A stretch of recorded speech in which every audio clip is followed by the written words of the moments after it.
And we are back. Welcome to Tonight in America. I'm your host, Dontaris Jones. I want to welcome you to today's show. We have an exciting one today for you. We have a bunch of stories to cover right now. We're trying to cover out the week. So I'm trying to make up for a lot of time that I've missed. So I'm covering 4 stories today. First, we're talking about Trump's seizure of Venezuelan oil tankers. And just recently, just the other day, he has ordered he has ordered blockade of sanctioned oil tankers coming to and leaving Venezuela.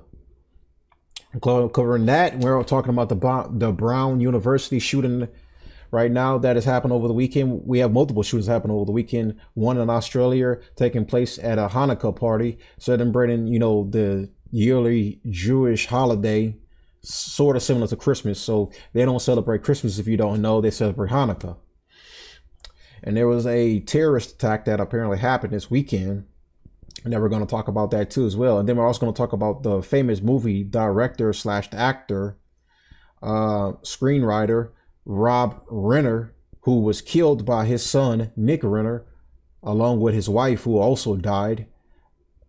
So we're also going to cover that as our main story of the evening. That is our feature story of the night. So we have a jam-packed show today for you. I want to remind you to smash the like button, leave the comment section, let me know how you guys like today's show. It's good to be back again. Sorry for I keep not shooting back to back or whatever, not releasing these videos. I be caught up in reading so much, but the reason why I was also waiting is because I wanted more information to come out about the Australian shooting before I decided to make the video talking about it. Not much has dropped, of course, but we have some interesting stuff to talk about when it comes to that portion, but we're going to jump right into it and cover our first story today. We're talking all about U.S. seizing Venezuelan oil tankers. Coast of Venezuela a day after U.S. fighter jets flew over the Gulf of Venezuela, the closest the U.S. has come to the country's airspace. Attorney General Pam Bondi released video showing U.S. forces This is from Democracy Now! Repelling from helicopters and pointing weapons at sailors. Bondi claimed the tanker had been used to transport sanctioned oil from Venezuela and Iran. President Trump confirmed the raid while speaking with reporters at the White House. As you probably know, we've just seized a tanker on the coast of Venezuela, a large tanker, very large. Largest one ever seized, actually. And other things are happening, so you'll be seeing that later, and you'll be talking about that later with some other people. We're interested in the seizure of this tanker. What happens to the oil on this ship? Well, we keep it, I guess. Where does it go? What does it go to? Well, you have to follow the tanker. You don't hear good news, but just follow the tanker. Do you know where it's going? Follow it. Get a helicopter, follow the tanker. Is it true it's going to But I assume we're going to keep the The Venezuelan government denounced the action, calling it blatant theft and an act of international piracy. Venezuelan President Nicolas Maduro spoke in Caracas Wednesday.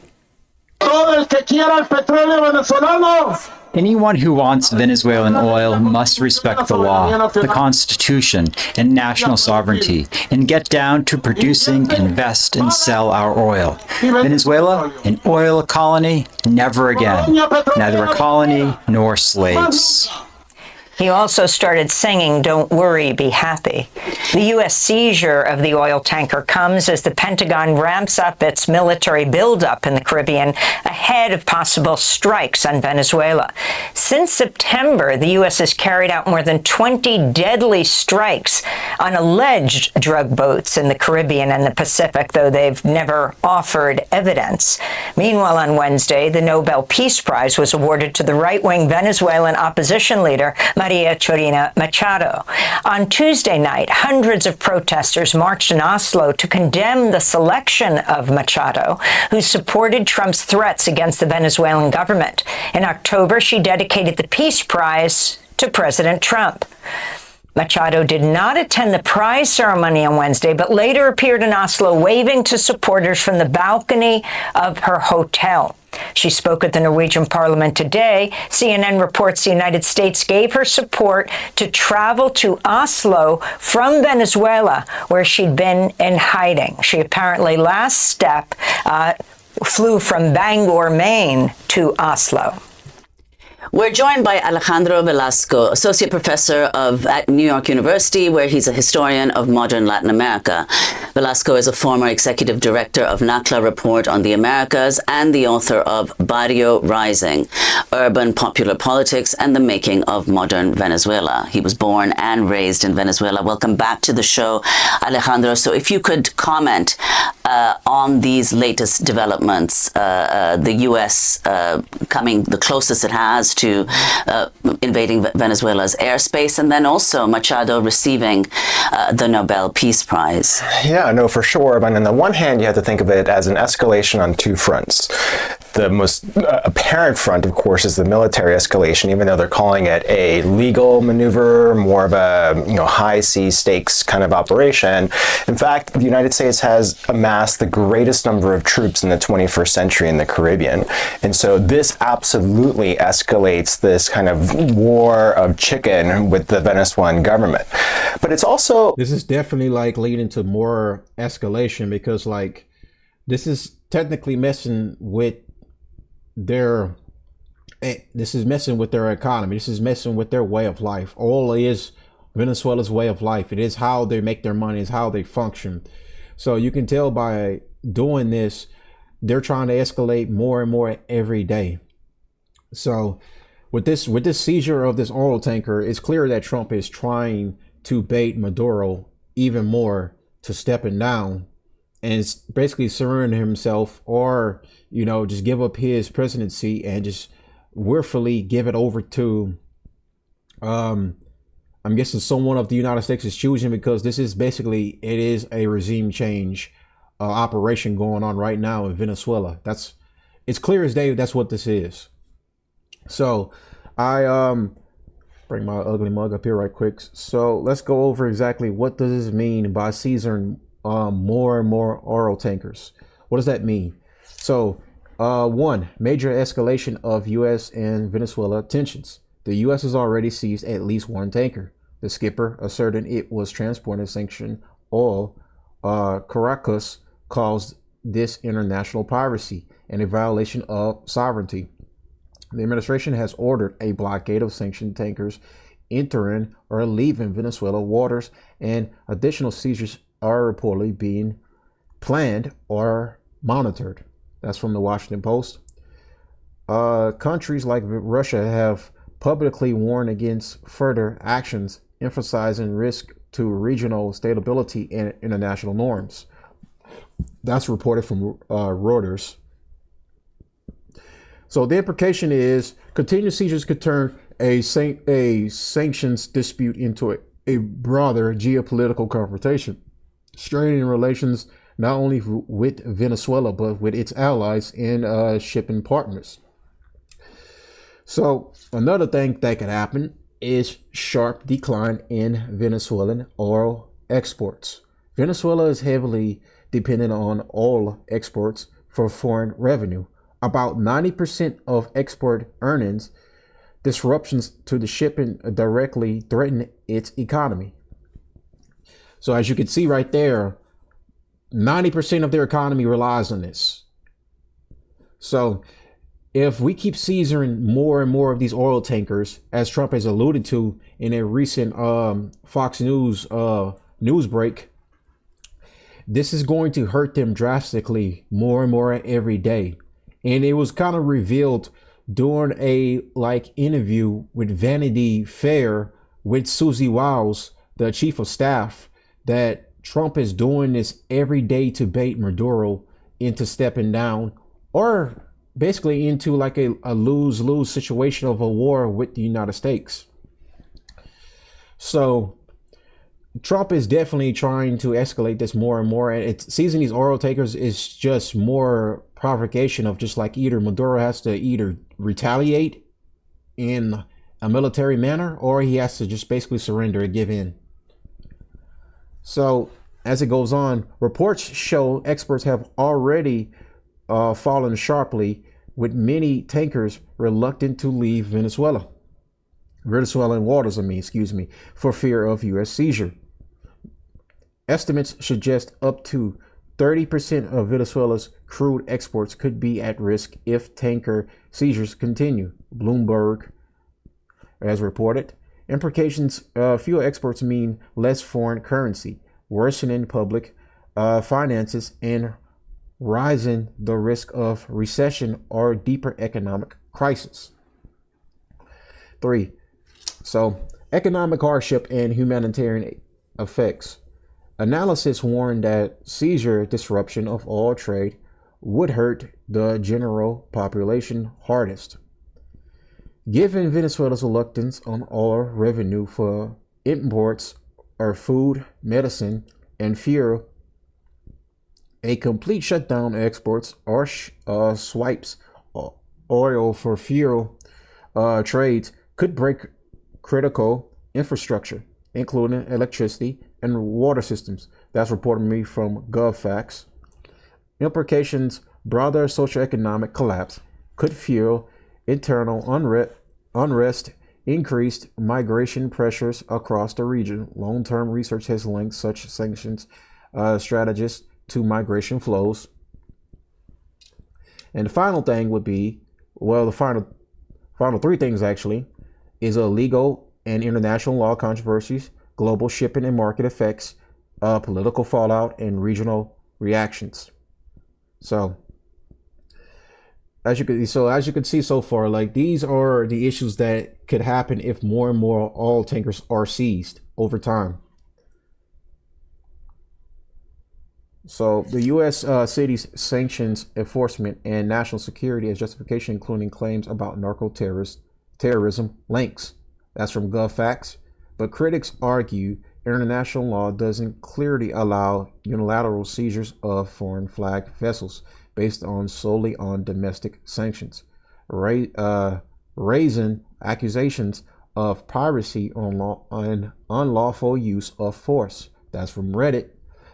Implications: continued seizures could undermine respect for international maritime law and set precedents that other powers might exploit elsewhere. And now, as we go on to the global shipping and market effects, even though Venezuela's crude is a relatively small part of world oil flows, insurance costs and shipping risk could rise if vessels fear interdictions. Some sanctioned tankers have already begun rerouting to avoid U.S. intervention. That's from Associated Press News. Implications: this chilling effect can reduce trade liquidity and complicate logistics for other commodities tied to sanctioned networks. Now, the final part we got is the political fallout and regional reaction. So, Latin American government and regional blocs may condemn U.S. actions, framing them as imperialism or death, as reported from Associated Press News. Venezuela's allies, i.e. Cuba, regarded the seizures as dangerous precedents that could spill into broader regional conflict. That's from The Guardian. Continued seizures could deepen geopolitical polarization in the Western Hemisphere and encourage third-party responses from Russia, China, or Iran. So that is the sole reason why we are going to this conflict with Venezuela. Well, at least I thought that was the case. We're going to talk about another issue that I haven't named earlier that is actually very quite interesting, that I just learned recently. So apparently there is another player involved in this conflict when it comes to dealing with Venezuela. And that other conflict, as you might be surprised to know, it's our greatest ally. And what does Israel have? What does Israel basically have a stake in this fight when it comes to dealing with Venezuela? So let me pull this up right quick for you guys.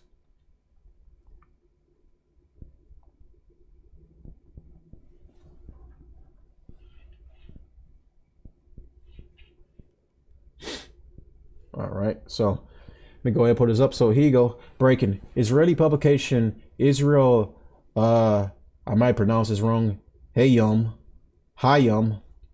it says it was Israel that pushed Trump to bring about regime change in Venezuela. Wow, it really is every single time.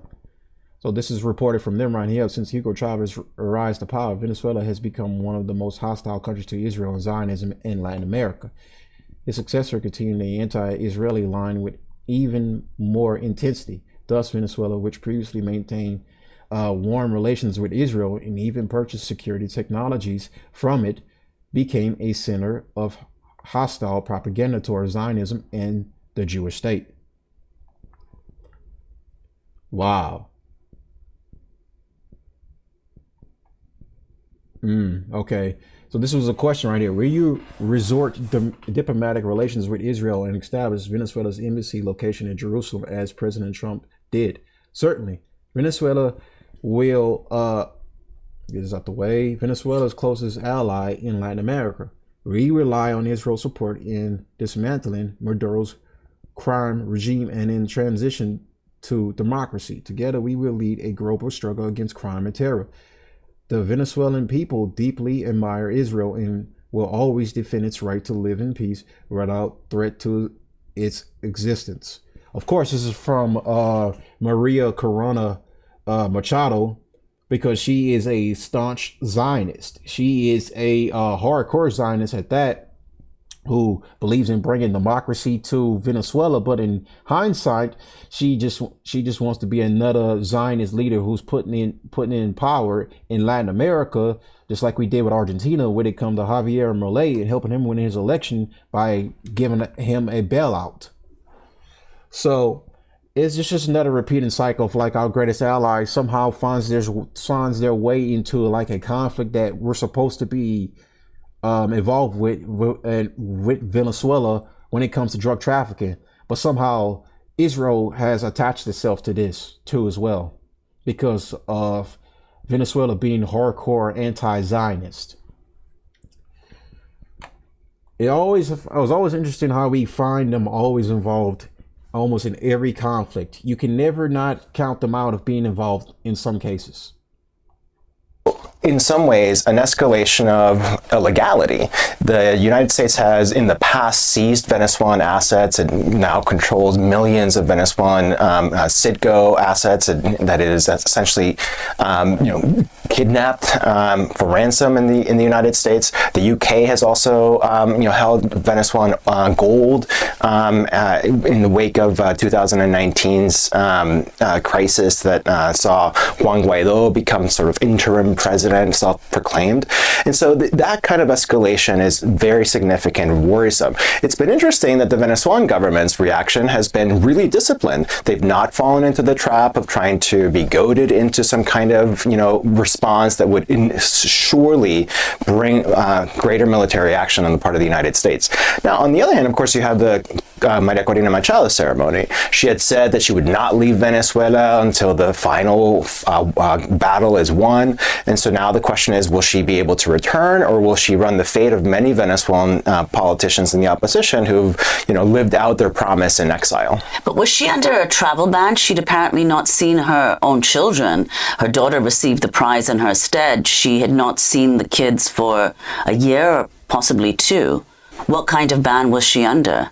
So the Venezuelan government had an arrest warrant on her. And so they had alleged that she had violated campaign laws, political actions as well. And so certainly she was under hiding. And of course, her concern was if she was going to be detained, then she might suffer the consequences of torture or other kinds of violations. But of course, her profile is so significant, it's so high profile that it's also somewhat far-fetched to imagine that the Venezuelan government would in fact detain her, rather than in fact see what she's doing now, which is to leave. Let me play Maria Corina Machado speaking at the Norwegian Parliament today. I am very hopeful Venezuela will be free, and we will turn a country into a beacon of hope and opportunity of democracy. And we will welcome not only the Venezuelans that have been forced to flee, but citizens from all over the world that will find a refuge, as Venezuela used to be decades ago. On Tuesday night, hundreds of protesters marched in Oslo to condemn the selection of Machado for the Nobel Peace Prize because she supported Trump. It's also been reported that she has left the country now. I forgot where I saw her a couple of days ago. I was reading an article. Machado has managed to escape the country and go seek refuge somewhere else. But I believe that she was actually let out by the Maduro regime purposely, because obviously speaking, if he did retaliate against her or Guaido, when Guaido was still in the country, this would probably have an excuse for the Trump administration to come rain down military force on the regime. So that's pretty much why Maduro allowed them to escape the country without further actions done, punishment or whatever. So it's regardless of whatever she's at, but it's clear that the Trump administration is not going to stop until they get what they want, basically, and that's Maduro's head on a silver platter. So regardless if he steps down willfully or they force him out, they're going to get whatever they want, and then they're going to put in a public puppet leader in order to bring about democracy to Venezuela. Threats against Venezuela. In October, she dedicated the Peace Prize to Trump. This is Lena Alvarez of the Norwegian Solidarity Committee for Latin America in Oslo. Again, I am not already 100% opposed to spreading our influence and strengthening America's strength in the Western Hemisphere. But at the same time, when it comes to like going against narco traffic, we should be doing that with Mexico first, because that's where predominantly majority of the drugs come from. Like getting rid of the cartel should be a one thing, but this whole thing targeting Venezuela, I just don't see the strategic benefit of doing that right now. But I get it because like of their relationships with Russia, China, and Iran. But at the same time, can we really say we're wasting our time on this right now when we could be just trying to also deal with other lingering issues that we have domestically? But I mean, that's just my take on it. We are here at a demonstration organized together with a broad alliance of Norwegian solidarity and peace organizations, where we are highlighting that the Nobel Prize is being used to legitimize military intervention. This year's Nobel Prize winner has not distanced herself from the interventions and the attacks we are seeing in the Caribbean, and we are stating that this clearly breaks with Alfred Nobel's will. So, Professor Velasco, if you can comment on this and then talk about this tanker. President Trump boasted it's the largest tanker ever seized. Yeah, it's hard to parse the Nobel Prize Committee's selection and then how they have proceeded over the last few weeks since the announcement. The history of the Nobel Prize being awarded to politicians and opposition politicians is, let's just say, not a very storied one. More recently, of course, you have Barack Obama, who had been awarded the prize, and before that, Aung San Suu Kyi, the Burmese politician. And at the time, they said that these were more aspirational awards for hopefully what would come if they, in fact, reached the kind of power that they wanted. But in both of those cases, of course, we did not see peace. We saw, in the case of, unfortunately, of Obama, war, and of Aung San Suu Kyi, an authoritarian turn. So part of the question here is, why would the Nobel Prize Committee take another chance on an opposition politician who has been so vocal in requesting and demanding an armed intervention of her country? Even, of course, as on the other hand, she would say, like, well, we want peace and we want democracy. This is what the Norwegians, the prime minister conversation was like. So that's on the one hand. What is going on with the Norwegians who have in the past tried to broker some kind of negotiation with the Venezuelan government? But in terms, of course, of the oil question, it's a kind of a two-handed approach. You have this seeming carrot of, well, we seek peace and bringing the Norwegians along. But on the other hand, we're seizing ships. We are launching military aircraft, fighter jets, right literally off the coast of Venezuela, all in an effort to try to goad the Venezuelan government to a kind of misstep that would then justify some military intervention. But what do we know about this ship? U.S. officials, of course, say the ship had been previously previously linked to the smuggling of Iranian oil. The final destination of the ship was indeed Asia. Can you talk about the claim that the Venezuelan state-owned oil company, PDVSA, is part of a global black market network? So Venezuela's oil, and PDVSA in particular, has been sanctioned since the first Trump administration. And those, as we call sectoral sanctions, are part of a maximum pressure campaign on the part of the U.S. to try to force the Venezuelan government out of power. They, of course, withstood that pressure. But it does mean that Venezuelan oil and Venezuelan oil interests and assets abroad, as well as domestically, are under threat. The paradox here is that Venezuela continues to sell oil to the United States. So on the one hand, we have the seizure of a tanker, and then other tankers that are just finding their way to the United States by way of licenses to be sold in the U.S. market. And so, part of this is this larger narrative of Venezuelan narco-terrorism and this axis between Iran and Venezuela and Cuba. But on the other hand, you have the continuation of politics as normal. So it's hard, extremely difficult to parse what the actual intentions are. So let's talk about Venezuela having the world's largest oil reserves. It's under threat from the United States, and followed by Colombia. On Wednesday, President Trump threatened Colombian President Petro. Colombia is producing a lot of drugs. They have cocaine factories that they make cocaine, as you know, and so that makes a lot of sense because they are actually producing a lot of cocaine. So that's actually someone we need to be cracking down on far more than Venezuela. So right into the United States. So he better wise up, or he'll be next. He'll be next too. And I hope he's listening. He's going to be next. I hope he's listening, he says about Petro. He is going to be next. He also brought in narco trafficking. It's important to note that in this past week, he pardoned a major narco trafficker. Yeah, we already talked about that. So let's go on to, this was a day ago, Trump orders blockade of sanctioned oil tankers coming to and leaving Venezuela. Venezuelan president to a new level now, ordering a, quote, total and complete blockade on sanctioned oil tankers in and out of Venezuela. He says that's going to be backed by a quote-unquote armada of U.S. ships in the region. The specific wording of Trump's announcement may allow for more wiggle room than his blockade threat suggests, but he's definitely trying to escalate things even further. It comes after the U.S. Coast Guard seized this ship. We've been showing you this video since last week off of Venezuela's coast. The new threat is now intended to hit right at the heart of the Venezuelan economy, its massive oil reserves. The president, it appears, is also trying to turn the focus back to the Caribbean and back to his agenda, announcing a primetime speech from the White House tonight. One thing he's likely trying to turn the focus away from, that explosive Vanity Fair interview with his chief of staff, Susie Wiles. People still trying to wrap their heads around what was said on the record in this lengthy series of interviews. One of the more and many eyebrow-raising things about what that was said was about those strikes on alleged drug boats off the coast of Venezuela. The Trump administration has maintained that those strikes are aimed at stopping drugs from reaching the United States. But Susie Wiles says on the record now that they're more about the country's leader, saying that Trump, quote, wants to keep on blowing boats up until Maduro cries uncle. CNN's Elena Trine is live at the White House for us this morning. About that blockade, what are you hearing?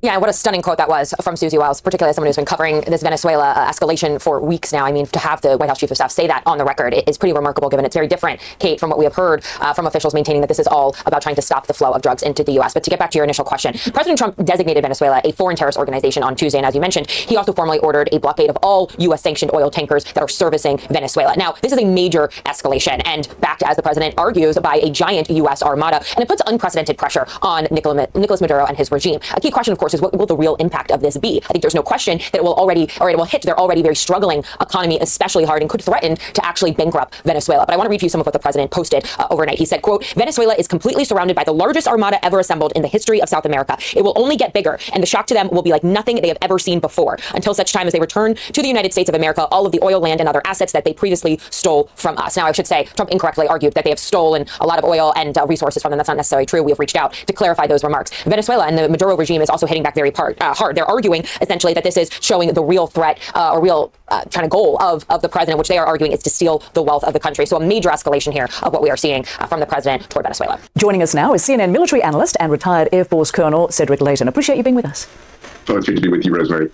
So, Colonel, on Monday night, the Pentagon struck 3 more alleged drug boats in the Eastern Pacific. And then on Tuesday, an interview with Vanity Fair has President Trump's chief of staff, Susie Wiles, revealing that these strikes were less about drugs and more about regime change, saying that Trump, quote, wants to keep on blowing boats up until President Nicolas Maduro cries uncle. And people way smarter than me on that say that he will, unquote. What's your reaction to this?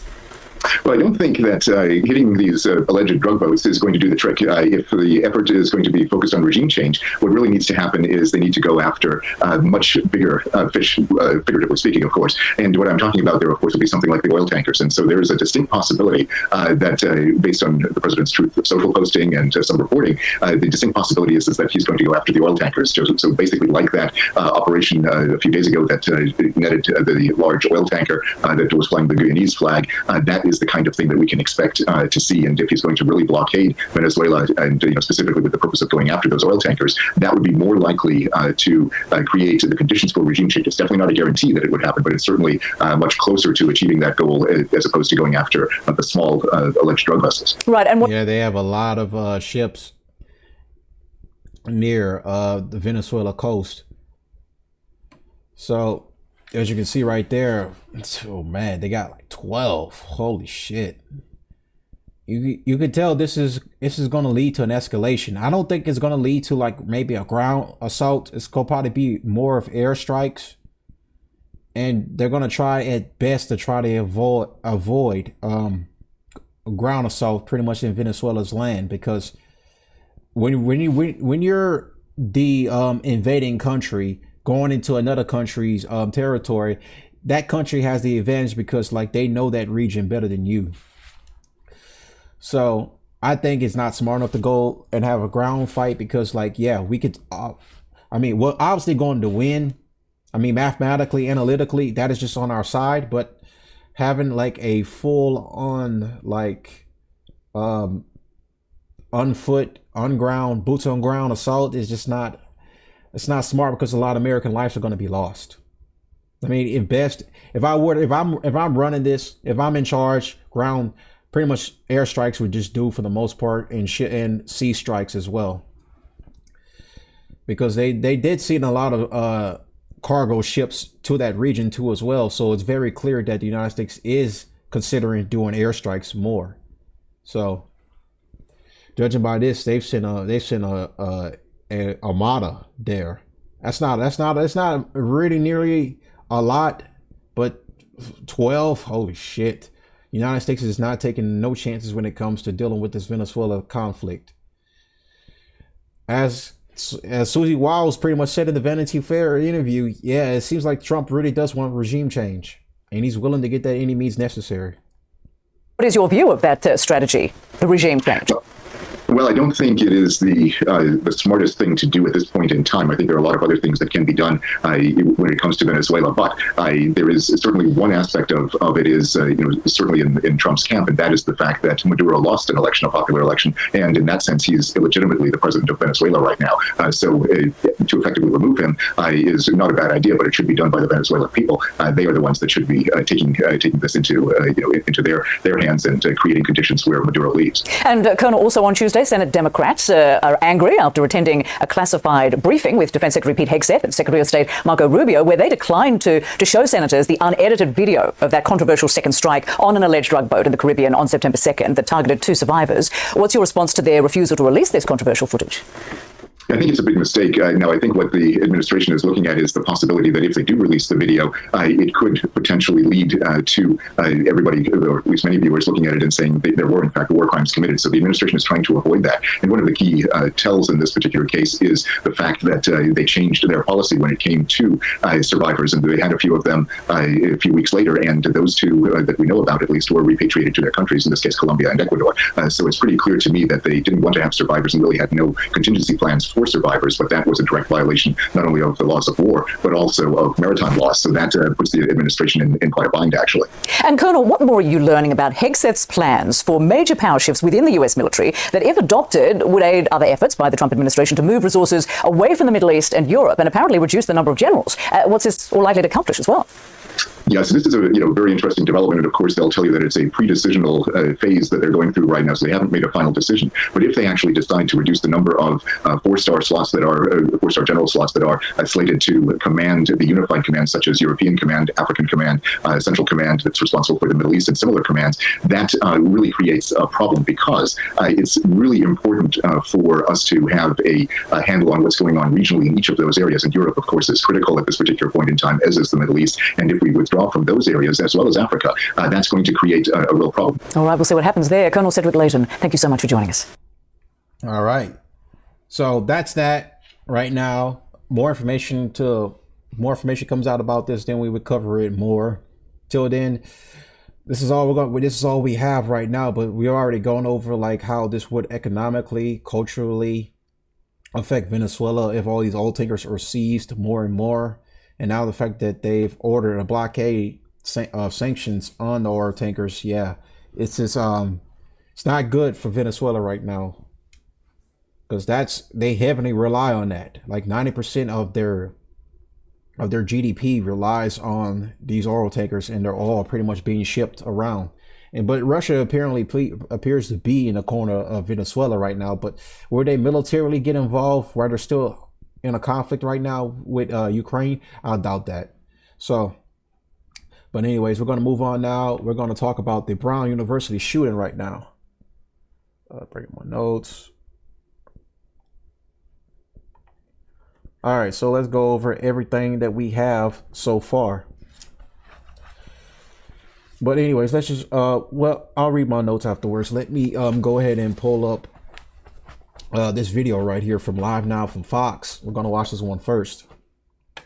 Here on Live Now from Fox, I'm your host, Christina Evans. We do have to bring you some breaking news. This comes from Providence, Rhode Island. Right now, we are hearing that there has been a shooting reported at Brown University. I do want to put up this live vantage point that we have there of some of the reaction that is now coming, and then the police response there to the area. As you can see in front of you, there are multiple police cars and other ambulances, as well as fire trucks now responding there to the scene. Again, this is in downtown Providence, Rhode Island at Brown University. So it is official that we have heard brief remarks there from the university as well. They put out a statement on their website. So I want to show that for you here on the screen, as this is, again, breaking news just now coming into our newsroom, saying that Brown University alert is that this is first urgent. There is an active shooter near Barris and Hawley Engineering. Lock your doors, silence phones, and stay hidden until further notice. Remember, run if you are in the affected location. Evacuate safely if you can. Hide. If evacuation is not possible, take cover. Fight. As a last resort, take action to protect yourself. Stay tuned for further safety information. And so this, again, is the statement that Brown University has since put out on their website. An alert sent out to all students there on campus, as this reported active shooter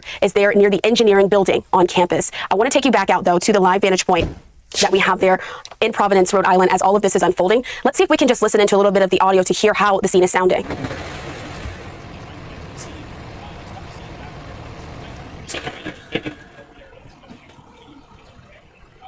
All right, there isn't much that's happening there as far as sirens. I was wondering if we were going to be able to hear some of those sirens of those first responders who were there on the scene. But again, this is just now coming in. This is breaking within the last 15 minutes or so. At this point, I do want to let you know we don't have any information on who, if anyone, has been hurt in this. Police have not yet released any formal statements, but we're going to continue to track all of this here on Live Now from Fox. But again, this is what Brown University has said. They're talking about an active shooter that has been reported near the engineering building. And again, as this is all unfolding, it's going to take just a few minutes behind the scenes for us to continue to confirm other details and also listen in and watch from any of those local officers when they begin to make statements. But still a very active scene there. Brown University asking students who are there on campus near this affected area to run, hide, or fight in order to protect themselves. I want to put that statement back up on the screen once again. This is what has been said from the university, reminding folks that there is an active shooter near campus, near the engineering building, telling folks to lock their doors, silence their phones, and stay hidden until further notice, saying, remember, run if you are in the affected location, evacuate safely if you can, hide if evacuation is not possible, take cover, and fight as a last resort. Take action to protect yourself, and saying to stay tuned for any further safety information. Once we get more information here about this shooting, but they have had it confirmed at this point, as they have issued that alert for students who are there in the area. All right. So now we're going to go over here to, this is from Fox News. This is the same day they had like a little press conference, and then they updated like the kill count. It was 2 people that were killed, and then the injured count as well. 8 critically injured in Brown shooting. This is the Providence mayor. I forgot this guy's name, but I know this guy's gay. He was at a pride And it's no wonder he's getting flamed a lot for this right now. And the thing about this is I just learned recently that the FBI is not the leading investigators in this case. This is actually a local PD that are actually leading this investigation to find a shooter, which is why we're still like 6 days in and we don't even know this guy's name, who he is or whatever. We're only getting like snippets, photos, videos or whatever he looks like. And now we have a second person involved too as well. So let's go ahead and listen to this broadcast. And that it's important for us to share what details we do have to the community, because there's a lot of fear and anxiety and unfortunately already some misinformation, but this is very early hours. And so please know that some of these details may be subject to change, that this investigation is ongoing. We will be as transparent as we can in the hours to come and we'll provide regular updates, but we're going to share what we do know at this time. But please bear with us as we know sometimes these details shift as the investigation progresses. Sadly, today is a day that the city of Providence and state of Rhode Island prayed would never come. We've heard about horrific acts of gun violence and active shooter situations in other places, but not here. But this afternoon at 4 o'clock in the afternoon, we received a call. 4:05 was when the initial call came in to Brown University of a report of an active shooter. I can confirm that there are 2 individuals who have died this afternoon, and there are another 8 in critical status, those stable, at Rhode Island Hospital. Those are the only injuries or casualties that we know at this time. But as I mentioned, and it's important to remind folks, these numbers may change. We are still in early hours, but at this time there are 2 deceased and 8 who are critical but stable at Rhode Island Hospital. Additionally, we do not have a shooter in custody at this time. There is a shelter in place in effect for the greater Brown University area. If you live on or near Brown's campus, we are encouraging you to stay home and stay inside. If you're not home at this time, we would encourage you not to return to your homes until the shelter in place has been lifted. We will make regular updates through all City of Providence official social media channels. That's where you can find out more information about the shelter in place, if it changes, when it's lifted. I want to commend the heroic work of the Providence Police Department, the Brown Police Department, the Providence Fire Department, and the many agencies who provided mutual aid today. Brown Police responded first and then were quickly assisted by Providence Police, who fearlessly and courageously entered and worked through the building, and we'll hear from them in a minute. Providence Fire responded quickly as well and transported several of the victims. The fire department was assisted with mutual aid from across the state of Rhode Island. And as I think we know our community to be, our neighbors have really stepped up in a big way today. And we're very grateful for everyone who has offered assistance and who will continue to offer assistance. The fire department was aided by departments in Warwick, Barrington, Bristol, Brown, EMS, Pawtucket, Cranston, Coventry, Smithfield, East Greenwich, North Kingstown, Woonsocket, professional ambulance companies, Situate, and Cumberland. Providence Police and Brown Police were aided by East Providence, Cranston, Cumberland, the State Police, the FBI, and the ATF. Brown, Providence, and the FBI are currently in close coordination as they seek to find the shooter or shooters. The shooting took place at the Barris and Holly building, which is at Brown University Engineering and Physics building. The building contains both classrooms and lab space. We'll hear from the provost in a minute with some additional updates from Brown. There will be a family reunification center that Brown will be setting up effective at 7 o'clock. Please stay tuned for updates on where that will be. We are encouraging anyone who was a witness to today's action to please contact the police as the investigation is ongoing and they may have critical information. At this time, I'd like to introduce the governor of the state of Rhode Island, who was quick to call and offer assistance and has been in touch with our law enforcement, had the state police respond quickly, and has been a great partner to the city of Providence on this sad day. Governor McKee. Amen. Yeah, so the unthinkable has happened, and I've been in touch, as the mayor said, to make sure that all the resources that we have, whether it's the EMA, our state police, Department of Health, which we've been in contact with as well, are responding in a way that is being helpful as possible. We've been in contact with the White House as well. Our office has been in contact with the White House. So we will bring all our resources to the table. I've been in touch with Governor Healy as well as other governors who have experienced the same tragedy. So our thoughts go out to those who have been impacted by this in any way, and we'll continue to provide the assistance to the authorities here in Providence as well as statewide, and continue to make sure that we are doing everything we can to help the families that are, that are suffering right now. And I'd like to introduce Chief Rodney Chapman from Brown PD. My name is Rodney Chapman. I'm Vice President for Brown University, Vice President of Public Safety and Emergency Management, and serves as Chief of Police as well. As mentioned, we will mention this several times, this is a very fluid situation and dynamically evolving. Needless to say, my primary concern is the safety and security of this community, and we are encouraging, if anyone has information about the tragic events that unfolded this afternoon, to please contact us and provide that information. At this moment, I do want to say and share that my profound thanks and appreciation for all of the first responders who have come to assist us and all that are gathered right now and speaking to continue this investigation, to include all of the City of Providence resources, state resources, and the federal government in terms of the FBI and ATF. Sir. Now, Commander Tim O'Hara from Providence Police. Good evening, Tim O'Hara, Deputy Chief of Providence Police. So earlier this afternoon, when we received a call for an active shooter inside a building inside Brown University, our officers responded, and as they're trained to do, entered that building immediately and began searching for a suspect.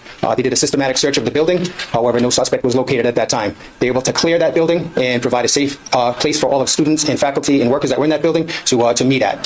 Preliminarily, all we have is a suspect that was a male dressed in black. It is unknown how he entered the building, but we do know that he exited the Hope Street side of that complex. We're utilizing every resource possible to find this suspect. The shelter in place is in order, and I urge people to take that very seriously. Please do not come to the area. There's an active police investigation going on, and there's a lot of police activity.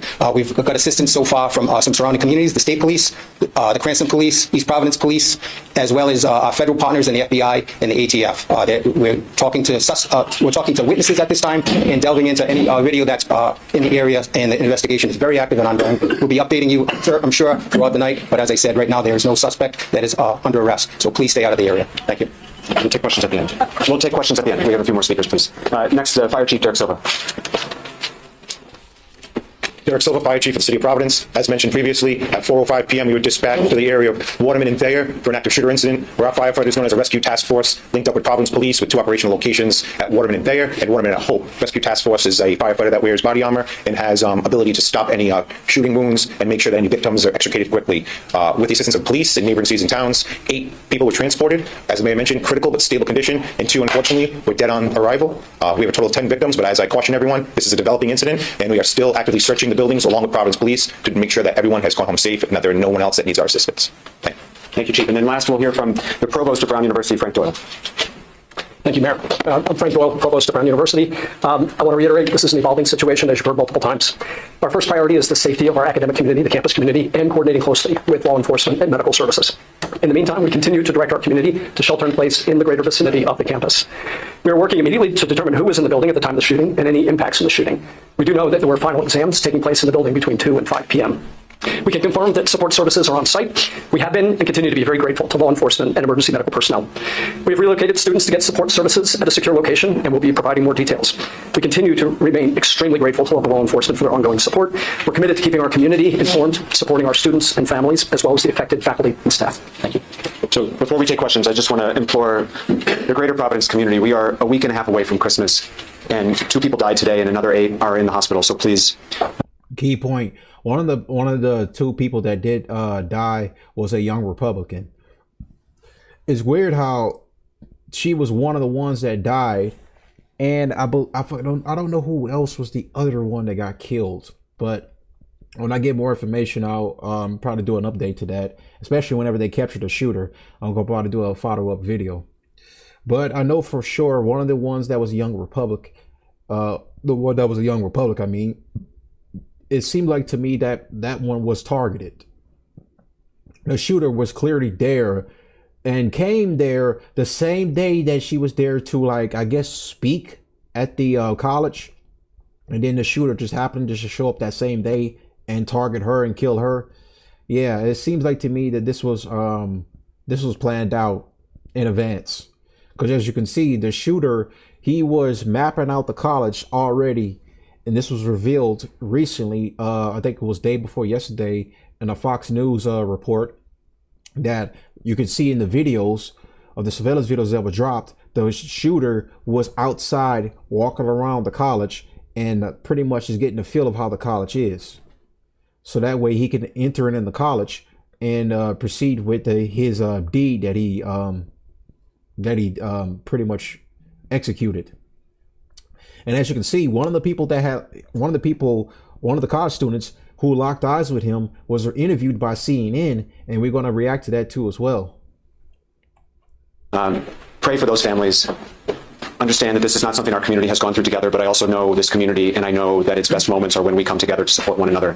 It's going to be a difficult rest of the day, difficult weeks and months ahead as this community heals, and each and every one of us can play a small role in that, in supporting one's neighbor and offering that support and their prayers for everyone involved. at this point, we'll be happy to take questions as we know them. What can you tell us about the victims, including whether they were all Brown University students? We cannot disclose any details about the victims at this time, whether they were students or not, or any other details. We will make those details available when they become available. We expect to be providing regular updates throughout the evening and in the days to come, and this is too early to be able to provide those details. Was there any evidence that something like this might be happening? The first we learned about today was the 911 call that came in, but we had no other, I don't think, but we had no other notice or threat indicators or anything like that. Please, Kate. Mayor, do you know exactly when Brown University did put out that someone was in custody? How long was that misinformation out for, and how was that determination made of them attractive?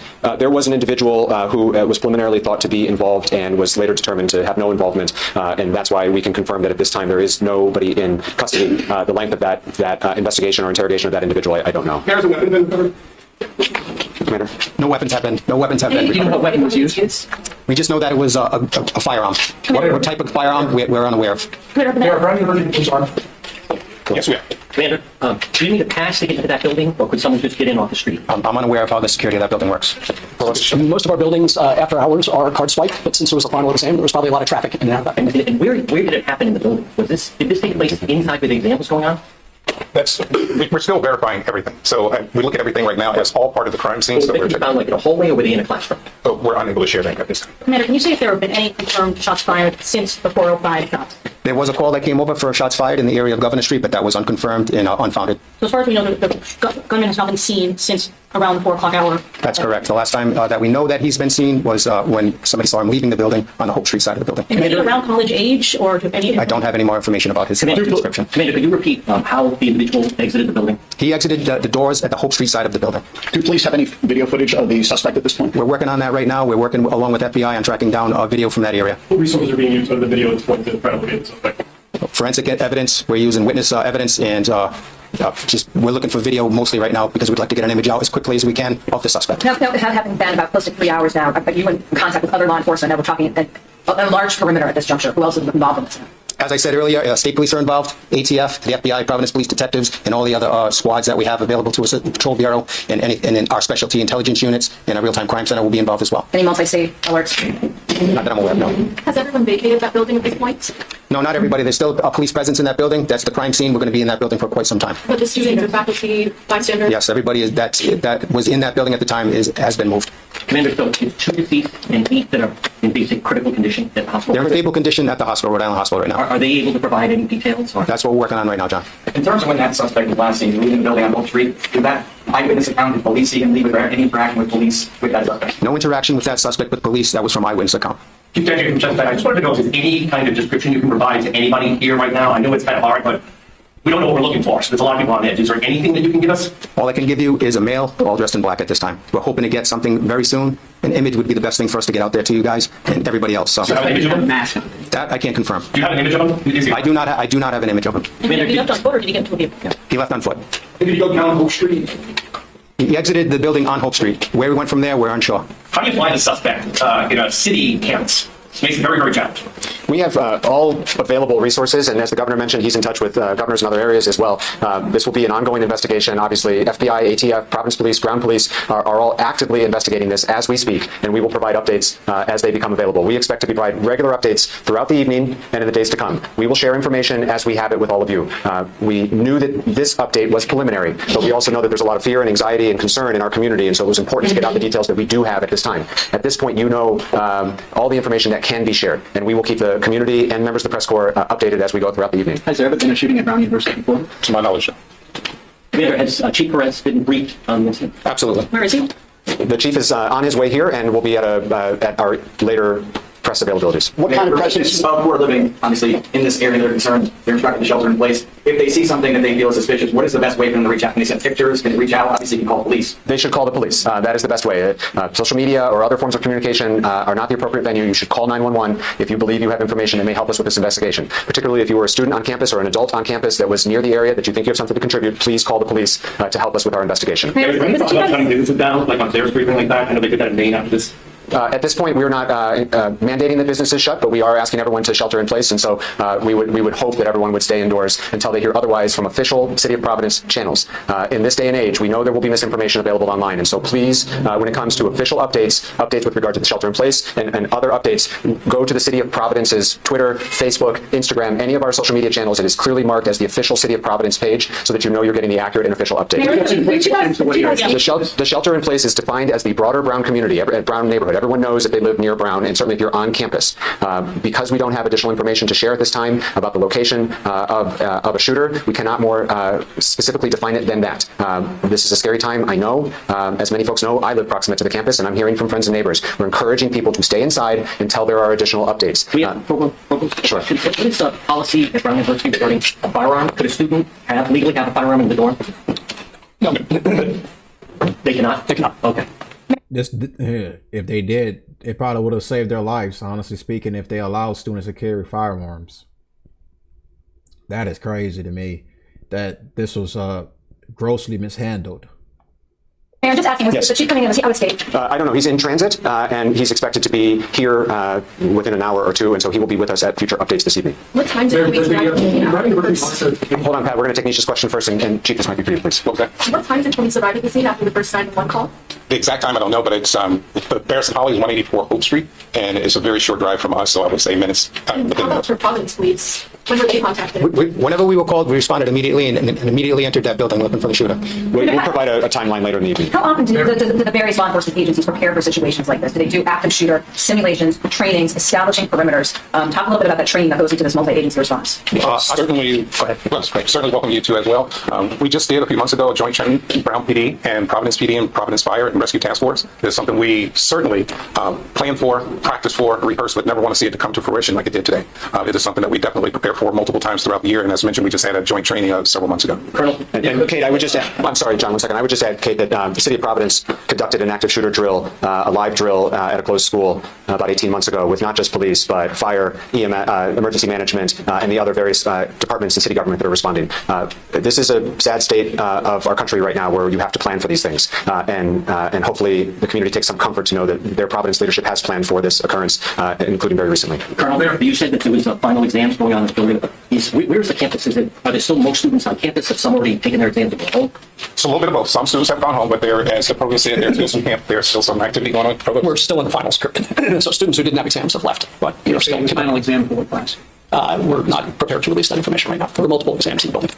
Were you there? Hold on, Pat. Does the Brown University regime threaten shatter at any time? And what matters is Brown University police monitor that for that for no problems? There's a strong partnership and collaboration between Brown University and Providence PD. Any information like that we will share, and we also share it with the Fusion Center as well. As mentioned, we have no verified information, warning, or anything related to today's events. Dan, hold on a second, John. Dan. Mayor, you live right next to the building. Were you home at the time? I was home at the time.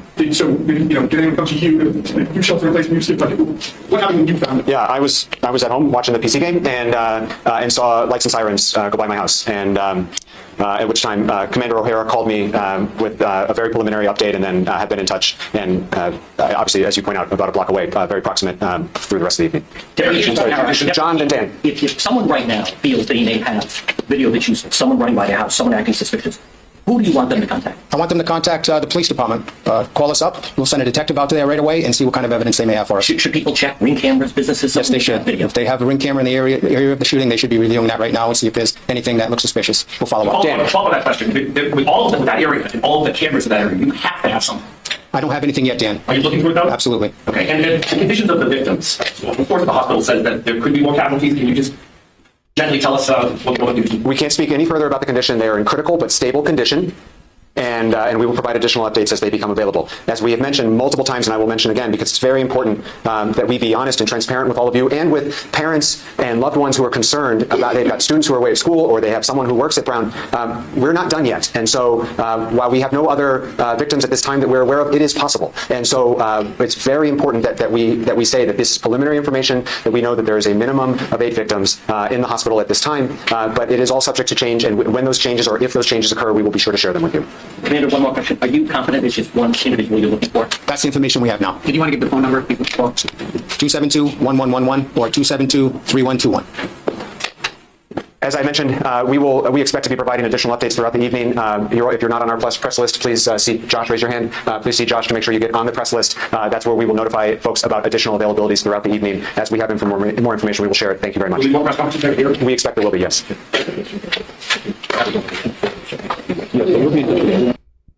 There have been a couple of press conferences since then, so we haven't really got any closer to figure out this guy's identity. We've just seen camera footage of where he's at, and now we have a second suspect along with him. Let me see. Oops. Bring up my notes right quick. Okay, so blah blah blah. So everything so far. So what happened? So on December 13th, 2025, a mass shooting occurred at Brown University in Providence, Rhode Island. During the second day of final exams, it took place inside the Boros and Holly engineering building on campus.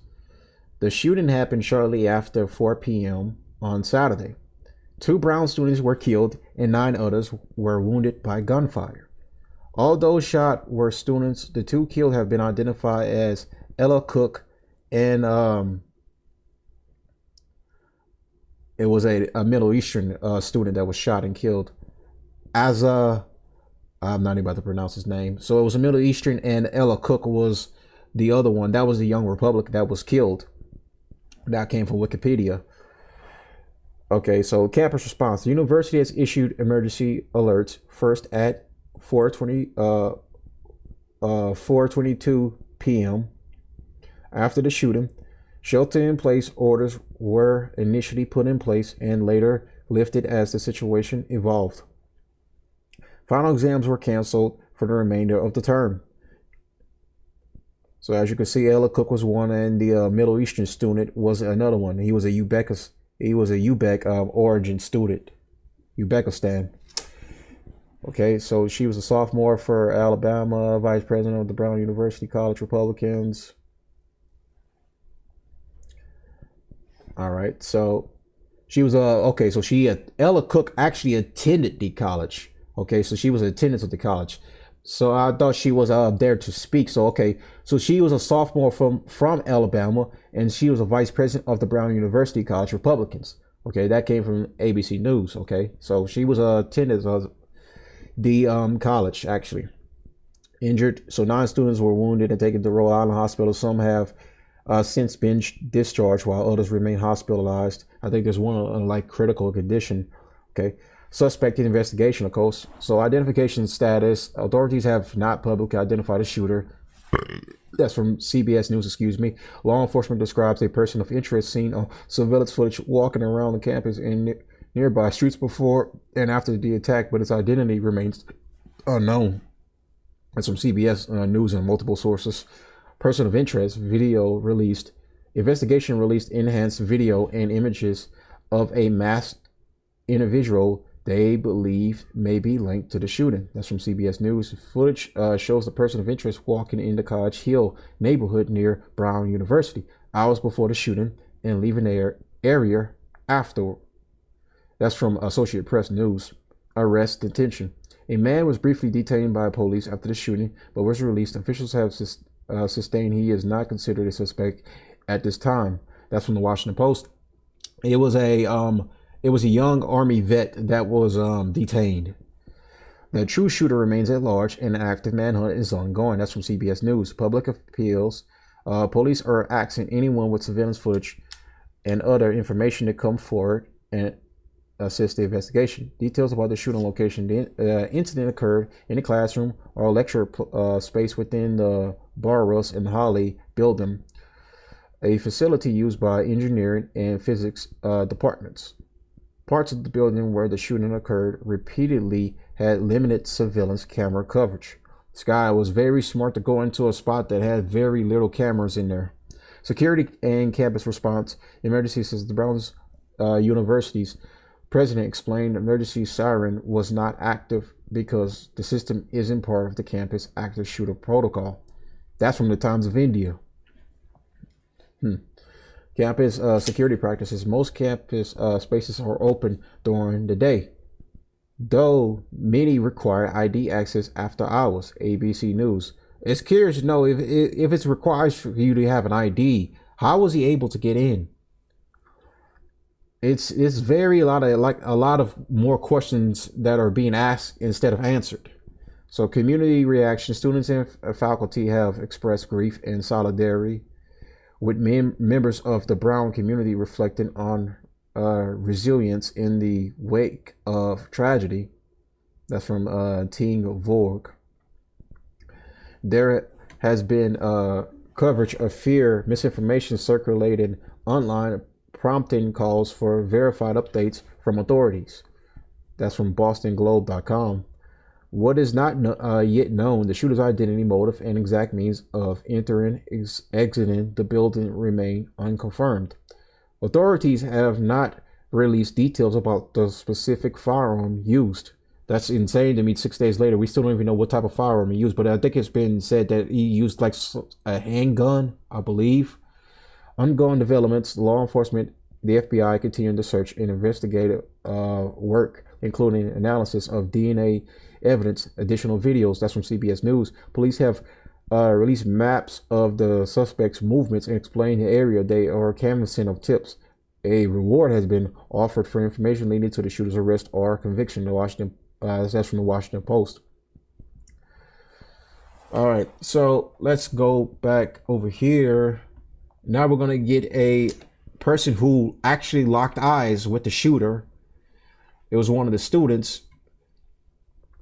This guy actually saw the shooter's eyes. Now, of course, he's wearing a mask, so he can't really still identify him, but he saw the person's eyes. And now he was interviewed first by CNN about this incident. Were studying for an exam Saturday afternoon when the shots started ringing out. And I want to bring in Joseph Maduro, who was a teaching assistant at Brown University, was in the classroom leading a study session when the gunman opened fire. Thank you so much for being here. I am so sorry for what you had to witness. I'm glad that you were okay. Can you explain what went down? It's hard to really put to words. It all really happened so fast. I think the number one thing for me is just making sure everybody's okay and the community is safe and everybody feels like there's some type of peace on campus. Yeah, understandable. Can you just describe what was happening in the classroom when the gunman came in? Yeah, we just finished up our last review session of the year. And then we ended a little bit late. It ended around like 4:03. And I was giving my closing remarks. And then as soon as everybody stood up and started exiting the room, we heard what sounded like gunshots outside the door. And we heard screaming from various students. And then about 5 seconds later, we see a gunman enter the room. And then we just screamed something and just started shooting. So you saw the gunman enter the room where you were? Yeah, I was standing in the front of the auditorium and he came through the back. So we pretty much directly made eye contact. And then as soon as that happened, I looked at my students and signaled them to come to the front, and then I just ducked. And was the gunman shooting when he entered the room? No, he came in, pointed the gun, and then he screamed something. I don't know what he said, and none of the other students know what he said, but yeah, then he just started shooting right after that. So from that moment to the first gunshot, it was probably around 5 to 7 seconds.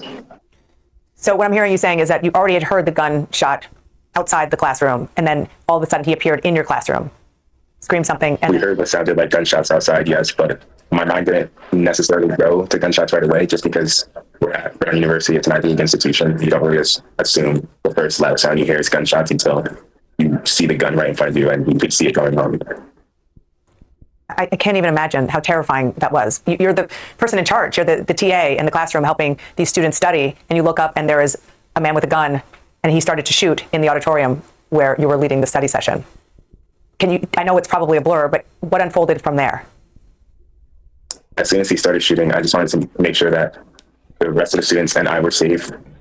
And then from the time that transpired, I made sure to call 911 and DPS, and I tried to let them know the situation, but with it still being extremely fresh, and it honestly feels... It's a scary situation, quite frankly, to come to eye contact with a person who's there to commit harm and basically take the life of people for really absolutely no reason. you know, it's very speculation about like what was the shooter's motives. Of course, we still don't know nothing yet. As I read through my notes, we don't really have any information yet about the guy because they haven't got the guy yet. They don't even know what type of weapon he used based off the reports. But I mean, it's been said recently, I think the other day, that he used a handgun, I believe, but that's still not confirmed 100%. So, you know, just to be in this situation is very like life changing, you know, and it's crazy how people like this go walk around every day. And now we have law enforcement not basically doing their jobs and not fulfilling their duties, of course. Now, and this is also very much falls back on the FBI, because like they should have been caught this guy by now. 6 days in, we're in, and we still don't have information about this guy. We still don't have an arrest. We had an arrest, but I mean, that wasn't a guy. They falsely arrest someone else. They did the same thing with Charlie Kirk's killer. Tyler Robinson turned himself in because of his family convincing him to turn himself in. As far as this guy goes, we don't know where this guy is at. We don't know what his story is. We don't have any information about this guy. So there's no telling where he's at right now. And then there's a second person involved. Like, this story just gets, you know, deeper and deeper and deeper as it goes on. Like super unreal. I couldn't really explain any real details other than that we were in the room with Bear Somali 166, and I was with around 20 students hiding behind that desk. So it was mostly just mumbling, trying to get as much help as I can. Around 20 students behind one desk. Can you describe the sort of physical layout of where you were a little bit more? Yeah, so the desk is probably a length of around 10 feet or so, and we all just hid behind it as best as we could. There wasn't too much space, but we made do because at the end of the day, we just all wanted to survive. And was he shooting towards you? He was shooting. The first couple gunshots went straight to the chalkboard, exactly where I was standing. So who knows, if I didn't duck, maybe I'm not here today. That's something we don't know. Did it appear indiscriminate, or did it appear that he was looking for somebody? That part, I'm not too sure. As soon as I locked eyes with him and his gun, I immediately looked at my residence and dropped down, and I didn't look up until DPS was here telling us that everything was going to be okay. Do you have any sense of how long he was in the classroom shooting before he left? It honestly felt like an eternity. So I don't know how long time just moved. Were any of the students who you were trying to protect injured? There's actually a girl who was sitting right next to me. She had 2 bullets in her legs, and she's currently at the hospital right now. What's her status? How is she doing? Do you know? I left the hospital yesterday, so I don't know her exact status, but I gave her a call yesterday, and she was in good spirits, and I know her surgery is taking place this morning, so I'm just praying that her surgery goes well. Did you have training for this? As much training as you could possibly get when it's an active shooter. You're never going to be prepared when it actually takes place. So I just wanted to make sure that I was okay and everybody else was okay, and I did that the best way I felt like I could. I mean, you're 21 years old, is that correct? Yeah, I'm 21. So you are a teaching assistant, a TA at an Ivy League institution, as you said. You didn't expect this. Sadly, though, you are part of a generation that is all too familiar with mass shootings. Unfortunately, yeah, that's just the society we live in today. Yeah. How are you doing? That's a good question. Honestly, my heart just goes to the students that didn't make it out that room, and the students that are in the hospital right now. I haven't really had the chance to process things myself, but I just want to make sure everybody else is okay, and then I can worry about my wounds, because my wounds are fatal. Because your wounds are? They're not fatal, like robberies. Yeah. But it's trauma, which is a wound. There's no question about that. And there's also no question that you acted heroically and protected not only yourself, but the 20 or so students who you were just helping to get through an exam. I'm sure that was the part of the day that you all thought was going to be, or certainly the students thought was going to be the toughest part of their day, studying for an exam. What was the topic? It's principles of economics, so it's everything we learned throughout the semester. So from international trade to supply and demand, to microeconomics and macroeconomics, everything basic right up to econ. Yeah, well, that was obviously not the hardest part of the day, and sounds like it was just absolutely horrifying. But I just want to reiterate that it's very clear that you really helped your students as much as you could, and in a remarkable way. And I just hope that you continue to take care of yourself. I appreciate that. Thank you so much. Okay. Before I let you go, I know it was a blur, but I do want to ask you, do you have any memory of what the shooter looked like? I do not. I just remember the facts that I told the detectives, but I just want to make sure that they have the confidentiality when it comes to identifying the shooter. So I have no information to that status at this point. And did you actually see the gun? Do you have any idea what kind it was? When he came in the room, we made direct eye contact. Right. So yeah, I happened to see some things that I wish I didn't, but I just hope that it was for a reason and I'm able to help the detectives. Yeah, well, we do too. Thank you so much for coming on. We really appreciate it. Take care of yourself. Absolutely, anything that can help. All right. That was a chilling description about what happened. I know that he's probably going through a lot, you know. To have a bit of a human moment right there, that is a very hard thing to go through, especially at like a school like Brown University in Providence, Rhode Island. They're very left-leaning and they're very liberal. It's kind of odd that this type of stuff would happen there.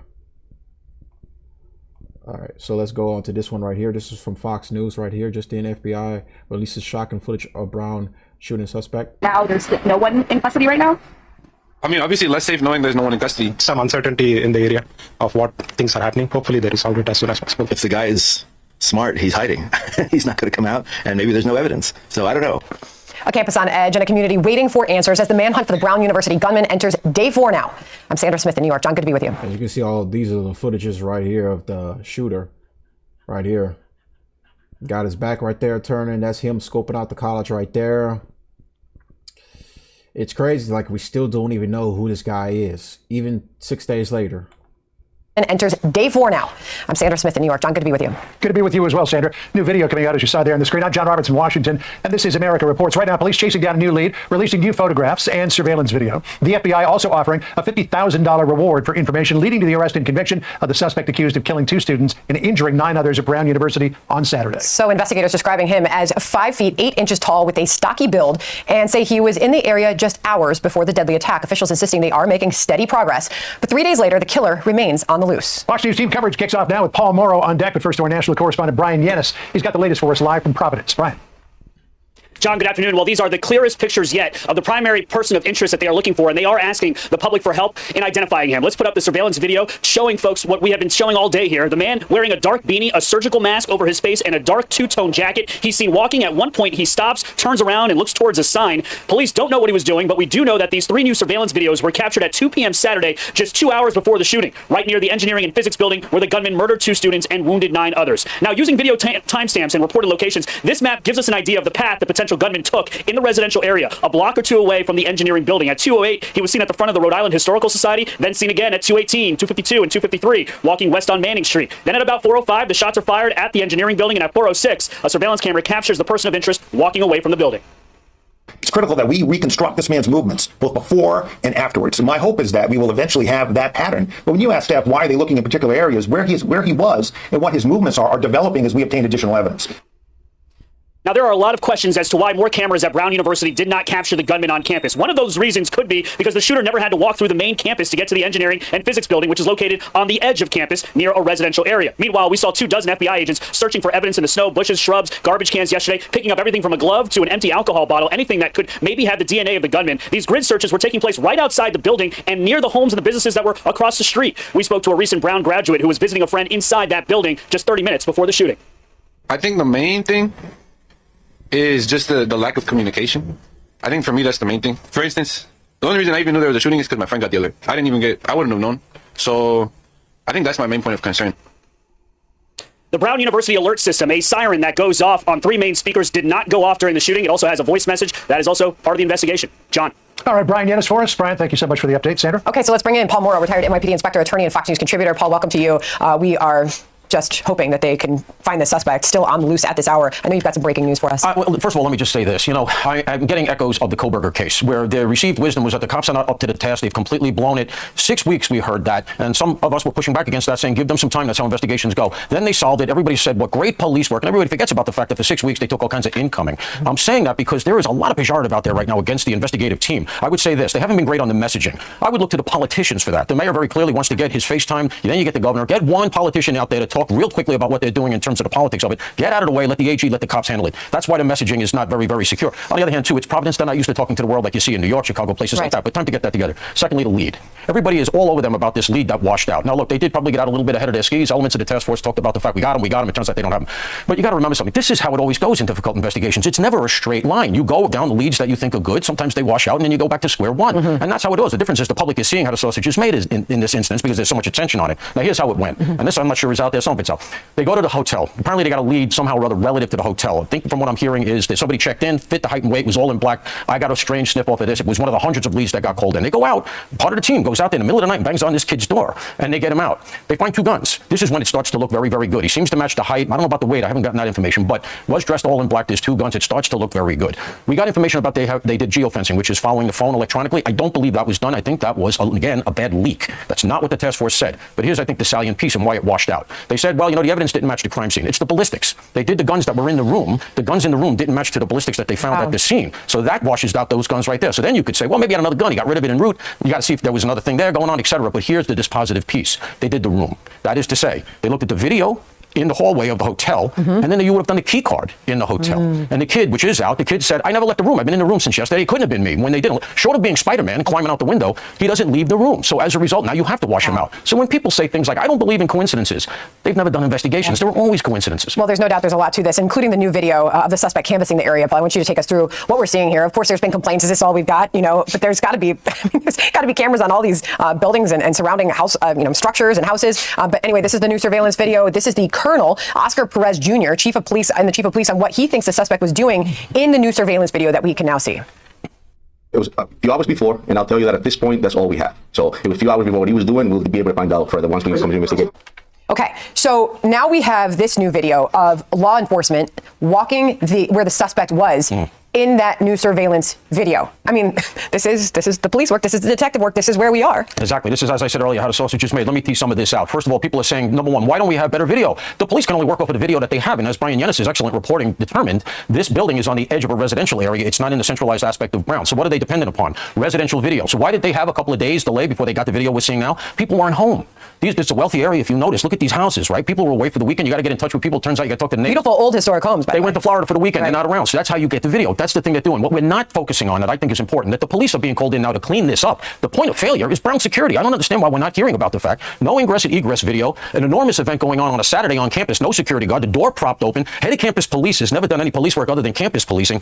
Brown has stuff to answer for here. Yeah, and they're saying that people are safe to walk around, but be vigilant. And we are hearing that they have a big police presence out, as one would expect. Listen, they're gonna get them. I know that's an unpopular opinion right now. They're doing everything they can. Give them some time. All right, that's great to hear. Paul, thank you very much. Hey everyone, I'm Emily Campagno. Catch me and my co-host Harris Faulkner and Kaylee McEnany on Outnumbered every weekday at 12 p.m. Eastern, or set your... All right, let's go on to this one right here. This is another one from Fox News. Breaking: police looking for a second person in Brown shooting investigation.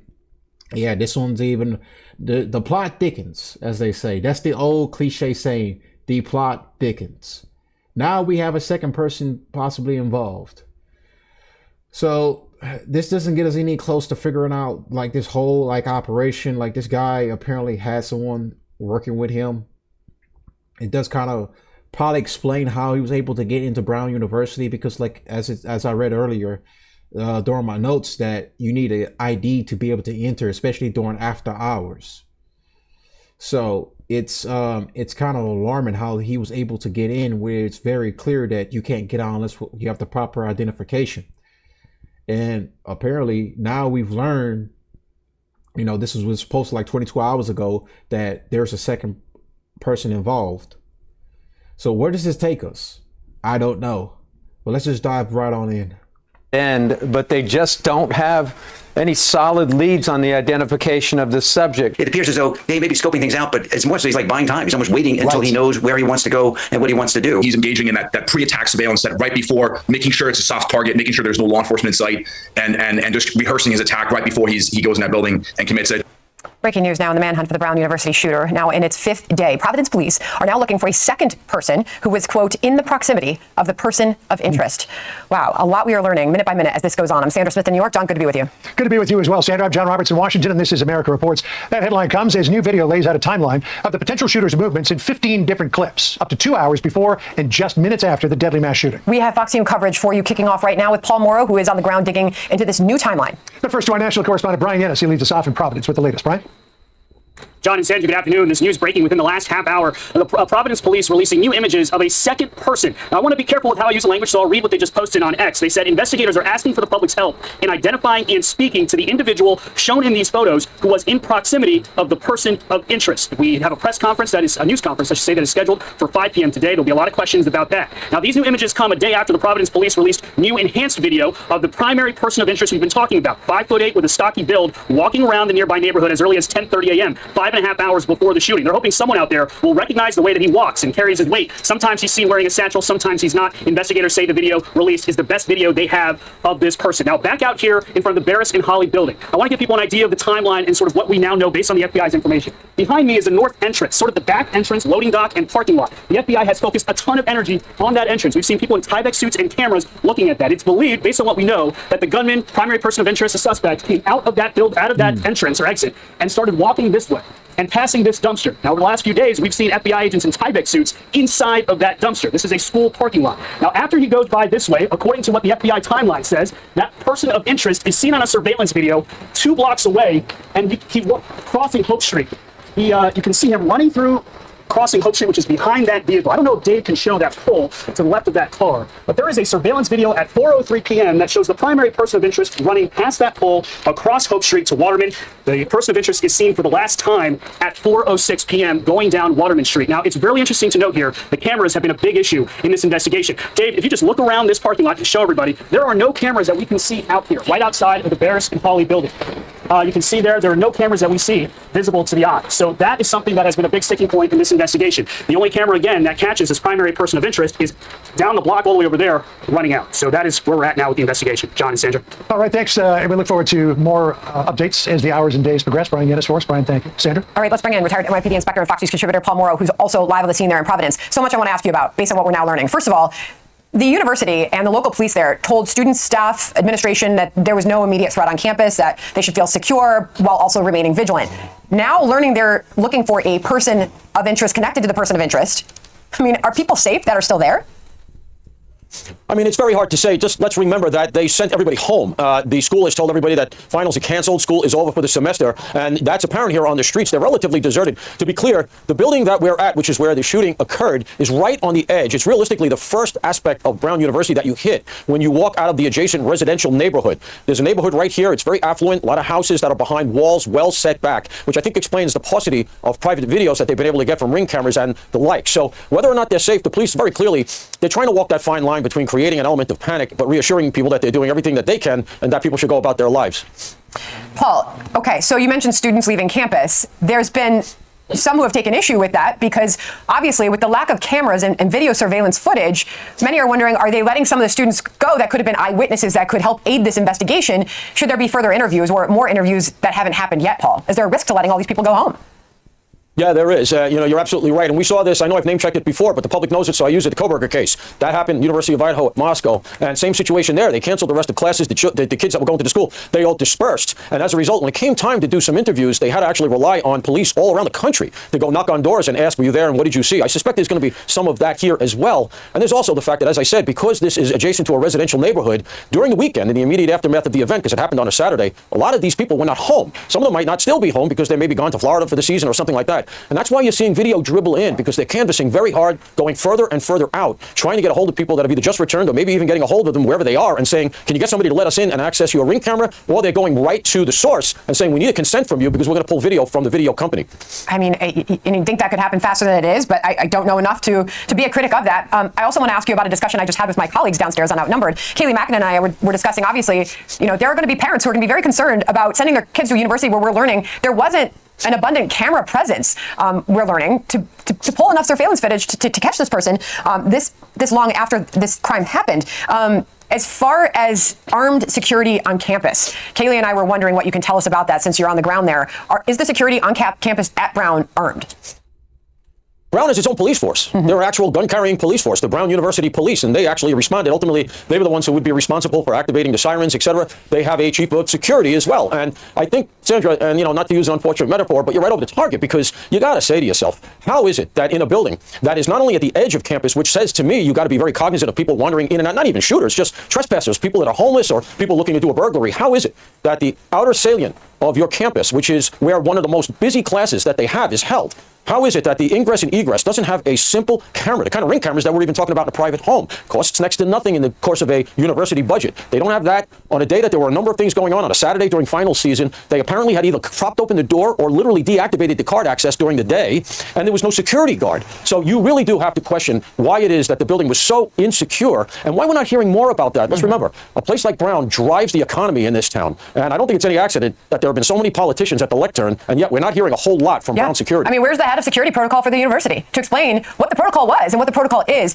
Final question. I mean, does it stump you that there's not just more eyewitness video footage? I mean, we were also just discussing you can't go anywhere now without, 20 cameras up and catching anything that is happening at any given moment anywhere. Why have we not seen any further video of what went down that day, that hour?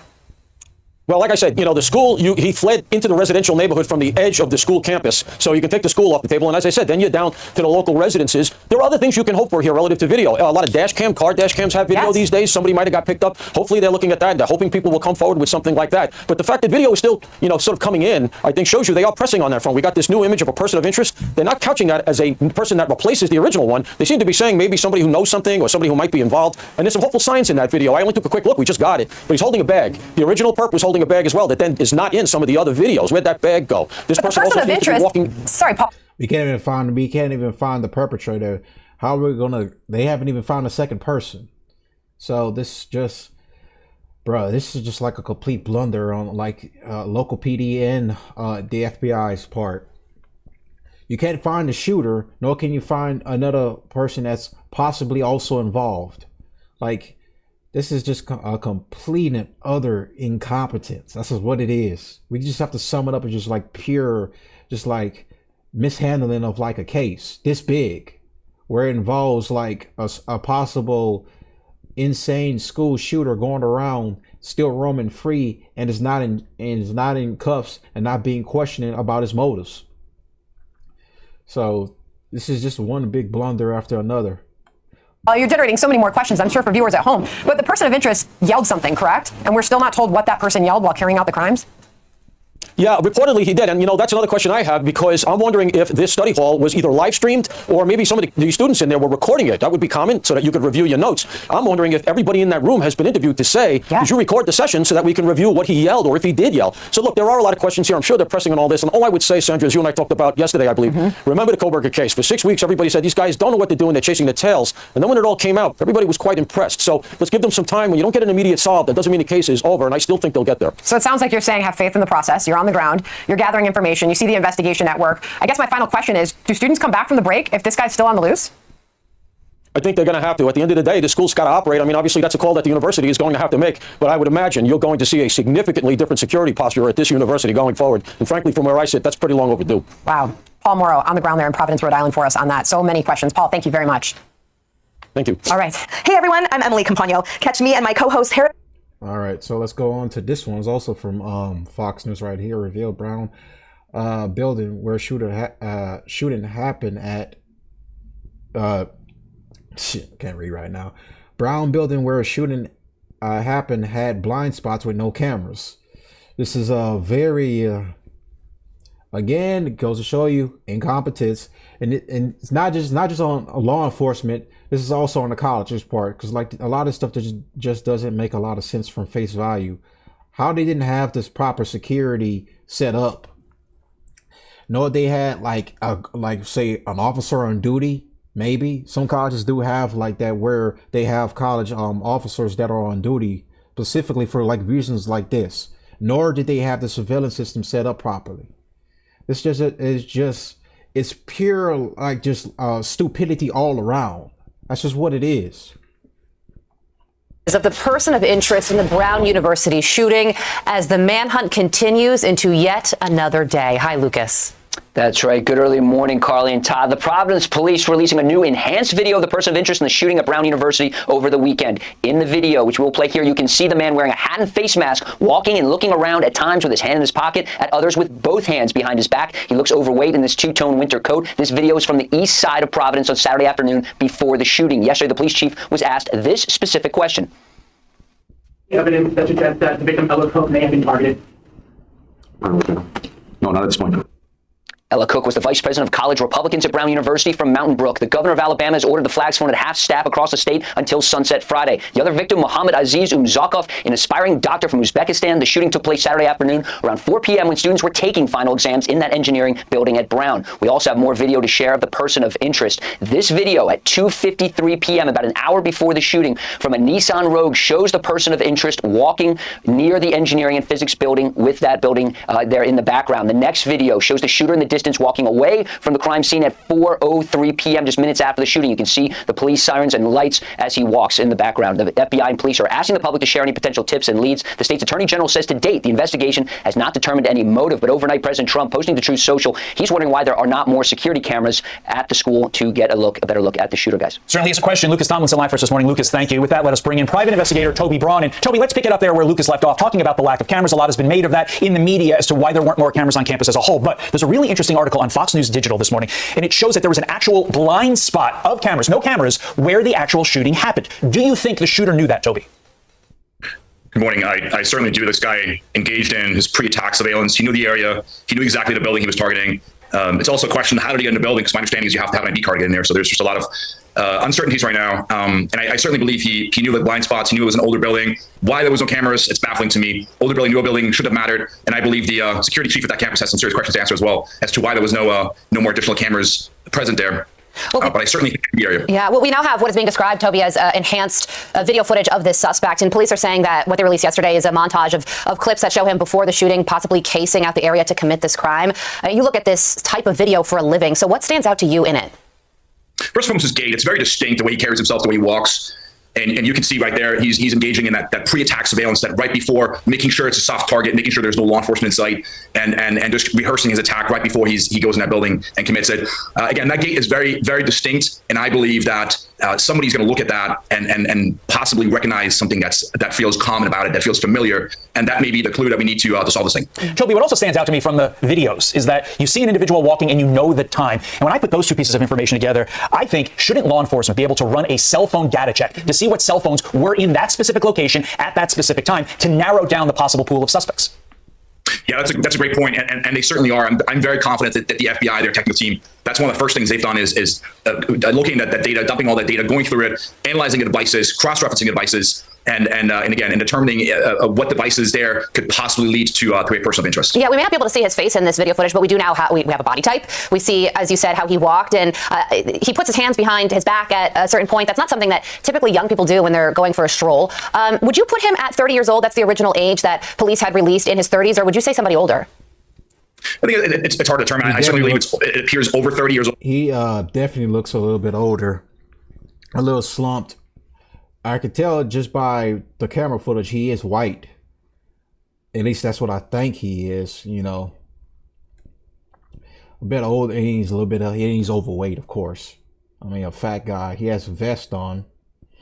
So he's got to definitely be one of those far left Antifa types that just go and shoot up schools full of children, because he targeted one of the young Republicans that was at this college.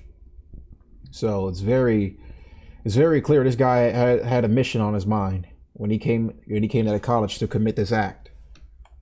To me, it could be somebody older. I would probably put it between 30 and 45. All right, staying in the New England area, this is another wild story, this time out of Brookline, Massachusetts. Police department there say they have no suspect in custody after an MIT professor was fatally shot inside his home Monday evening. The police releasing a statement. This remains an active and ongoing homicide investigation in order to protect the integrity. We are limited in the information we can share at this time and ask for the community's understanding and patience. When you look at this attack, Toby, do you think this attack was random or targeted? Well, it's hard to determine right now. We have limited information for obvious reasons because it is an active homicide investigation. So until we have more information about the case, determining the motive will be almost impossible. Usually in crimes of passion, the perpetrator makes sure the victim is dead. And my understanding is the professor survived until the next day, and he ended up passing away in the hospital. So it's possible that it was some kind of crime of opportunity. The question in that case would be: was anything taken? Whether it was belongings, whether it was property, whether it was information, or was this a crime of a targeted attack where somebody wanted this professor dead? I certainly believe that it wasn't a professional hit due to the fact that he survived, and a professional would make sure that he does it. New England authorities have a lot on their plate right now. 2 simultaneous investigations. Authorities did come out and say at this point they do not believe these are connected in any way, shape, or form, but we will see. Private investigator Toby Braun. Thank you, Toby. Thank you. I'm Steve Doocy. I'm Brian Kilmeade. And I'm Ainsley Earhart. And click here to subscribe to the Fox News YouTube page to catch our hottest interviews and most compelling analysis. All right, so now we're going to go to inside the chaotic manhunt at Brown University. This is from Law and Crime sidebar. Let me skip a little bit ahead because I don't want to get no music. All right. Of opening fire on the campus of Brown University. This is a shooting that claimed the lives of 2 students. 9 others were wounded. It happened at around 4 p.m. local time on Saturday the 13th. I'm going to step away for a minute to go take a piss. I'm going to let this keep playing right now, and I'll be right back. A gunman entered the Barris and Holly Engineering Building with a rifle during a final exam review for a Principles of Economics class in a lecture hall, reportedly shouted something and opened fire. Classes, exams, they've been canceled. A community is left devastated. There are a ton of questions. And right now, we have more details of the shooting, the aftermath, and most importantly, information about a person of interest, possibly a suspect. Let's start there. Now, while authorities are still on the hunt for this person, this suspect, the FBI is now offering a reward. This is Ted Dox, the FBI special agent in charge, speaking at a presser yesterday. We are also here to announce that the FBI is now offering a reward of $50,000 for information that could lead to the identification, the arrest, and the conviction of the individual responding, who we believe to be armed and dangerous.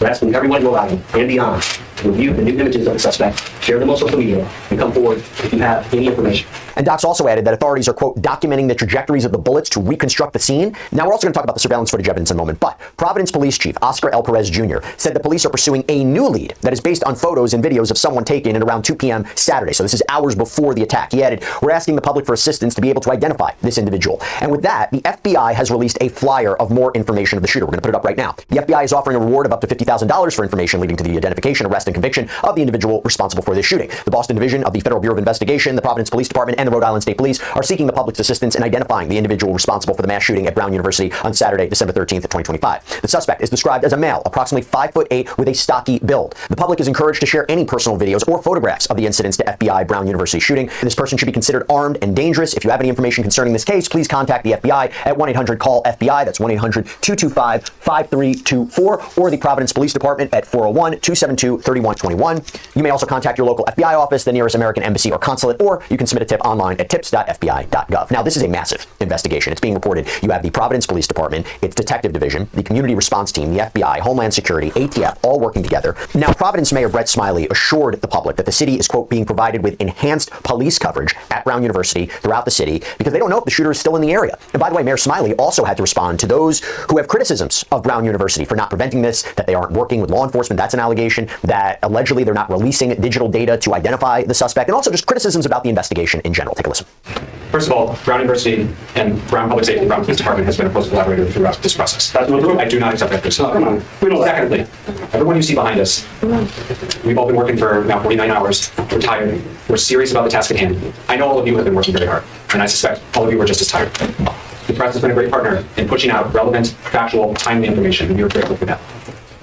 This crowd has grown a little bit over the last 48 hours, and I know that people are weary, and so I'm asking, please, for a little bit of patience and grace, and we have been fully transparent. We continue to answer your questions. We will continue to do so. You also had Rhode Island Attorney General Peter Naranjo, who added that the work that law enforcement did yesterday on Monday showed, quote, steady progress. Now, by the way, this all comes after it was reported that a person of interest was initially detained, reportedly picked up from a Hampton Inn in Coventry, Rhode Island. It was reported that authorities weren't looking into anyone else. Mayor Smiley said Sunday, at first, the people of Providence should breathe a little easier this morning. FBI Director Kash Patel posted on social media that the agency's cellular analysis survey team had used cell phone data to track the person down. It was reported that multiple law enforcement sources said, according to CNN, that a revolver and Glock handgun with a laser sight that were found in the hotel room. This is someone who was described as a 24-year-old infantry soldier in the U.S. Army. But then that person was released. The police chief, Perez Jr., said during a presser on Sunday night that there just wasn't enough evidence to charge that person of interest. And Mayor Smiley said the probe was going, quote, in another direction. Chief Perez said it's not a mistake, it's just how investigations work. And he also told reporters on Monday this. I think that, detectives brought this nation in the world understand that when you're investigating the case, it takes different paths. You start somewhere, you start here, and all of a sudden something else pops up and you're going in a different direction. And that's what happens. It's complex. I'm also going to say it was reported by the Boston Globe that this was very confusing because just before 5 p.m. that day of the shooting, the university apparently did mistakenly say a suspect was in custody. And about 30 minutes later, there was an unsubstantiated report of additional shots fired at Governor Street. Again, not true. So what do we have? Well, we have this surveillance footage that we want to talk about, right? So authorities mentioned initially an 11-second surveillance video from the building where the shooting happened that was released of a person walking very quickly. They believe that's the suspect. Mayor Smiley telling CNN, quote, that this is the clearest picture we have of the individual we believe to be responsible, but that doesn't mean that there isn't other evidence. Witnesses also reportedly told authorities that this person may have been wearing a camouflage mask. This is according to Tim O'Hara, the deputy chief of Providence Police.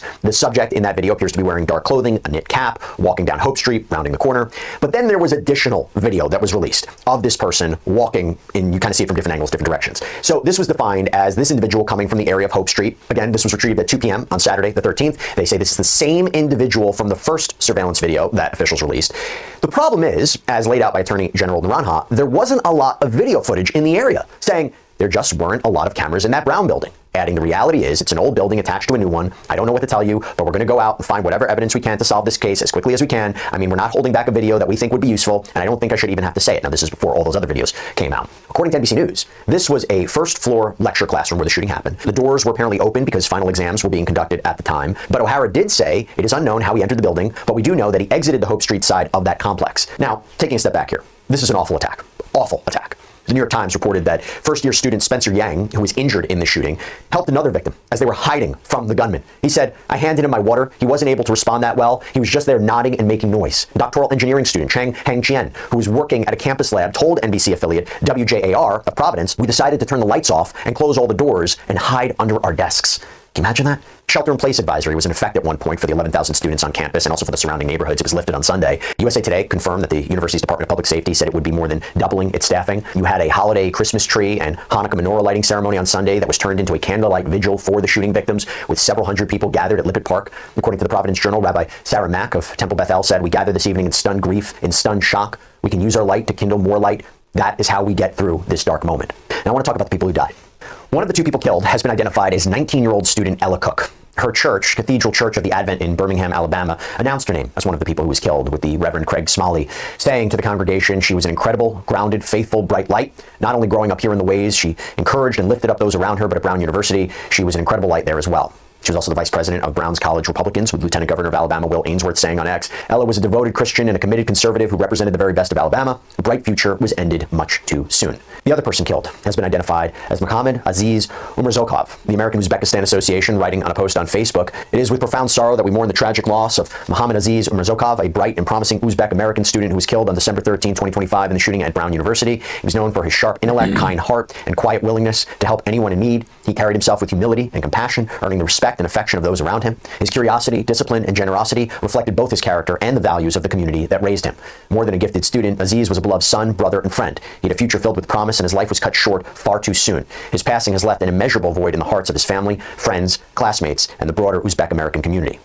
Brown senior Anika Mons told CNN's John Berman, quote, I think that things are going to be a lot different from now on, just security-wise. I'm just hoping that they're able to learn a little more on how we can keep the campus safer. I think even just walking out of my house is going to feel different. President Donald Trump saying to reporters over the weekend what a terrible thing it is, and all we can do right now is pray for the victims and for those that were very badly hurt. But he did add at a later date, you'd really have to ask the school a little bit more about that because this was a school problem. They had their own guards, they had their own police, and their own everything. But you'd have to ask that question really to the school, not to the FBI. We came in after the fact, and the FBI will do a good job, but they came in after the fact. University President Christina H. Paxson said in a message to the school's community that the shooting represented, quote, a deeply tragic day for Brown, our families, and our local community. So I want to bring on right now Bobby Chacon, retired FBI agent, attorney. Good to see you. Thanks so much for taking the time, Bobby. What are your thoughts on this manhunt right now? I'll tell you, the FBI released a statement right now on X. It says FBI agents and analysts are working closely with law enforcement partners to track leads and gather intelligence to identify the person responsible for the mass shooting that occurred at Brown University. Members of the FBI evidence response team and specialists from the FBI laboratory are also assisting in processing and documenting evidence from the scene. As the investigation develops, the FBI will continue to provide assets, resources, and personnel to support our partners in seeking justice for the victims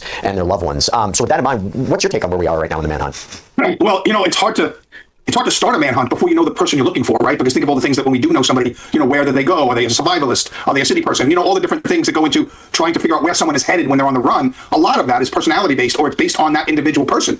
So it's really hard to start a manhunt. Now you can do it. I mean, the Mangione case a little bit was like that. You had a basic description. But until we find out who this is, so they're working really hard to identify who this person is. And then you can kind of go into that person's background, how much money they might have available to them, where they like to spend their time, and their skill sets. And that kind of determines where you kind of direct your manhunt. And then you can follow the cash trail or the credit transaction trails and stuff. But until you actually definitively identify the person, the manhunt is skeletal at best. How confident are you that these surveillance footage videos that have been released and the photos of this person are actually going to lead to an identification? It's really difficult to see who that person is.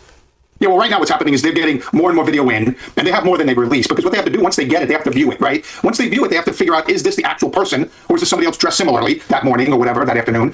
So they have to make sure it's that person. They have to make sure the video is legitimate. We all know AI is out there. We know people get a thrill for whatever reason on forwarding fake videos. So you have a lot of stuff going on when the videos come in. Can the video be enhanced before we actually release it, and things like that? And so they have more video, and they'll be releasing it as they get confident that, number one, it's not fake. Number two, it is the person that they're interested in. And number three, if they've enhanced it where to the maximum extent they can, and then they release videos. That's where the public comes in. That's where the viewers come in. Somebody recognizes the way this person walks or dresses or moves. There's one video where he kind of puts his hands behind his back, and he kind of just, that's a particular affect that people have. And so, like, if you recognize that person, then you might pick up the phone. That's kind of why they're pushing this video out, to kind of force multiply, and everybody out there looking becomes part of the investigative team. How much does the $50,000 reward help? I'm sure it helps in a case like this as much. It helps a little bit. It's not like the $15 million reward we see for the snowboard cartel leader in Mexico, because, there's a lot more poor people in Mexico. That money can and that's a lot more money. I think in this case, it helps, but I don't think it's as helpful as in other cases where the reward is much higher and the person's hiding in a much different place. There's been frustration on the part of the investigation here. There was this whole idea about, well, they had a person of interest who was detained. There seemed to be early signals that we caught the guy, and then the person was released. And as you can see, there are a lot of questions that are being fielded towards authorities about what happened here. Is this different from what you've seen? Is this particular? Is this unique? Or are you saying this is just an investigation? You can't fault law enforcement for finding a person of interest here, but they looked into it and said, wasn't involved. But you can understand the frustration on the part of the public where they're seeing this, and maybe the communication was a little off about it. You tell me. I always look at it from the investigator standpoint, so maybe the public did misperceive, but that person was a person of interest. The fact that they ruled him out doesn't mean he wasn't a person of interest. He actually was a person of interest. Do you feel like the communications from the authorities were a little bit too definitive? Like, wait, everybody can rest easier. This is how we caught. Well, I think that part of it, yes. I agree that, the Providence Police Department should not have lifted the shelter-in-place order. That's one thing that kind of lets people know, because that turns the person of interest into a suspect, and that didn't happen yet. The investigators did not do that yet. And so by the authorities, by the higher-ups in the police department and in the city administration, lifting the shelter-in-place order, it tells the public we have a high degree of confidence that this person of interest is the guy we're looking for. You shouldn't do that, because the investigators haven't told you that. The investigators are interviewing that person, they're vetting him, they're going through all the outside information that they've collected about that person, and this is just due diligence. We bring in people of interest all the time. That's why we call them people of interest and not suspects, because they're only people of interest. We have enough external information to make them interesting to us, and let's look at them a little closer. Now, in a violent crime like this, you want to take them into custody while they're in that category, because God knows they could actually perpetrate more crimes. So you hold on to them as long as legally possible, or as long as it takes to vet them out and say, okay, this isn't the guy. And so that's a natural part of the investigation. That part of the investigation didn't bother me. There were no balls dropped. There was nothing like that. I think the one main thing that the mistake was to lift the shelter in place too early, because they didn't listen to the investigators who said, hey, we're still looking into this guy. We're not sure he's the guy. So don't lift the shelter in place. That's, I think, that's what gave the public mixed signals. And what about this idea of putting the impetus on Brown University, the blame on Brown University? Rhode Island Governor Dan McKee said that there's going to be a review of school safety measures. Brown University seems to have been criticized for having a lack of camera footage. There was an accusation that was refuted by the mayor about do they have digital evidence that they're not sharing with law enforcement. He refuted that. It said they're collaborating. But Brown University is in the spotlight right now. Your thoughts on that? Well, I think that every time one of these things happen, there should be a thorough look at how it was able to be carried out. And are there lessons to be learned here that we can apply so that, at least in this way, it doesn't happen again? So we can kind of close some of the gaps in our security that clearly existed. So I'm not sure about blame. There may be blame. Once the investigation of how this happened is complete, then it's the time to maybe assign blame. Not yet, I don't think. But I do think that always, in almost every instance where something like this happens, it demands a thorough examination of how it happened and are there lessons to be learned. What is being done behind the scenes as opposed to looking at that surveillance footage? I mentioned before there was a discussion about doing ballistics analysis, trajectory of the bullets at the crime scene, to do a crime scene reconstruction. What are they trying to find there? Yeah, well, what they're trying to find in me as an investigator, what I'd be most wanting to know is who was the first person shot. Because if this was a targeted killing, that killer got into that building specifically, went to that classroom specifically to find a specific individual. When they entered that classroom, they would have went right to that individual and shot them first. If in fact it was a targeted individual, which it could be. So oftentimes in these situations where it's an enclosed space where shooting starts happening, there's chaos, right? You don't know the second, third, fourth, or fifth person shot, but you do oftentimes know who the first person shot is because nothing's happened yet. So people are still looking around. Oh, I looked over, I saw this guy walk into the room, and I saw who he shot. Then I dove under a desk. Well, then I ran out of the room. So I didn't see the second one. But oftentimes you do get some information on the first person that was shot. And so that's what I want to know now. I'm sure on Sunday or Saturday night, they were in that hospital, they were interviewing surviving victims and anybody else that was in that classroom that could speak. Now, saving of lives always comes first, and the caring for the wounded, obviously. So as soon as they had the opportunity, I'm sure they were trying to get a picture of who was the first person shot in this room, because that, if it was an intended victim, that gives you motive, and that might point you to who did this. So I would want to know who was the first person shot, maybe who was the second if you have that much time. But like I said, once that first shot goes out, people are diving under desks, running out the room if they can, and stuff, and then that's when chaos really... That's the Middle Eastern kid that was killed. That's one, and we saw Ella Cook earlier too as well. It's a sad time right now. I know his parents are grieving hard right now, losing their child. And you can't really get a good picture of what happened. But I think that they can get a good handle on who the first person shot was. Do you think that this could be somebody who is connected to Brown University in some way, whether a student, former student, faculty? Because there were aspects of this where it seemed there had to be a level of knowledge, right? Like knowing the doors might be open, it was final exam prep time, knowing where to go. Is this a case where investigators then looked to see if anybody had any grudges against the university or that particular classmate? How does that work? Because it seemed to be very, very specific, knowing exactly where to go. Am I totally off with that? No, I mean, that's the exact path investigators are going on, the one you just described. So what you do is you list your victims, who was in that classroom and who was shot. Do they have enemies? Do they have, like, first thing I heard when I heard it was a female sophomore from Alabama. That's Ella Cook right there. Was killed. The first thing I thought of, did she have a stalker? Young college girls sometimes get stalkers. We saw that, in Idaho and things like that. So look at your victims. Did someone have a beef with somebody? Did someone have, a romantic relationship that ended recently? All of those things, financial disagreements, anything that any of those people had going on in their lives that could indicate, a grudge or a beef with somebody else that might want to do them harm. So absolutely on the right track. List everybody that was in that room and go through their lives. And did they have somebody that didn't like them? Look at their social media. Did they have people that were stalking them? And those kind of things. That's also a large part of the active investigation right now, I would bet. Now, obviously, the community is very scared. There's no active threats in the area as far as we understand, but there still seems to be, a sense of unease and fear. As far as I could see, based on the reporting, they couldn't confirm one way or another whether this person of interest, this suspect, is still in the area. You heard the mayor talk about that the city is providing enhanced police coverage at Brown University and throughout the city. What does that mean? What does that tell you? Well, it tells me first that they don't have a definitive identity or cause. So they don't have, okay, this person was targeted. Because oftentimes that's what you hear, right? When we say, okay, the threat, this was a targeted thing. The person was only after this other person. They're not looking to, kill people at large. They don't know that yet, apparently. That's what it means to me. They don't know if there's a ongoing threat to the public at large. Or, sometimes even if it's a targeted, it doesn't have to be a targeted individual. It could be a targeted group of people, a clique or a group of people, somebody who's ostracized or something like that. So they don't know for sure, like, who the intended victim was and the motivation behind it yet. That's what it tells me. Once they have that, once you know, oh, this was a romantic thing, a spurned boyfriend, a stalker, then you can say, okay, stand down. The community at large is not at risk. We kind of know what the intention was here and things like that. But it doesn't seem like they've gotten to that point yet. It doesn't seem like they've said, okay, this is why this happened. Bobby, given what we've talked about so far, are you surprised there hasn't been an arrest as of yet? I mean, to couple what we talked about, surveillance footage issues, Lee Ding, a student at the Rhode Island School of Design, also dances at Brown University, told the Associated Press, the fact that we're in such a surveillance state, but that wasn't used correctly at all is just so deeply frustrating. I think, honestly, the students are doing a more effective job at taking care of each other than the police. So that, this is an idea to move forward with increased security at campus buildings. But at the same time, you have to wonder, people will look at this and say, wait a minute, how is it possible, given where this happened, given the amount of manpower that's being factored in here, ATF, FBI, Homeland Security, Providence Police, they haven't caught somebody yet. They haven't arrested anybody yet. Is that surprising to you? No. In a way, yes and no. In a way, it is, because if this is a targeted attack, then you kind of can zero in on your suspects quickly. In other words, if this guy had walked into, say, the student union or, a quad where a bunch of people and just randomly shot people, then it's much harder to get an idea. But he walked into a specific building, into a specific classroom where a specific group of people were gathered. And so that tells me that they had the intention of going there, because he probably passed through other groups of students to get there before he started shooting. So why did he start shooting in that classroom at those specific people? That leads you to why this happened. That leads you to who did this. And then leads you, obviously, to getting the person. But as far as, like, grabbing them into custody, look, if someone is hell-bent on carrying an attack like this, and they have the financial resources to kind of have a getaway ticket and to fly somewhere and go right to an airport, it never really surprises me that it takes a while to get the person in custody. And sometimes it surprises me that you haven't identified him yet. But people get away. I mean, we've seen this a lot. even when we know who he is, the father out west, where he killed his 3 kids and then went to the woods. I mean, you do see people get away because they planned it properly. It is a little bit concerning that we haven't had a reason why this happened and a person identified as who. Even if you don't have him in custody, at least you can start plastering his picture all over the place, and then people could maybe spot him, like happened in the Luigi Mangione thing when the person at McDonald's called and said, hey, I think that guy you're talking about is in our restaurant, and sure enough it was. So I think that it doesn't surprise me that he's not in custody yet, because that all goes into how much planning they did. Post-event, they said, okay, I'm going to do this shooting, and then I'm going to get on this train, and I'm going to go to this place. It depends.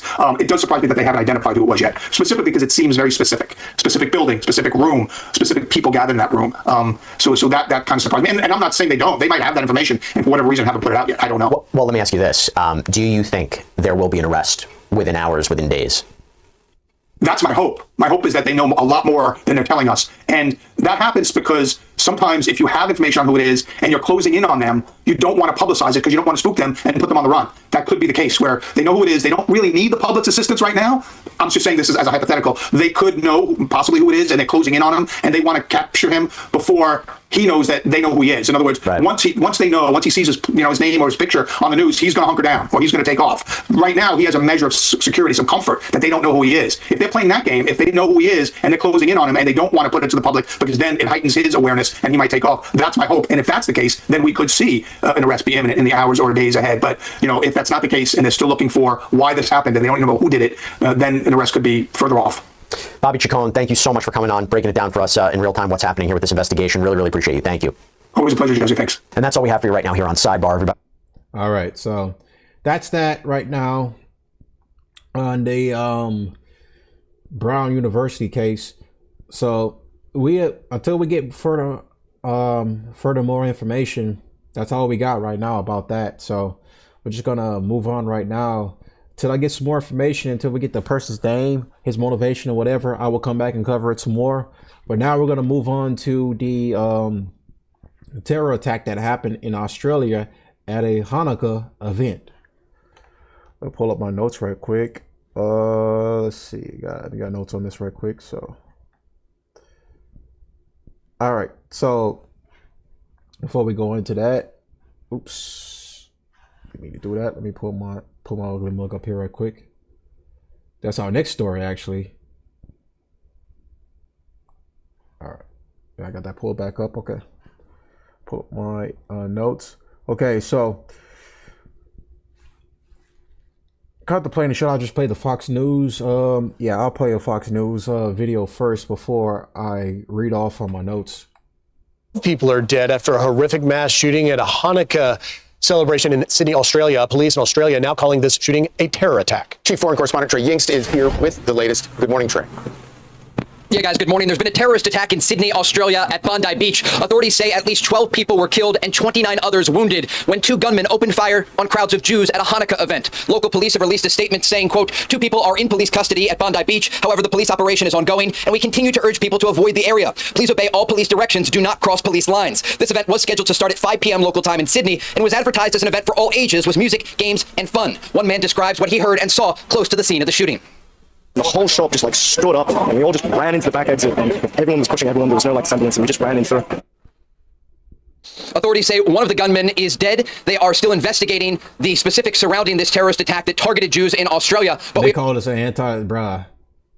Like, that's crazy. He's called an anti-Semitic. These are the results of the anti-Semitic rampage in the streets of Australia over the past 2 years, with the anti-Semitic and inciting calls of globalizing intifada that were realized today. The Australian government, which received countless warning signs, must come to its senses. Bruh. Well, look, we'll cover it some more. We'll break it down some more. Let's just let this video play on. We are now getting reaction from Israeli ministers, including Gideon Sa'ar, Israel's foreign minister, who said in a statement, quote, I'm appalled by the murderous shooting attack at a Hanukkah event in Sydney, Australia. These are the results of the anti-Semitic rampage in the streets of Australia over the past 2 years, with the anti-Semitic and inciting calls of globalize the intifada that were realized today. The Australian government, which received countless warning signs, must come to its senses. We're also getting reports in Israeli media right now that Israel's Prime Minister Benjamin Netanyahu is expected to give a statement in the coming minutes about this horrific attack in Australia. But again, the latest information that we have from Australian authorities, 12 people are dead and at least 29 wounded following this terrorist attack that targeted Jews at a Hanukkah event. Guys, back to you. And Trey, you mentioned, we could hear from Prime Minister Netanyahu following the Australian Prime Minister Albanese. His initial statement that went out a few hours ago makes no mention of this being related to a Hanukkah celebration or anti-Semitism. Has the Australian Prime Minister given more indication about that? It's not. He hasn't. And look, we should be very clear, based on the information that we have, this was a targeted attack going after Jews who are celebrating the first night of Hanukkah in Australia. There is horrific video circulating showing some of the victims who are clearly Jewish in this attack. Trey, bear with us for one moment. I believe we can dip in live to Australian Prime Minister Albanese holding a press conference now. Watch this with us, and we'll come back to you. There are nights that tear at our nation's soul. In this moment of darkness, we must be each other's light. Hold on to the true character of the country that we love. Australia is stronger than the cowards who attacked innocent people today. Australia is braver than those who seek to make us afraid. Australia will never submit to division, violence or hatred. We will see justice done and we will come through this together. I'd ask Acting Deputy Commissioner Ryan to make some comments and then Director General Burgess. Thank you, Prime Minister. Firstly, our thoughts go out to the families and communities that have been affected by this senseless attack today. The AFP stands next to the New South Wales Police and with ASIO in our joint counter-terrorism arrangements. And we'll put all resources we can, all our specialist powers, all our specialist resources towards ensuring that this matter is investigated as thoroughly as possible. In relation to the Joint Counter-Terrorism Team, we have heard that there has been a declaration of a terrorist incident that will enable the AFP, along with ASIO and New South Wales Police, to use specialist powers in relation to this investigation. I don't wish to speculate in relation to any of the information that is currently known. This matter is ongoing. It is in its early stages, and we will continue to work with New South Wales Police to ensure that it's investigated as best as possible. Thank you. Thanks, Nigel. Thanks, Ben. ASIO was also a member of the Joint Counter-Terrorism Team, and our principal role at this stage is to support the police in their ongoing investigation. But at the same time, as is standard practice for us, we are looking at the identities of the attackers, and where that is known, we're looking to see if there anyone in the community that has similar intent. It's important to stress at this point we have no indications to that fact, but that is something we have active investigations on. The national terrorism threat level remains a probable. I don't see that changing at this stage. Probable means there is a 50% chance of an act of terror, and unfortunately we've seen that horrific act occur tonight in Australia. Thank you. Few questions. Charles, as you call this terror, are you aware of any other terror threats at the moment? And what's your message to the Jewish Australians who may not feel safe in Australia tonight? My message to Jewish Australians is that your fellow Australians stand with you tonight in condemning this act of terror, in condemning this outrage. We had a number of conversations with people tonight. One of the Jewish community leaders said to me that we know where anti-Semitism leads, that it leads to an attack on everyone, not just Jewish Australians. And this attack at Bondi Beach, of all places, a place of celebration, a place where people, particularly in Sydney, but from all over the world, come to enjoy each other's company. And to, in this case, at the Bondi Pavilion there, I'm very familiar with that pavilion. This senseless attack is one which is an act of terror. It is aimed at creating fear. But we will stand with the Jewish community and Jewish Australians at this time. Prime Minister, in light of this attack, is the government going to move on any of the recommendations in the Special Envoy's report on anti-Semitism in Australia? Yeah, we're continuing to work on all of those issues, including one of the things that you'll see is a request that had previously been made to be included in additional funding for security as well. And I know that it is,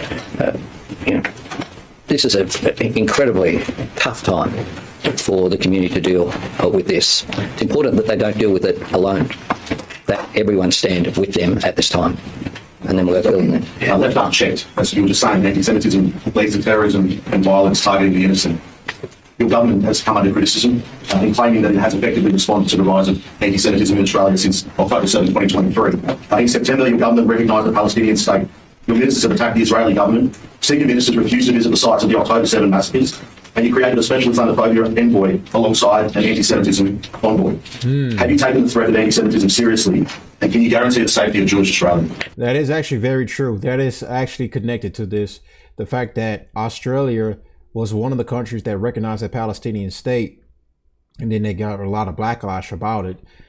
And then, of course, they have a lot of quote unquote anti-Semitism that's going on right now in Australia. They're arresting a bunch of the white nationalist movements that are protesting the government right now, especially with all this much migration that's coming into the country. This is actually kind of like a result of it, that they let these guys in here who are, I believe, Pakistani in origin. What the father was, I think he was a refugee or an immigrant, either one or the other. He's a Pakistani national who went to the Philippines along with his son to receive this military training. And as you know, they've come back since then to commence this act of tyranny. You know, the details are very vague right now, especially about this. They captured, the father is dead. The son is in custody right now. And all they got to do now is wait for more information comes out as they question him and possibly, you know, interrogate him to get more out of him. The mother, of course, she doesn't really have much information to offer because she just assumed that her and she just assumed that the father and the son were going out. I believe it was like a I forgot what she said they were doing. It'll come back to me later, but I mean, right now all we know is that they left the country. They were actually being watched by the government already. They had them on the radar ahead of time, and then they've managed to slip past the radar, and then this incident happened. You know, there's a lot more questions being asked instead of answered. You know, a lot of this stuff just did happen. This Brown University shooting, and then this event happened.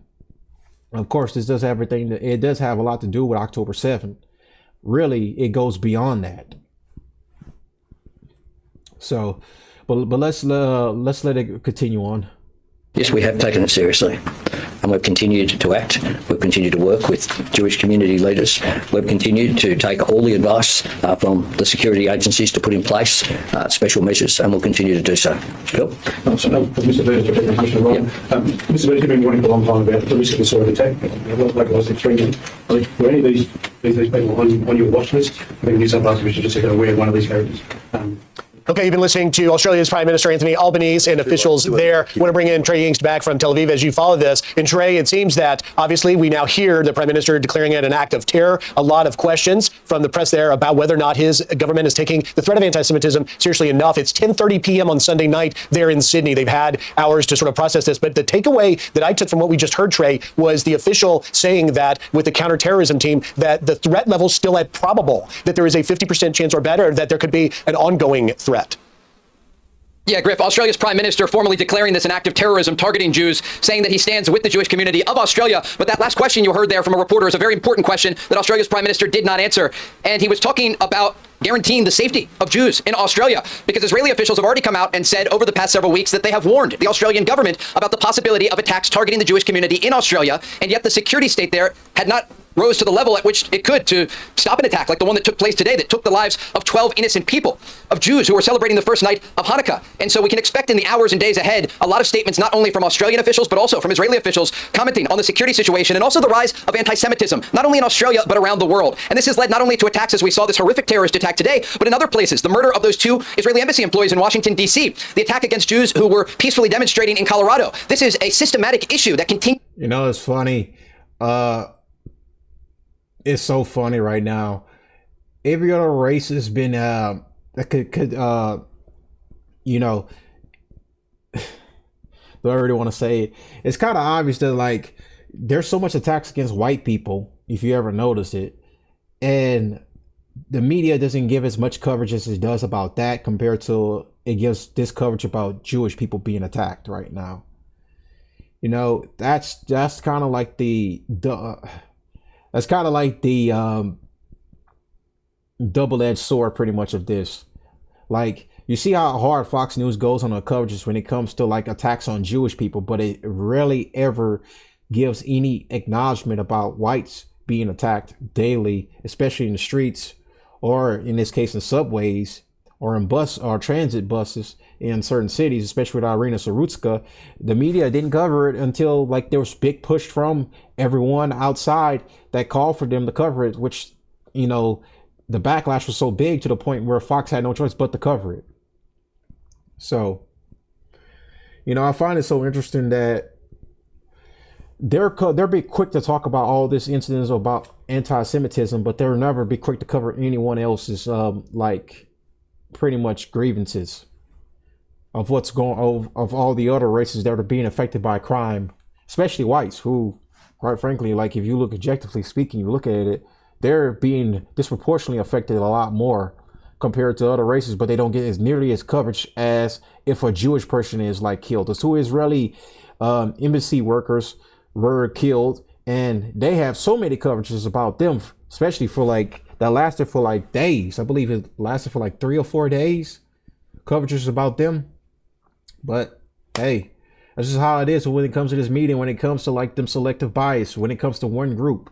When people always talk about privilege, you know, when it comes to like white privilege, black privilege, whatever privilege, there's only one group that I know that gets so much privilege, and it's our greatest, and it's the chosen ones, as you can say. Continues to be a problem across the world. And today, what we learned was that the Australian authorities say they are standing with Jews there in Australia, but these questions will continue. The latest information, though, Griff, that we have about this attack that took place, there was a Hanukkah event at Bondi Beach that was set to start at 5 p.m. local time in Australia. After that event began to light the menorah, the first night of Hanukkah, these two gunmen approached the event and opened fire on a crowd of Jews.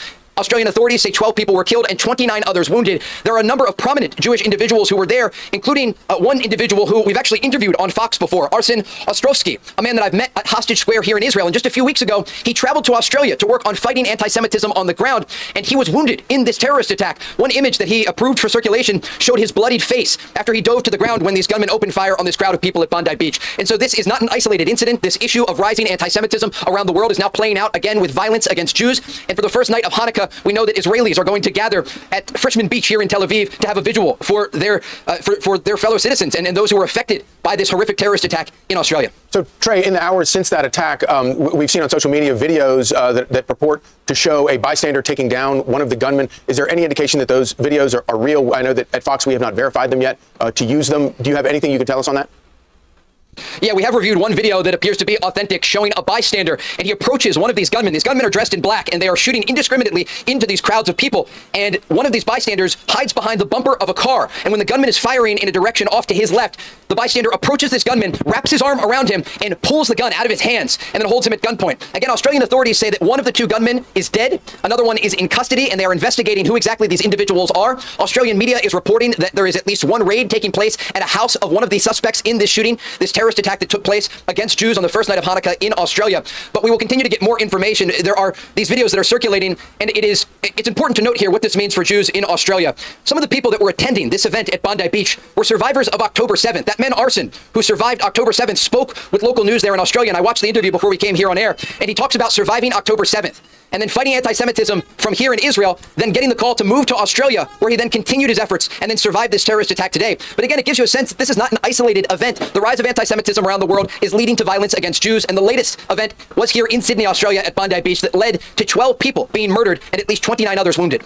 Yeah, I mean, there's no doubt that there's a rise in anti-Semitism, but there's also just a rise in religious intolerance. We saw the murder of school children in a mass in Minneapolis, and we have been reporting as much as we can, although I don't think we've been giving enough attention to it, the absolute slaughter of Christians in Africa. But I think no doubt that is happening. I'd love for you to just discuss how important the significance of this beach is, because this beach, I was recently in Australia. Bondi Beach isn't just a beautiful beach for surfers or tourists. It's a meeting point for the people of Sydney. They're there in the morning, walking all the way until the evening. They see the sun come down. This is going to have a chilling effect on everyone in Sydney, not just the Jewish community. Yeah, look, Bondi Beach is the most famous beach in Sydney, Australia. Thousands of people gather there each day to go to the beach with their loved ones. Many were there tonight for this Hanukkah celebration, but when you see the images of hundreds of beachgoers running for shelter during this terrorist attack, it does raise questions about the security situation in Australia and what authorities there will be doing to ensure that beachgoers and, of course, the Jewish community there remain safe. Trey Hingst, thank you so much. We'll check back with you throughout the show. I'm Steve Doocy. I'm Brian Kilmeade. And I'm Ainsley Earhart. And click here to subscribe to... All right, so we're going to go to this one right here from the Young Turks first before we get Propaganda Co's video, which is going to expose the Zionist angle deciding what is being said right now and how they're pushing this into like further escalation with Iran, oddly enough, because like Benjamin Netanyahu came out and said that these two terrorist fighters were Iranian soldiers.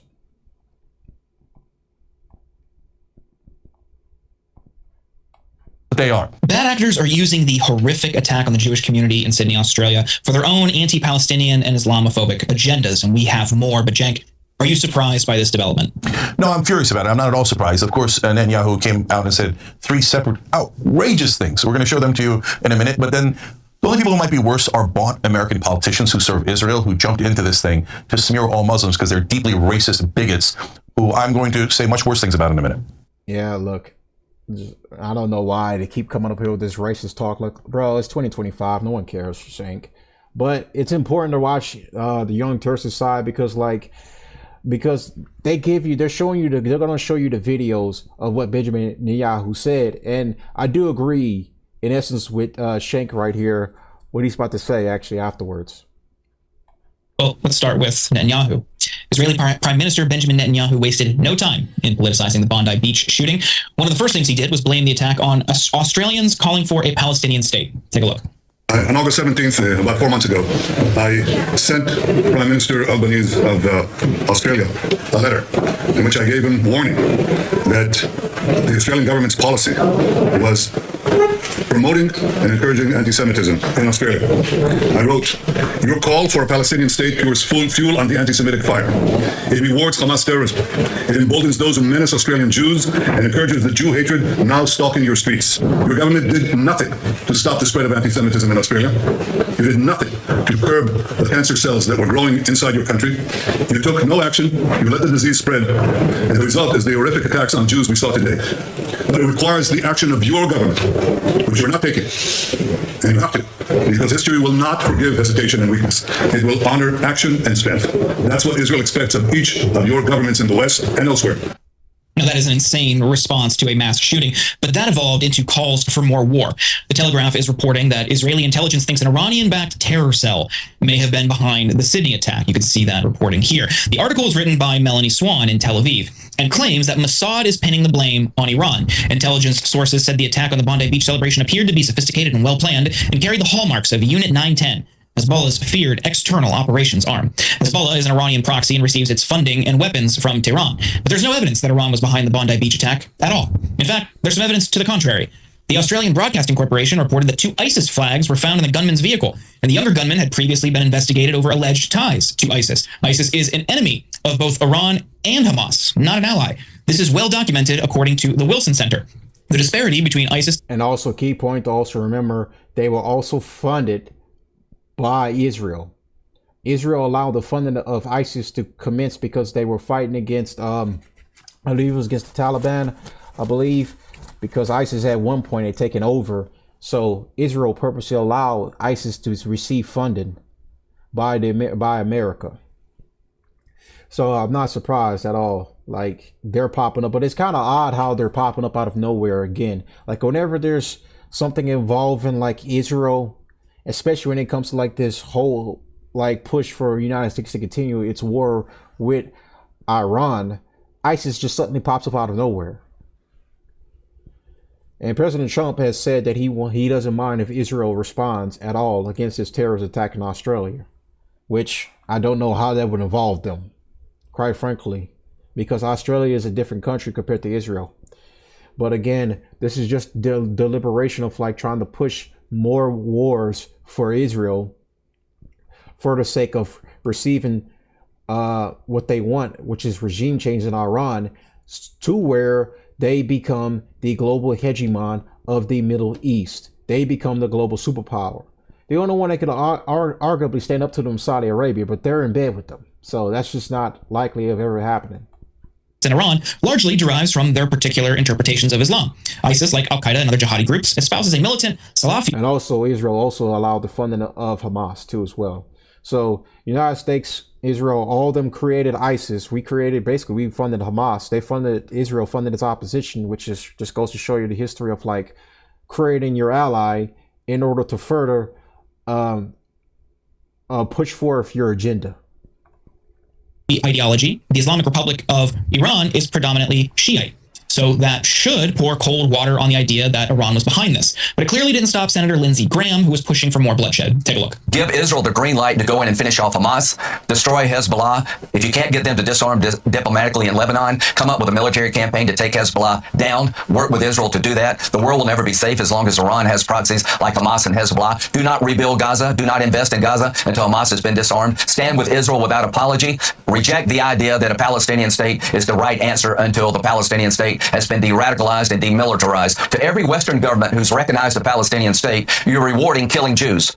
And you'll notice the one country he didn't mention in that laundry list of places he wants to attack, bomb, overthrow the governments of was Australia. He's not really worried about Australians at all. It's about bloodshed. And Democratic Senator John Fetterman joined in too, echoing Netanyahu and Graham's claim that calls for a Palestinian state would lead to the death of more Jews. Take a look. Lindsey Graham was with me, your colleague from South Carolina, who said a warning to anyone who is trying to say that there should be a Palestinian state. If you create a Palestinian state, what you will get are more killings of Jews. Do you agree?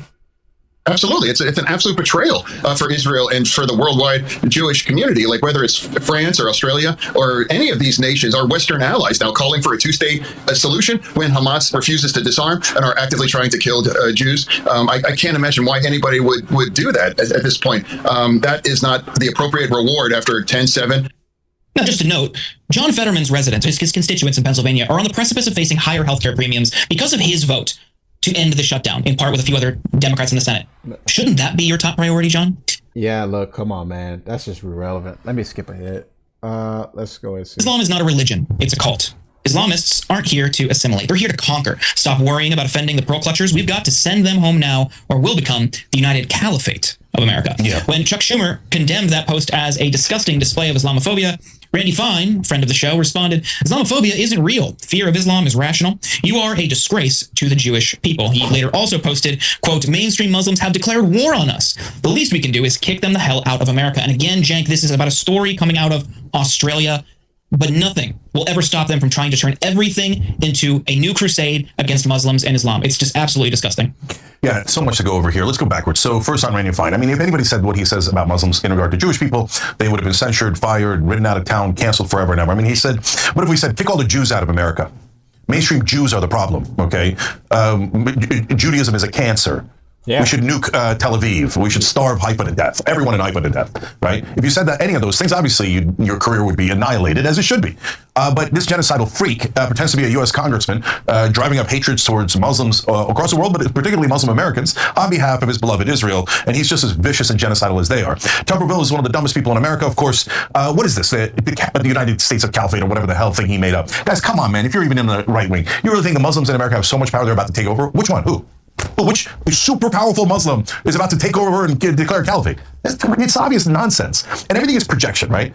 There is one country that has conquered us, that has legally bribed 94% of our Congress, including Tommy Tuberville, John Fetterman, and Lindsey Graham. There's one country we're not allowed to criticize. There's one country we must give hundreds of billions of dollars to because they've conquered us. And they say you're to shut up, and no one is ever allowed to criticize that country. That country is Israel. Who's got more power in America? Muslims or people supporting Israel? Come on, there's no human being who's stupid enough to think that it's Muslims and not people who support Israel. No, literally everyone in the country knows that, no matter what their opinion is, except national media and our politicians, who almost all work for Israel. Now, if you say, oh, Cenk, you can't say that. I mean, look at this Fetterman bitch. Look at this Lindsey Graham monkey. They just come in here and they're like, oh, it is ISIS is Hamas and Hezbollah and Iran. No, you morons. ISIS is extremist Sunni. The others are Shia. ISIS believes any other sect of Islam is an insult to God and wants to kill everyone that is not their exact sect. They hate the Shia more than anything. And they hate the idea of national governments to begin with. And since they challenge the leaders of these countries, Iran is the biggest enemy of ISIS. They do vicious things to ISIS. So to say that it was Iran because it was ISIS is to publish your ignorance, or the fact that you're a gigantic liar and you lie on purpose to create wars. And that's what Fetterman's about. That's what Lindsey Graham is about. They want to drive Americans into wars on behalf of Israel, get us killed, take all of our money, give it to Israel because they have been bribed by the Israeli lobby in this country. Yes, Supreme Court made it legal to bribe people. I get it. I get it. Other countries are going to soon come in and bribe us too. And Middle Eastern countries have all begun to bribe our politicians. But certainly Lindsey Graham is a bought bitch and has been his whole life. He's a disgusting warmonger who doesn't mind getting Americans killed. He supports the terrorism of Israel day in and day out. And what does he do? He's like, oh, good, a shooting. Let me take advantage so I can start another war on behalf of Israel. You should hate the Muslims. You should hate the Palestinians. They say, like disgusting terrorist supporters that they are. So I mean, guys, it's humiliating these days to be an American citizen. And whether it's a Democrat like Fetterman or a Republican like Lindsey Graham, they all come in and bow to Israel. They bow down and grovel and say, oh, you should murder the Muslims. You should kill the Palestinians. And you say how we're the moral ones. No, I don't. I think Graham and Fetterman are among the two most evil people in this country. And they don't have the excuse of bias. No, they're literally paid to be that evil and that immoral. They disgust me. Okay, so now we go to Netanyahu. Did you get a load of his arrogance there? And fascinating things he said. He said that he had warned Australians already. It almost sounded like a threat. I already warned you. You are to crack down on anyone who criticizes Israel. You're not allowed to make sure they're not allowed to protest, arrest them, abuse your own citizens on behalf of Israel. I already warned you. Now all of a sudden you got a terrorist attack. Okay, it's the Muslims. It's the Muslims. Okay, no, and you don't hate Muslims enough. That's your problem. No, the problem here is hatred is what leads to violence like this. So no matter how disgusting Benjamin Netanyahu is, and the obvious fact that he's the biggest terrorist in the whole planet, easily, we are still rational, decent, moral people. We don't go, oh, that means you should hate everyone that happens to be in Netanyahu's religion. No, of course not. Only an irrational idiot like Lindsey Graham or a buffoonishly evil monster like Fetterman would say things like that. And Randy Fine is obviously a genocidal terrorist, so there's no redeeming qualities to Randy Fine at all as a human being. So, but they don't represent everybody on their side at all, okay? But when it comes to Muslims, obviously they smear away. Now, secondly, he says he commands the governments of the West. Netanyahu does. And he said, this is what Israel expects from your governments in the West, when he was talking about no one should ever be allowed to criticize Israel. And if you criticize Israel, there will be consequences, he says. Well, now you got me wondering, who the hell was it? Was it really ISIS? I know it wasn't Iran. It can't be ISIS and Iran. I see you lying 100%, which makes me think, that's weird. All three of you are lying. So then what's the real truth? Are you covering up the real truth? What is it? Who put these two guys up to it? I don't know. And I hope the Australian authorities do their best in finding out. But then he, on top of everything, to Jordan's point, shouldn't your hearts go out to Australians today? No, Netanyahu blamed the Australians. He basically said, it's your fault. You said the Palestinians are equal to Israelis, and that they're not inferior, and they're not subhuman, and they share the same sovereignty as all other human beings. How dare you? Since you're not as racist and bigoted as I am, you suffered this tragedy. It's the Australians' fault for not bowing down to Israel. I already warned you. I already threatened you, he said. But this guy's an out-of-control maniac, trying to bully the whole world into agreeing with his genocide after genocide, grabbing more Palestinian land, massacring more Palestinians, and then smearing all Muslims. Barely has any sympathy even for the Jewish victims here. Barely talks about them. Immediately shifts over to everyone, A, must hate Muslims, and B, guys, come on, as we get to B here, did you not just see the talking point that all of them used at once? Israel literally sends talking points to their paid propagandists, the people who are supposed to be our representatives. And that's why I call them a monkey. They go out like a trained monkey and they're like, oh, if you are in favor of treating Palestinians equally, I am told by my Israeli overlords that you hate Jews. So if you don't want to discriminate and murder Palestinians, you're anti-Jewish. No, that's not true. I don't know, I have a single Jewish friend who thinks that it's pro-Jewish to commit a genocide. They don't think that. They don't think that. Only the monsters in charge of Israel and in charge of America think that. And now they're slapping Australians across the face and saying it was their fault for being decent, wonderful human beings who recognize the Palestinian state. Everybody should recognize the Palestinian state. What does it mean that they can't have a state? That they're the only people on planet Earth who can't govern themselves? And then the enslavers who do their list of demands. Well, we've been occupying the Palestinians for 58 years and we've been brutalizing them and killing them and taking their land and humiliating them. But we once offered a peace treaty where we would give a small portion of their land back to them. And the people that we are enslaving and occupying and have stuffed into concentration camps didn't take our generous offer of a tiny portion of their land back. So since the slaves did not like the offer of the slave masters, they are to be punished and further occupied. No, the occupation is a core evil. You cannot occupy other people and humiliate them and oppress them for 58 years and pretend that you are the good guys. You are not the good guys. That is a deeply immoral thing to do, and I'm not interested in your demands upon the people that you have oppressed and enslaved all these years. I'm not interested in it. Let them go, you monsters. I hope that's clear enough. Every time you ring the bell below. Yeah. I didn't want to interrupt much because that was a passionate monologue, honestly speaking, that he was going off on. And I agree.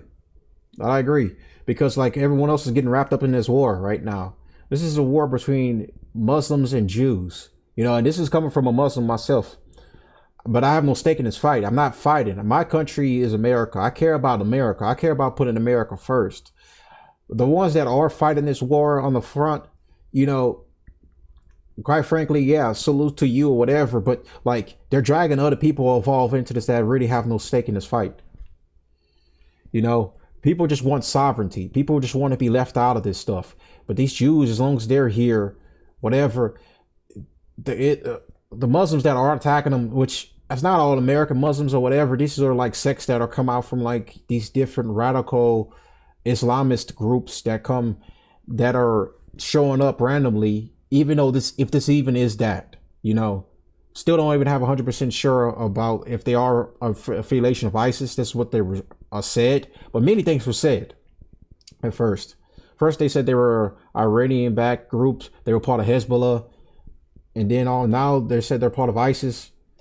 We don't really have a real clear grasp on like who's really running this stuff, especially when it comes to these two terrorists, father and son. We don't really have a clear indication of like who's in charge. Like, was it just them two? I know it wasn't just them two because they literally left the country to go to the Philippines to receive training. But from who? We don't know. So until we actually get more information, all we can do is give speculation and stuff. But there is a clear strategic benefit from this happening, especially in Israel's part, because like now they look to put the blame finger. They look to start bringing up like more. Let's look to bring up the rhetoric that, look, this is an Islamic problem. Look at this. This is the rise of jihadism. We need to stomp out all these jihadists, get them out of the Western civilization and ship them all back to their country because like they are now coming after Jewish people. Well, it wasn't bad enough that they weren't attacking like, places like, the World Trade Centers in New York City, 9/11 style attacks. They don't give a damn about this, but we haven't seen like a Islamic attack in America since 9/11. These attacks that are happening all over in the world seem to be like randomly happen at random times or whatever, and they don't seem to be connected to anything but ISIS for the most part. I think some of the last terrorist attacks have all been for the most part have been ISIS.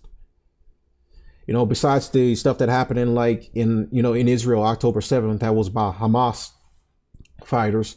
Hezbollah also, attacking some of the I believe it was Hezbollah. I think it was Syria. Forgive me right now.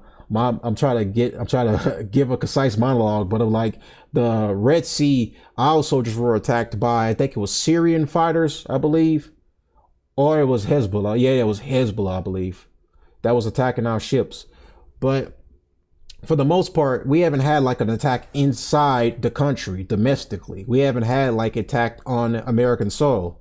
We've had these attacks happen outside of America and all these other places. So, and this is like at any point, Israel's looking for an excuse to go back and have a fight with Iran. They're going to look for any excuse to use any attack against Jews as a justification for why we need to go out and eradicate Muslims.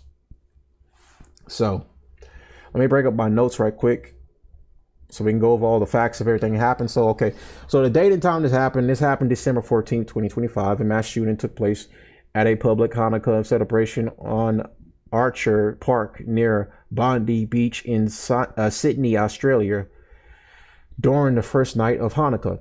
That's from Wikipedia. Also from Wikipedia, this is for the events details. This was a Shabbat organized Jewish holiday event. I might have pronounced that wrong. With about 1,000 people in attendance. Two men began shooting into the crowd in the Shabbat. Two men began shooting into the crowd in the late afternoon. That's from Wikipedia. Australian authorities quickly declared this as a terrorist attack with an anti-Semitic motive.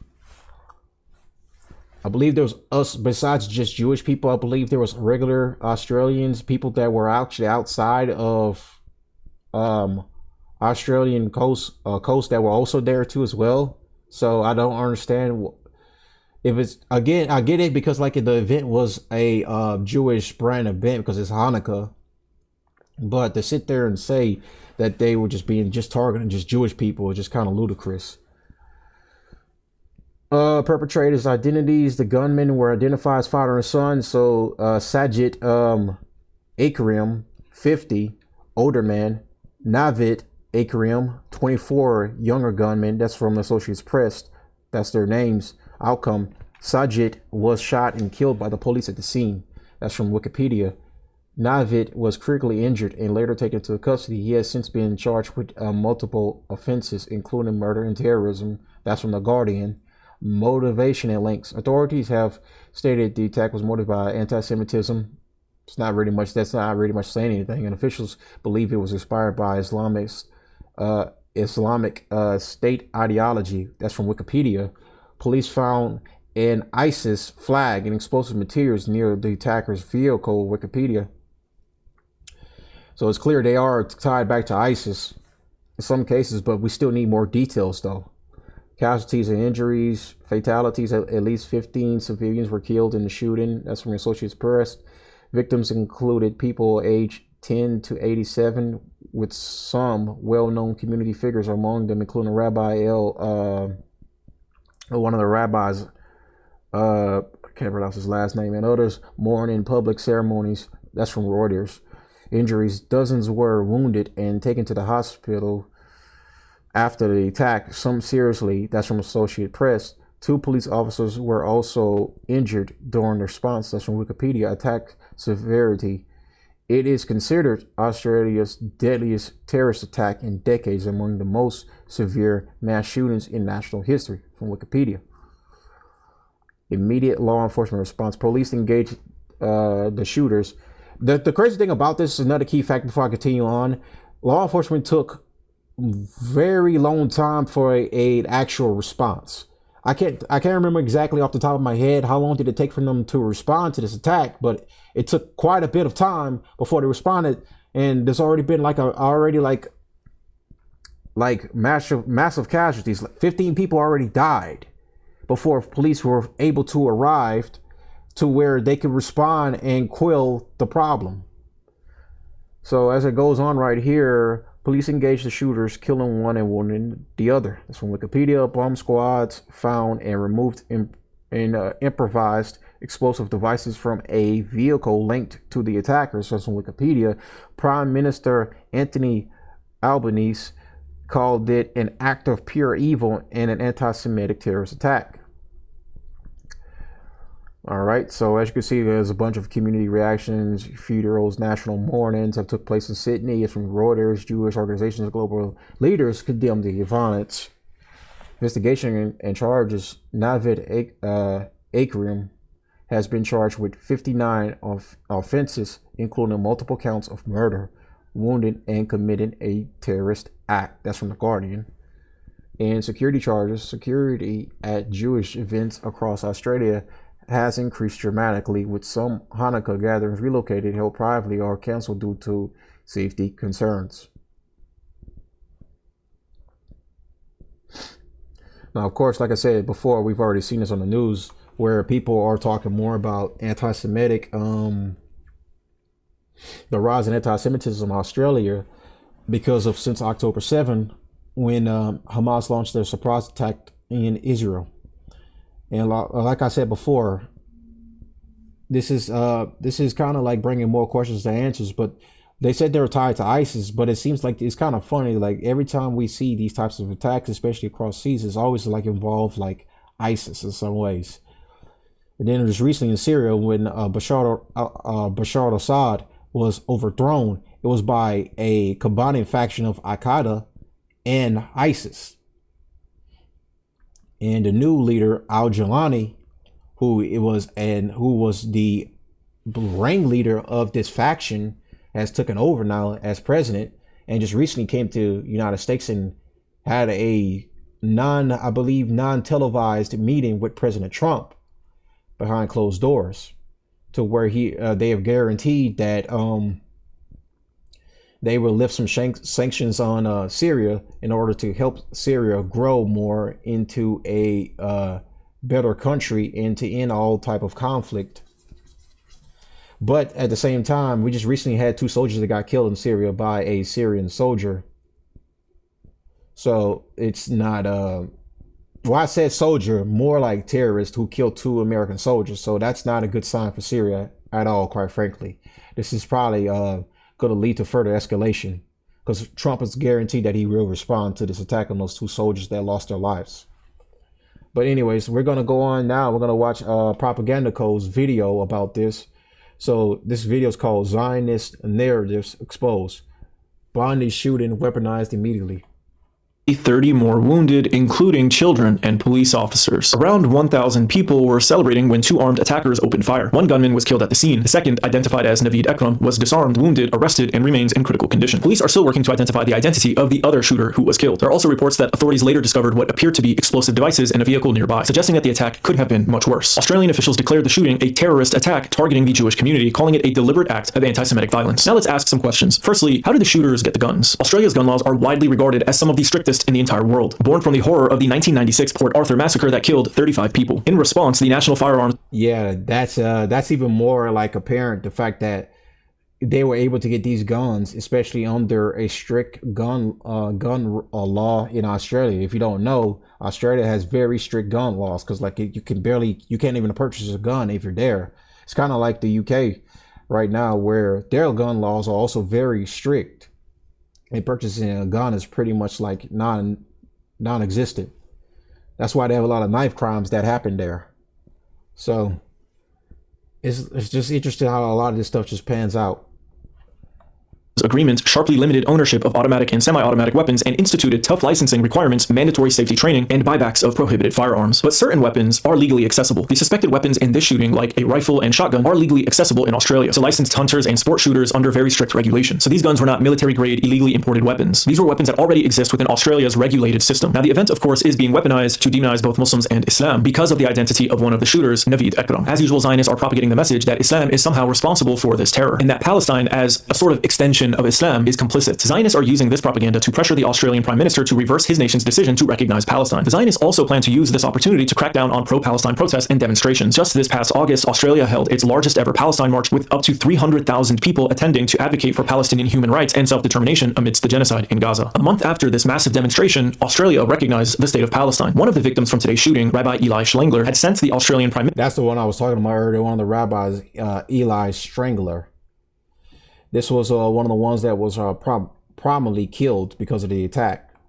Minister a letter at the time urging him to reverse his decision. Quote, Rabbi Eli Schlangler, a Shabbat rabbi and emissary, had recently sent a letter to Australian Prime Minister Anthony Albanese. In the letter, written after Australia recognized a Palestinian state, Schlangler urged Albanese not to betray the Jewish people and called on him to reverse the decision. Today, Rabbi Eli Schlangler was murdered along with 10 others at a Hanukkah event he organized, killed in cold blood for being Jewish in Australia. Now, the Zionists are going to have a really difficult time trying to paint this as an Islamic-inspired act of terrorism. One of the shooters, Naveed Ekram, was disarmed in an act of selfless bravery by this man. Right-wing outlets and accounts began celebrating the man as a hero, with some offering to buy him a beer, and other Zionist accounts claiming that he was a brave Jew. Yeah, that's come to find out he wasn't Jewish. He's actually Middle Eastern. Benjamin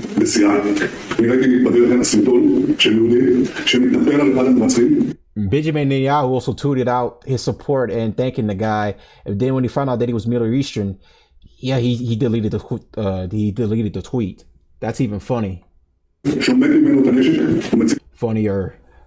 That's crazy. It turned out, however, that he was a Syrian-Australian Muslim named Ahmed. He risked his life taking 2 bullets in the arm in order to disarm the shooter. He is now currently recovering in the hospital. We're just learning some details about him because he has been shot. Now, we are confident in saying that that is him. One of his relatives has just spoken to one of our reporters. We've got an interview coming in. We understand that this gentleman's name is Ahmed Al-Ahmed. He's a 43-year-old married father of 2. He raced into hell. Apparently owns a fruit shop in Sutherland. No experience with guns. He was just walking past. We are told that he has 2 bullets in his arm, but I think he's going to be okay. Let's have a listen to the hero's relatives talking about his acts this evening at Bondi Beach. We see on the social media, he's 100% hero. 2 shots? Yeah, he have 2 shots, one in his arm here and one in his hand. In a moment defined by fear, this Muslim, Ahmed, acted without hesitation, saving lives before police could even reach the attacker. The Zionists are so... It's crazy even to notice that it was a Syrian that saved the day. A Syrian. The cops took too long to come and do what they're supposed to do, but a Syrian did what he could at that moment. And then all the pro-Zionist accounts pretty much receded their thank you, because like they wanted this to look like pure anti-Semitism attack. All these Muslims, these Middle Easterns, they're worse. They're trying to kill and attack the Jews. You know, we're the only Jewish state in the Middle East, and all these countries that are just trying to destroy us because we just want our sovereignty and our freedom. It's insane to me. desperate to make this about Islam and Muslims, but will struggle to do so given that it was a Muslim who stood in the way of God knows how many more victims. Going back to the rabbi who was shot and killed, it turns out that he was actually an avid supporter of the genocide in Gaza. He even traveled to occupied Palestine and partied with IDF soldiers mere hours before they were ordered to enter Gaza for their ethnic cleansing campaign. He also took a video of himself in the West Bank overlooking an illegal Jewish settlement. A very, very high peak, and from here you can see half the country. Unbelievable place. Can you imagine if this was in the hands of the Arabs? This is right in the heart of the West Bank.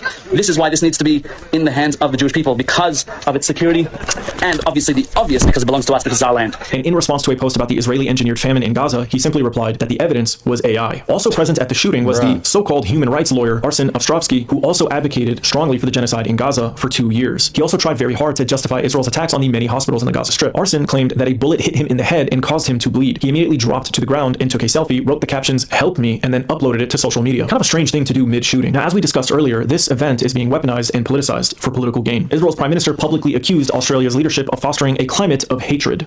Sent Prime Minister Albanese of Australia a letter in which I gave him warning that the Australian government's policy was promoting and encouraging anti-Semitism in Australia. I wrote, "Your call for a Palestinian state pours full fuel on the anti-Semitic fire. It rewards Hamas terrorism. It emboldens those who menace Australian Jews and encourages the Jew hatred now stalking your streets." This is obviously absurd, but you can expect the Zionists to continue driving this point home in order to achieve their goals. Dr. Rahma wrote on X, translation, "We warned you not to recognize Palestine, so now you must protect us from anti-Semitism or you too will need protecting. Your punishment is to restrict your nation's civil liberties and be treated like an occupied territory, silenced, monitored, and policed." Another user tweeted, "A guest on Sky News speaking about the Bondi Beach attack draws a reckless and false parallel suggesting pro-Palestine rallies and chants like from the river to the sea are clear calls to kill Jews worldwide." The presenter does not push back. This is disgusting. I have to call it what it is, pro-Palestinian rallies. When they hear death to Jews, gas the Jews, and from the river to the sea, which is a clear directive of kill Jews worldwide. Globalize the Intifada means kill Jews wherever you are. And this tweet here by Candace Owens from a few weeks ago is now going viral. They have been signaling a 9/11 style attack is coming the second week of December. Save this tweet, it will age well. The shooting took place on December 14th, the final day of the second week of December. It's too soon, of course, to speculate, but anytime you have a mass shooting like this, you have to question nefarious actors like intelligence agencies. And there are some interesting questions swirling around. For example, an IDF soldier asked, "Do you think Iran is behind the Sydney attack?" An Iranian Twitter user replied, "I got fatigue of Israeli Jews constantly trying to agitate the Goyim to bomb my country. The shooter, Naveed Ekram, is literally a Pakistani from Lahore. Both shooters went to the Salafi sectarian MI6-funded El Murad Institute." On the bookshelf, you can see titles by Ibn Baz, Al-Uthaymin, and other slimeball authors associated with Saudi Wahhabi Salafism, a sect that is openly hostile to Iran, Iranian people, Iranian culture, Shia Islam, and the Iranian state. Tired of this stupid bullshit over and over and over and over again, and dumbasses keep falling for it. As you can see, they're definitely not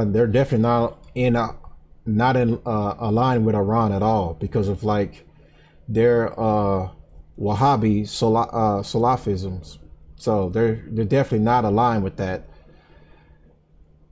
So,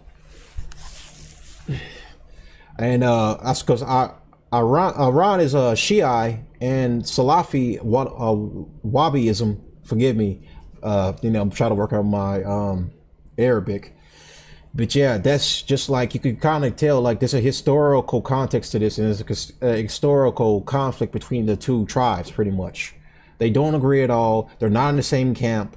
That's what ISIS is. They're Wahhabi Salafism. So they're definitely not. They're not part of Iranians' payroll at all.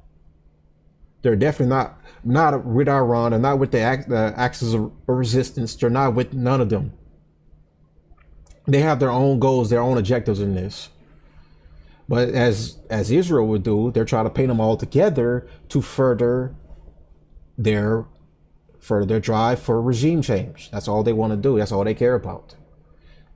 These shootings are intentional and designed to distract people from Israel's crimes and point to the finger at people and countries Israel wants to destroy. There are also reports that the shooter's name may have been Googled in Israel a day before the shooting. One of the perpetrators of the Bondi Beach attack in Sydney, Australia, was Googled in Tel Aviv on December 13th, one day before the attack. Now, this is something that was claimed about the DC shooter with the National Guard and Charlie Kirk's assassination. It's very difficult to actually verify this information because of the fact that the data changes either because of traffic or an issue with the algorithm, or perhaps it getting deliberately wiped. And there are also time differences to consider as well. So I don't actually know if it's accurate, but I do think it's worth mentioning. Now, if you're interested, you can watch my recent video about the Zionist psyop to demonize Muslims and Islam in order to pit Muslims versus Christians in the West so that they can deflect attention away from Israel. There are a lot of unanswered questions about this shooting. For example, who exactly were the attackers? What was their background? What was their motivation? Were they acting alone? Were they guided by others? Were they manipulated and influenced by other people, perhaps an intelligence agency? Why did they target this specific event? Let me know what you think in the comment section. Is there anything that I'm missing and that I need to be made aware of? Thanks for watching and take care of yourselves.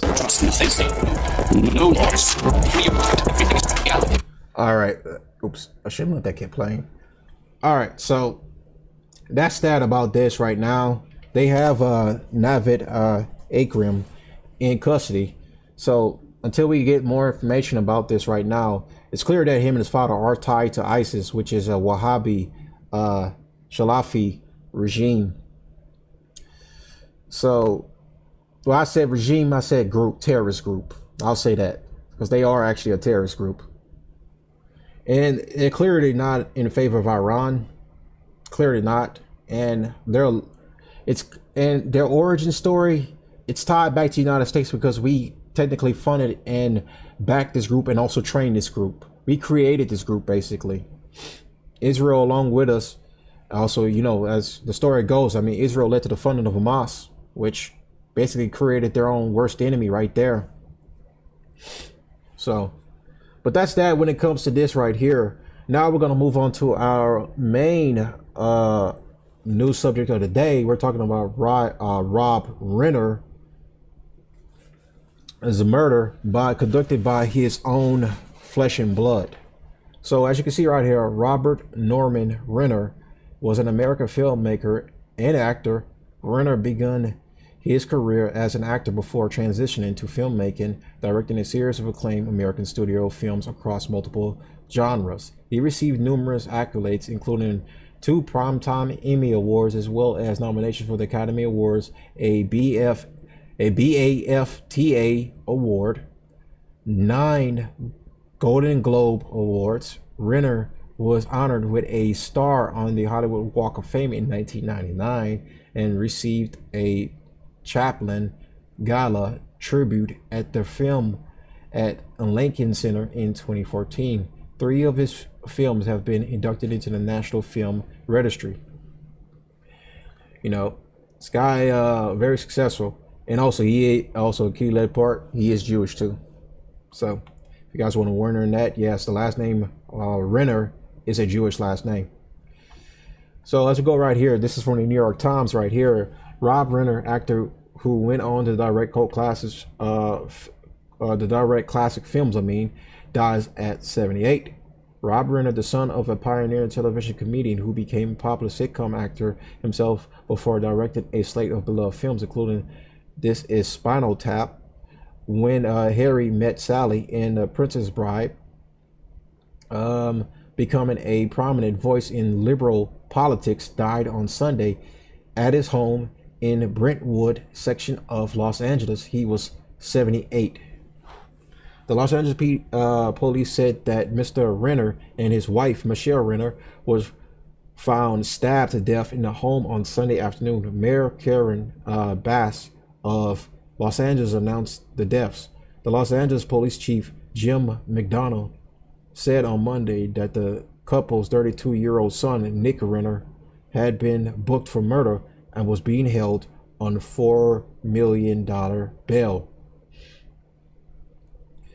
So I'm going to go over here right now. We're going to switch over right quick to Fox News and see when they broke the story 3 days ago.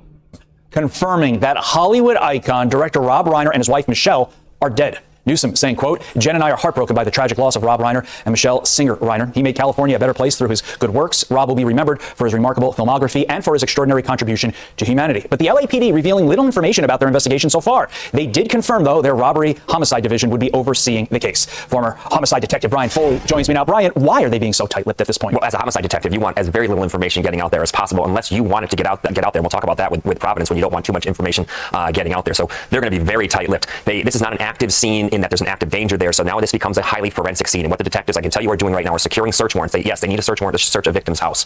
This is a stabbing, Todd. And what do I always say? Stabbing is a very intimate and emotional crime. And almost always the victim is known to the suspect. However, this is a very highly public and outspoken person. So that kind of eliminates that. But you hope two things. One, that the suspect has revealed himself through hate messaging to the victim in the past, and his security people will know it, and that the scene becomes now the main point of evidence. This is a highly forensic scene. You're going to have maybe one of the best homicide divisions and crime scene processing in the world on that scene processing it. When there is a stabbing, you hope that there was a struggle and that there's transferred DNA. What do I mean? The suspect's hair, the suspect's skin, you look under the victim's fingernails and you hope that there's DNA evidence there. Why did the LAPD need a search warrant? Because when I was in law school, the one thing I remember is if there's an active crime scene and you can see that there was a stabbing in plain sight, you don't need a search warrant. Why here? You don't need a search warrant immediately to see if there's a suspect still in the place. But once you know that the scene is safe, there's no suspects in there, you have evidence of a crime, that the crime happened there into that residence, you don't know what you're going to find there. Maybe something that'll get somebody else in trouble. So that search, why not obtain the search warrant and move forward as best you can? This is a murder investigation. You can't afford to make any mistakes. The detectives will work with the prosecutors to make sure no mistakes are made there. There's going to be video. This is a person of means that is going to have a security system on a street that is going to have security systems with people with means. So I like the solvability factors that are coming into this that are going to come into this case, but I don't expect the detectives to be putting that information out there unless they want us, the public, to know it. I'm glad you mentioned video, because let's go to Brown. The shooting there at Brown University, the person of interest that they had, that they didn't necessarily broadcast to the world, but people found out who this individual was. That guy was released. It seems like this is the only camera video footage we have. This is a tremendously large university. How is that possible, Brian? It's very disappointing as a homicide detective. When you hear a homicide happened on a college campus, you think this is a place that's going to have a lot of video evidence. It might even have license plate readers, and for this to be the best piece of video that they have so far, it's very disappointing. PR-wise. All right, so he just goes over the Brown University shooter for the rest of the video. So now we're gonna go over to, so I got 2 law and crime videos right here. Let me skip ahead a little bit because I don't want to get any music. Stating that their alleged killer is in custody. Now, before we get to those details, I want to show you the scene outside as news became public that Rob Reiner and his wife were dead. This was the scene outside of their home in the Brentwood area of Los Angeles on Sunday. Police roped off the home where the 78-year-old Rob Reiner lived with his wife, 68-year-old Michelle Singer Reiner. It was around 3:30 in the afternoon when the Los Angeles Fire Department received a call for medical aid, and when they arrived, they found something incredibly dark inside of that home. Rob Reiner dead, as well as his wife. TMZ is reporting that the couple had their throats slit. TMZ is also reporting that the couple's adult daughter was the one who found her parents dead. Now, a lot of what we know at this point is through media outlets like TMZ and People, because the LAPD, they have tried to keep things tight-lipped. They had especially tried to say as little as possible overnight, but that created a ton of speculation. Law enforcement, at the time of this recording, they haven't confirmed what those outlets are reporting. Police are only saying that the robbery homicide detectives responded to the scene yesterday. Chief, why are you not exactly looking for a suspect? Are you confident you know who did this? We have not identified a suspect at this time. Well, then shouldn't you be looking for one so these neighbors aren't worried about their own lives and their own safety? Yeah, so at this time, after we determine, I need everyone to understand something. In order to comply with the legal process, before we do anything here, we have to get a search warrant because there are issues regarding standing at this residence. So as long as those legal requirements are met, we can continue the investigation. Now, when I tell you that we have not identified a suspect, it doesn't mean that we're not working the case. We will not identify a suspect until that person is identified as a suspect, and we're legally seeking them if there is a crime to be reported, and if that person is a suspect in that crime. Has anyone been detained? Hold on. Did that answer your question, sir? No. Has anyone been detained yet for questioning? Are you questioning people now that could be possible suspects and or a person or persons of interest? Specifically, your first question, no one has been detained. Specifically, your second question, no one is being interviewed. What were the injuries? What were the injuries? We're not going to comment on the injuries at this time. That information will be coming forward in the coming days as it's publicly releasable. If it is part of the investigation and it is not publicly releasable, we will not be releasing it. Now you can see the back and forth with the media there between the LAPD and the people who had gathered outside of the home in Brentwood. Now, as much as the police tried to keep that information close to the vest, so many reports have been leaked out to the media. And it's not just the identities of the victims, high-profile victims like Rob Reiner, but also the person who may be responsible. That has since made it to media outlets. Now, People magazine says members of the Reiner family spoke with sources who said the couple's adult son may allegedly be responsible for the deaths of his parents. I'm going to dive into his background in just a moment, but I do want to talk about what we know about the final hours of Rob Reiner's life. In fact, it appears to have been a very normal Sunday, at least from what we can see. An actor, Eric Idle, you might know him from Monty Python, he wrote on X after the news of Rob Reiner's death became public, saying, quote, "Rob Reiner was a lovely man. I spoke to him last night for over an hour. I always enjoyed his company. I met him at his dad's in 1975. He was telling me about filming at Stonehenge and his thoughts for the future. This is so awful. I shall miss him. A clever, talented, and very thoughtful man. So awful," end quote. Now, Reiner has a lot of friends in Hollywood. He was born in the Bronx, but he really made a name for himself in California. First as a star on screen. He was on the show All in the Family. That aired between 1971 and 1979, but of course he went on to be a legendary director. You think of 1989's hit When Harry Met Sally, that was with Billy Crystal and Meg Ryan. 1992, he directed A Few Good Men, more of a drama, and that starred Tom Cruise, and that actually went on to be nominated for Best Picture at the Oscars. I mean, he was behind classic films. And he continued to act up until his death, continued to work up until his death. He recently made an appearance on the hit show The Bear this year. Reiner's wife was Michelle Singer. He met Michelle when he was directing When Harry Met Sally. Michelle was a photographer by profession. The two of them went on to have 3 children together. The bombshell development that's just come in on Monday, KTLA and other media outlets are reporting that Rob and Michelle Reiner's son, Nick Reiner, has been arrested after his parents were found found murdered in their home. He's allegedly been booked into jail in Los Angeles and is being held on $4 million bail. The outlet says that is according to police. Officially, the LAPD have not released any information publicly at the time of this recording. Now, we found Nick's Facebook page. It does appear that he hasn't posted since 2018, but this is a picture of Nick and his dad. Now, Nick, it appears, really battled some demons in his life, and we don't know if that played a role in what he's being accused of, but it's certainly something you can't overlook. In 2016, People magazine actually spoke with Nick about his battle with addiction. He told the outlet that he went to rehab when he was 15 years old, that he had been to rehab more than a dozen times. He actually co-wrote a film that was directed by his dad, Rob Reiner. It's called Being Charlie, and the movie is about a character who struggled with heroin addiction and struggled with homelessness. Nick said, quote, "It's not my life, but I went to a lot of these places, so I had a lot of these stories," in that interview with People magazine more than a decade ago. He also said, quote, "I was homeless in Maine, I was homeless in New Jersey, I was homeless in Texas. I spent nights on the street, I spent weeks on the street, it was not fun," end quote. Now, TMZ is reporting that Rob and Michelle were murdered possibly after an argument at their home. It's unclear right now what may have triggered the alleged violence inside of their house in Brentwood. Law enforcement has not yet released details on the death investigation. Now, as far as more of what we know about Nick, it doesn't appear that he was very active in the film industry after the release of Being Charlie back in 2016. Right now, it has a 6.2 rating on IMDb. At the time of this recording, the LAPD, they haven't released information on any arrests. They haven't said much more beyond that news conference we saw get pretty hostile with the media overnight, just saying that their homicide and robbery detectives are working a death investigation. And as we wait for more information related to the circumstances surrounding Rob Reiner's death, many in Hollywood are remembering a man who touched so many lives. Actress Kathy Bates, she starred in Reiner's 1990 film Misery. She released a statement to NBC News that reads, quote, "I love Rob. He was brilliant and kind, a man who made films of every genre to challenge himself as an artist. He also fought courageously for his political beliefs. He changed the course of my life. Michelle was a gifted photographer. She shot my beautiful photos for the Misery campaign. My heart breaks for them both. My thoughts are with their family." Neil deGrasse Tyson, another celebrity, he posted on X, quote, "In a world where fewer and fewer people concern themselves with the plight of others, the loss of Rob Reiner, who cared deeply about humanitarian causes, feels that much more devastating." Joins us now to talk a little bit more about this investigation and where it could go from here is retired NYPD detective David Sarney. Thank you for being with us. Whether it's a celebrity, whether it's a normal person, I mean, just an incredibly sad situation.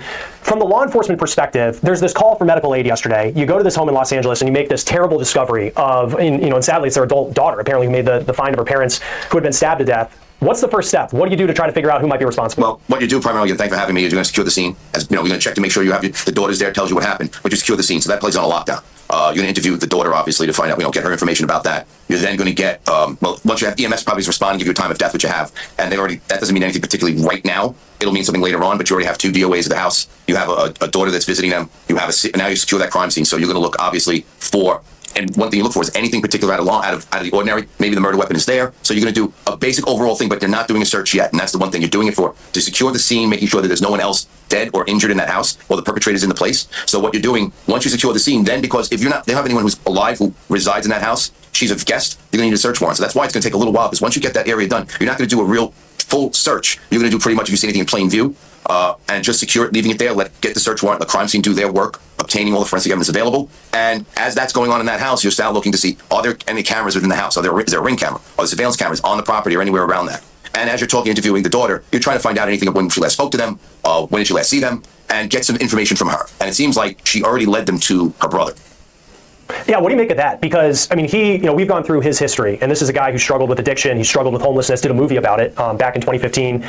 Don't know if he was living with his parents, but when you have an adult sibling who has just found her parents, the way that it is being reported that this woman found her parents, and she immediately says, "This is the person who did it." How do you handle that as law enforcement? You're still going to investigate. You don't want anything biased in the investigation. You're just going to get, that's a lead in the investigation. She's saying, look at my brother in a sense. So you're going to look toward him as possible, and everything. You want to make sure all the evidence is still available, because you don't just because someone says they think they did it. We have to show that they did it, and that's why probable cause is very important, to obtain information and evidence to secure that the suspect that you're looking at is the one who committed the crime, thereby your probable cause. So he is part of the investigation. She gave you a lead to it. You're going to do your background check on this individual based on what she's telling you, and any criminality that he's done, any victim, perpology in a sense, any background criminally we're going to look at. And then when you find this person, you find her brother in a sense, you're going to take him back and conduct an interrogation about that, about where his whereabouts were during this time. I mean, she sees this situation, then you're going to go back and pretty much develop a timeline for her brother as to when she last saw it, when he last saw them, and all of those things.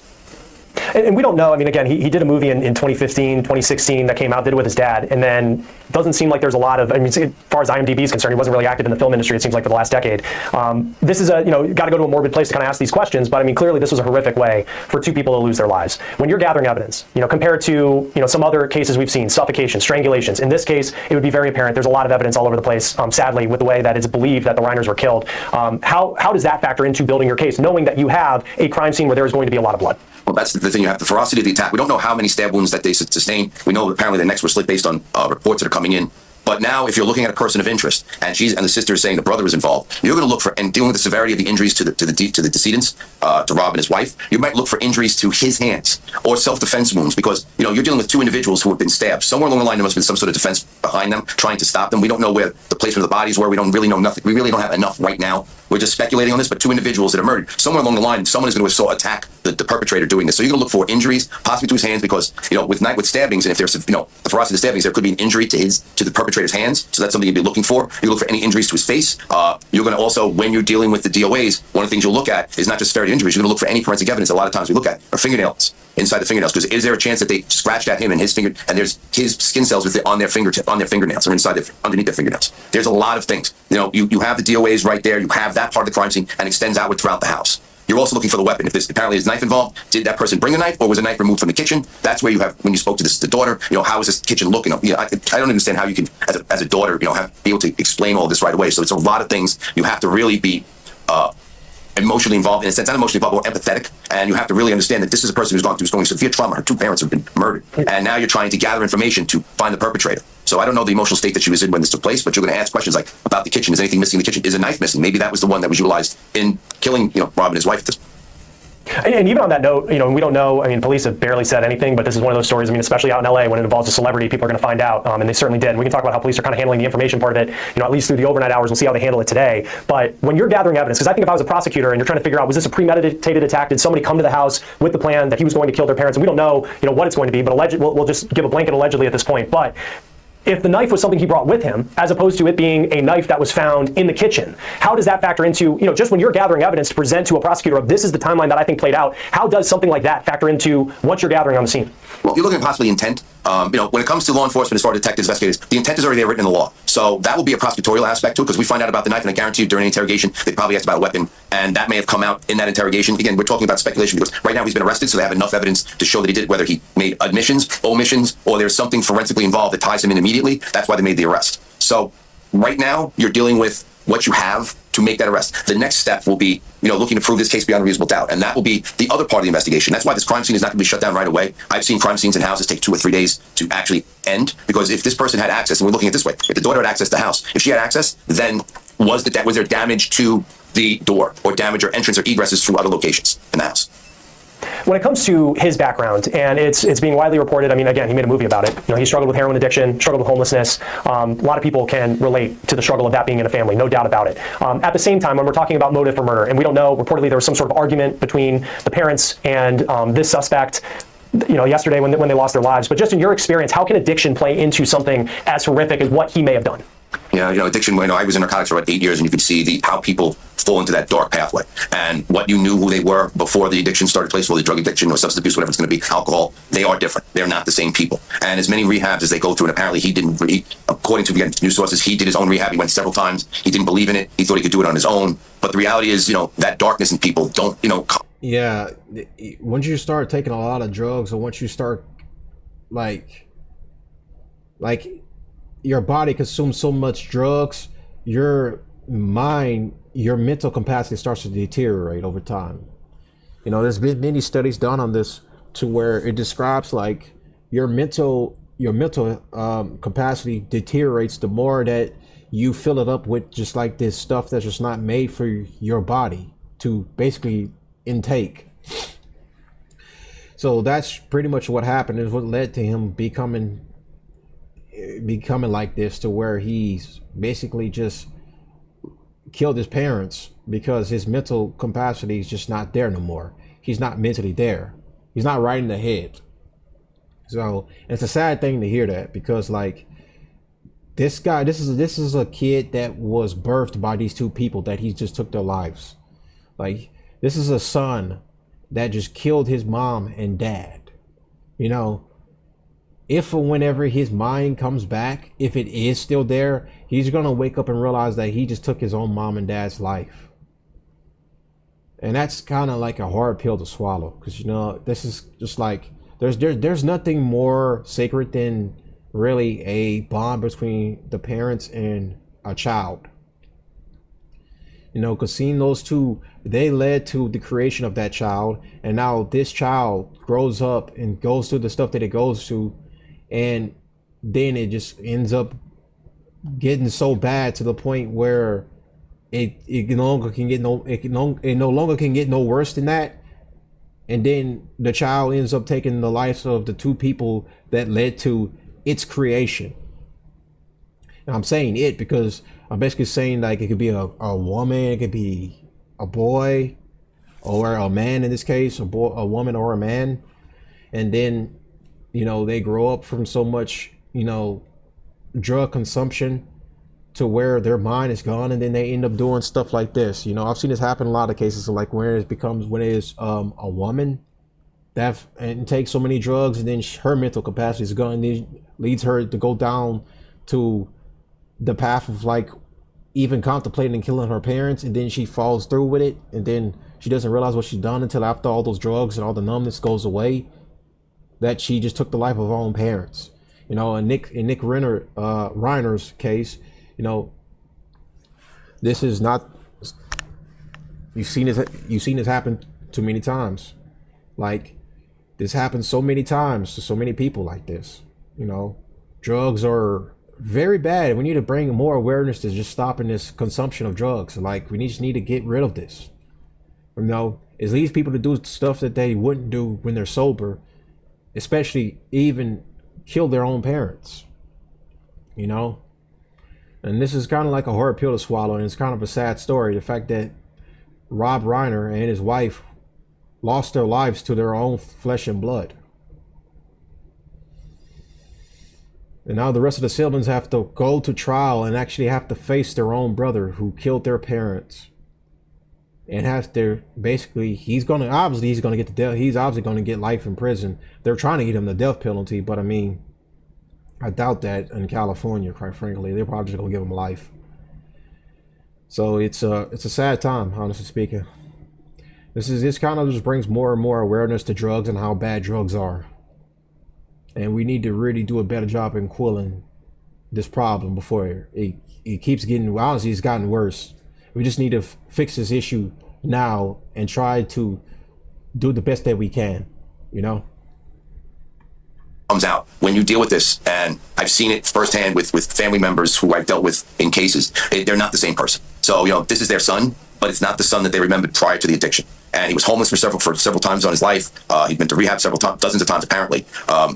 It's something that may weigh into his defense, but the reality is that's not what's important. What's important for us are the facts of the case. We'll determine that through the continuing investigation as to his culpable mental state at the time. You know, intentional, reckless. You know, this is not an accident. No, two people aren't have this throat slit and stabbed accidentally. There had to be some intent to that. That's what we look at right now. But when it goes down as far as the trial process, the defense may utilize that as a reason as to why he did, or what he did is why he did what he did. Sounds kind of crazy, but that's how it is. No, for sure. And, you know, turning kind of to the fact that we are talking about it. When he was arrested too, he had this cold like stare, like he just kind of like, he wasn't bothered about being arrested. He just calmly raised his hands and just already surrendered because he already know what he did, you know? And like he just said, like, that's just not their son no more. Like, what this is right now is a byproduct of the drugs that he consumed. This is pretty much what led to his creation. So what this is like, it's not the Nick Renner people know he is. No, this is Nick Renner as a result of addiction. So Nick Renner as a result of drugs. You know, sad time, but like I've said before, this is like further proof of how bad drugs are and how bad they're destroying lives of everyday Americans. We need to do a better job of quelling this problem and just getting rid of all the drugs that are coming into America, especially during over the border. We're still obviously not stopping this problem as much as we're supposed to be, as we're alleging. You know, Venezuela is not the drug hub of the world. I mentioned this earlier. It's not cocaine, heroin. They're not made in Venezuela. Cuba is the drug hub of South America, along with Mexico. Well, that's actually right there underneath us. That's North America technically, yeah. So, but the point of the matter is Mexico, Cuba are some of the countries that have so much drug manufacturing going on there to where they're shipped on these boats to come to the United States. the United States is going after Venezuela for other reasons. It's because of their ties to Iran, Russia, and China. It has nothing to do with, quite frankly, it has nothing to do with drugs. They want a regime up there that's going to be friendlier to not only the United States, but to the greatest ally, who also have a stake in this when it comes to dealing with Venezuela. So, but like I said, this is a sad story, quite frankly, and it's kind of like more disrespectful about what Trump said about them, even in his last moment. You know, it is fucked up how Trump just basically kind of like disrespected them even in their last moments. And like, I don't really like that tweet. Where Truth Social post, I didn't like that. You know, the guy just died by his own son's hands, and like, you don't need to rub it in, but I get it from his perspective, because like these people were praying on his death and praying on his incarceration, but that still doesn't excuse like the disgusting nature of what that post represented. That should be better than that. Guy who was, I mean, this is Hollywood royalty, right? Rob Reiner, everybody knows him. I mean, if you didn't know who he was, you knew his movies. And in LA, like, you're going to come in touch, I'm sure, in working in law enforcement with celebrities, because that's just where the film industry is based. And as much as the investigation may be exactly the same, whether it's Rob Reiner, whether it's Joe Smith on the street, at the same time, there's got to be a moment for investigators where it's like, oh my God, this is going to be a national news story. How do you handle that situation? Because as much as you want to dial in, at the same time, you kind of realize that, yes, it would be maybe a big LA story if 2 people were murdered like this, but now everybody's talking about it.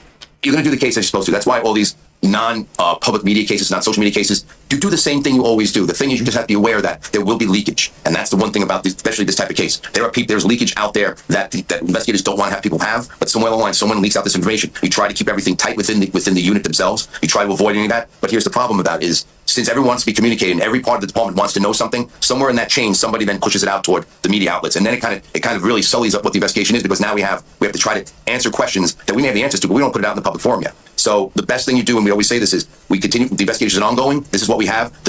Whoever we have is arrested, and goes speculation. We have a person arrested, he's in custody, and the investigation is ongoing, and you leave it at that. Even though the questions come into play, you need people who are very experienced in disseminating public information to deal with this and sort of kind of nip it at the bud. You can't get confrontational with the media about it. You just have to be the ones just shut it down, saying this is what we have, this is all we're going to be able to tell you. We'll give you an update in 2 hours, and that 2 hours, maybe you give them B, another B, then the next 2 hours you give them letter C, and then letter D, and that's all you want to give. You want to give everything that you have the facts to. You don't want them to, if they leak it out, it's going to be leaked out. But we determine the truth. What happens in the media doesn't always be the truth. It's just speculation. Police deal with the facts of an investigation. That's what we're looking for here.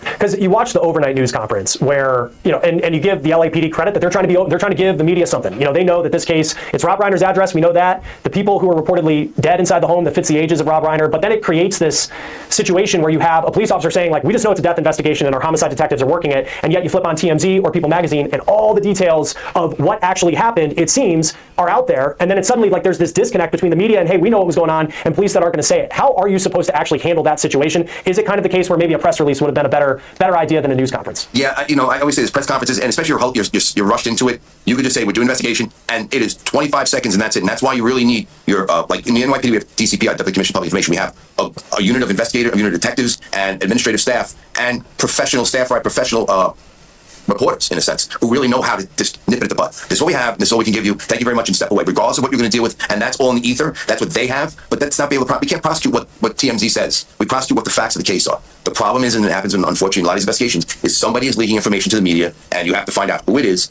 and close that part of the, close him, or whatever group is doing that out of the investigation. That's the problem, because everyone wants to know everyone wants to know something within the department, but the reality is you don't need to know until we know and we can confirm A, B, or C. That's why an investigation into a robbery, homicide, detectives, they don't want to tell anybody. But there's always somewhere in that chain who wants to know what's going on, and then somewhere along the line, 15 minutes later, leaks out to a news outlet that this is what happened. I'm like, that's not what it should be. And then just lastly, thinking of, you know, they take the son into custody, and we don't know what he said when he was in custody. The story that came out about him being questioned came in overnight. But then we just heard this morning that he's been taken into custody. If he's not saying anything, but you feel through the sister saying that she believes it was him, you have evidence on the scene. We don't know what his condition was. Was he someone who ran and they had to arrest him somewhere? We don't know any of that. What's the bar at that point where you say, this isn't just detaining someone anymore, this is where we need to charge him with something specifically, instead of letting him leave and who knows where he would go? This would probably confer with the district attorney's office, because you're not going to make an arrest unless you have the DA saying, yes, go ahead with it. So you're going to be, going back to New York, we have a homicide DA. When there's a homicide investigation, as a district attorney, a prosecutor is already who's assigned to that homicide. So we work hand in hand with those DAs to make sure this is what the facts are. What do you want us to do? Can we prosecute? Can we make the arrest? Because what we do in police work is we make the arrest based on probable cause. The district attorney's office, the prosecutor, is looking to make sure this case can be could be proven beyond a reasonable doubt that the person that you arrested is the one that committed that crime. So they've worked in hand with this. I guarantee the district attorney has given them the green light in a sense to say, yes, we have enough to make the arrest. Let's make the arrest and then follow up with still the continuing investigation. But just because the person's arrested doesn't mean the case is over.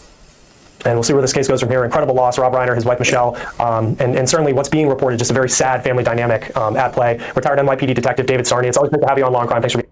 All right, so let's go ahead and get this second one from Law and Crime right here.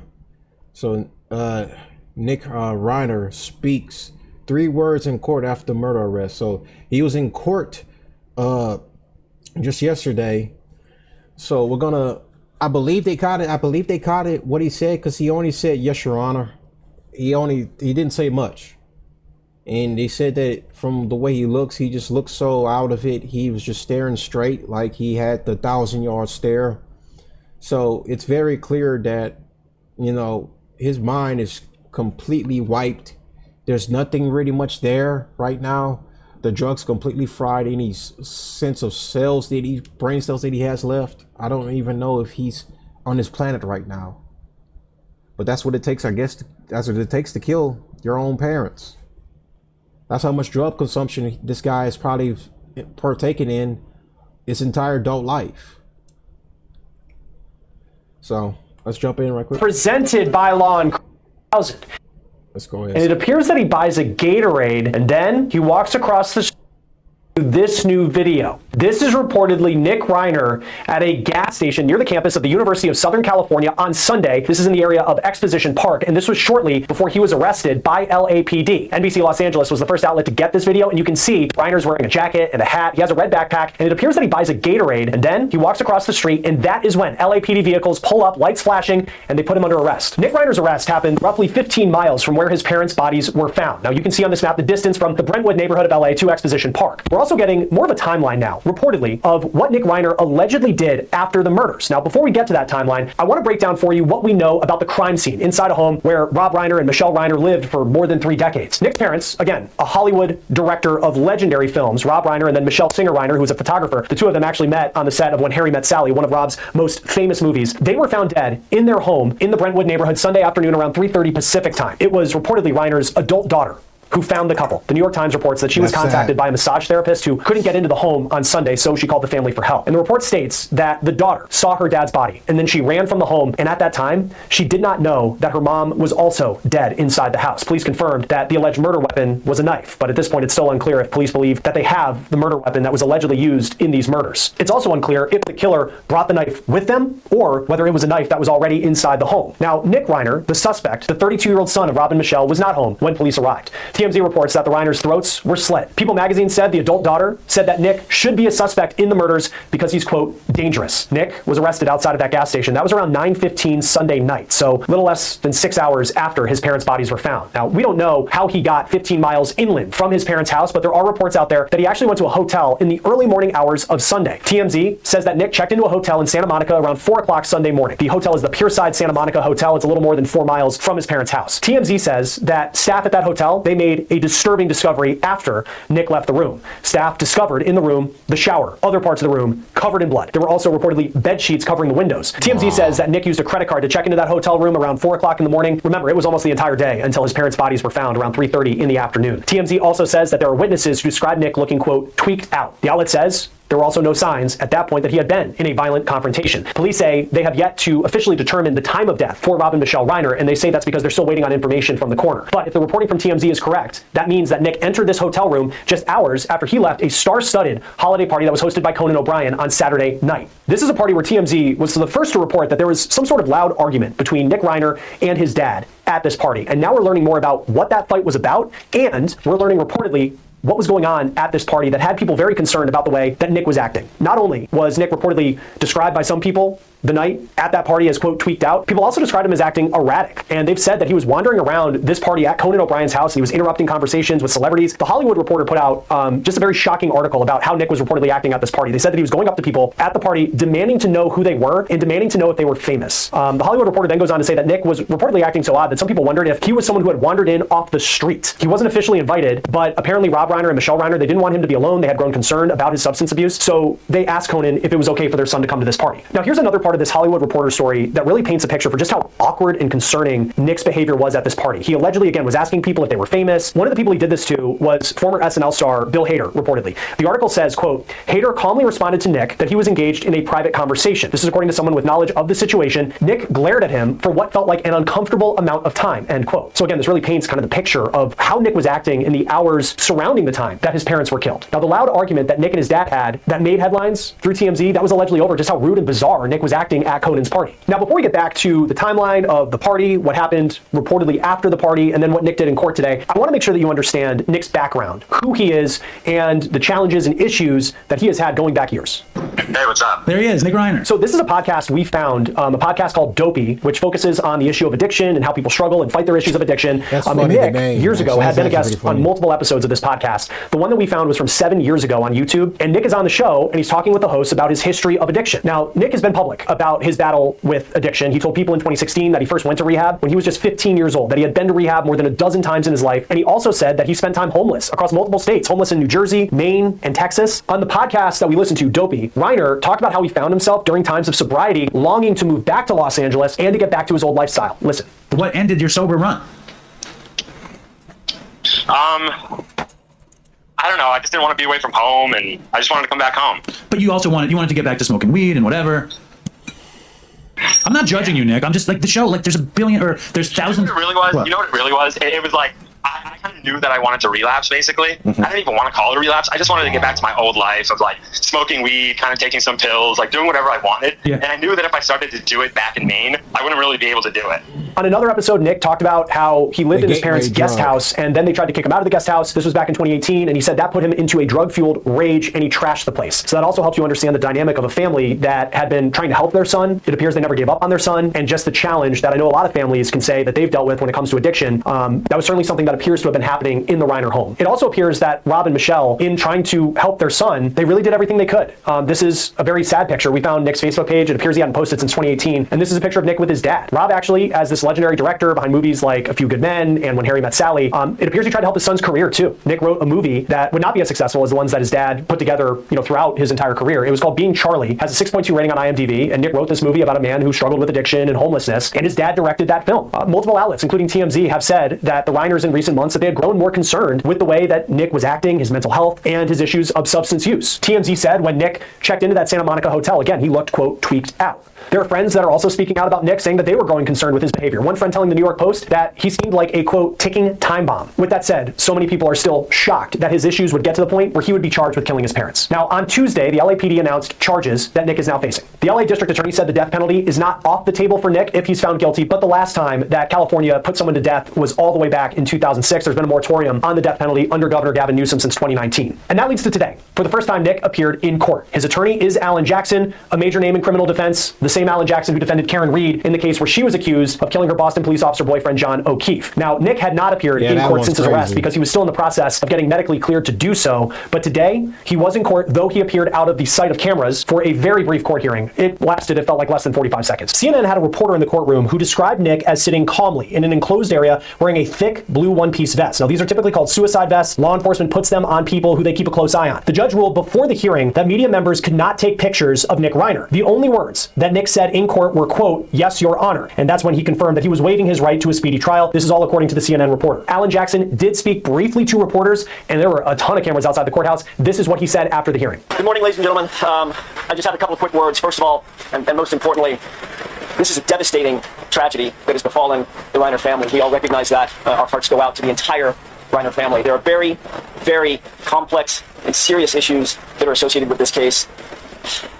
These need to be thoroughly, but very carefully dealt with and examined and looked at and analyzed. We ask that process you allow the system to move forward in the way that it was designed to move forward, not with a rush to judgment, not with jumping to conclusions, but with restraint and with dignity and with the respect that this system and this process deserves and that the family deserves. So with that, we are set for January 7th for an arraignment. That's the next court date, and that's all I have to say at this point. There may be more at some other point, but today we're going to rest on where we stand procedurally, which is this was a continuance of arraignment. Nothing happened today substantively. We'll be back for an arraignment in the same department on the 7th of January. We'll see you then. Joining us now to talk more about this is civil rights attorney Joe Richardson. It's always great to have you on Law and Crime. This story is just not a lot happening in court today, but just the details, the reporting surrounding it. It's just incredibly tragic. I want to talk about the charges that Nick Reiner is facing. And the DA, when he announced the charges, he did say the death penalty was on the table. Now, in some states, state like Texas, probably a little bit more of a real possibility for someone than what it is in California right now. How does that factor into things specifically in California?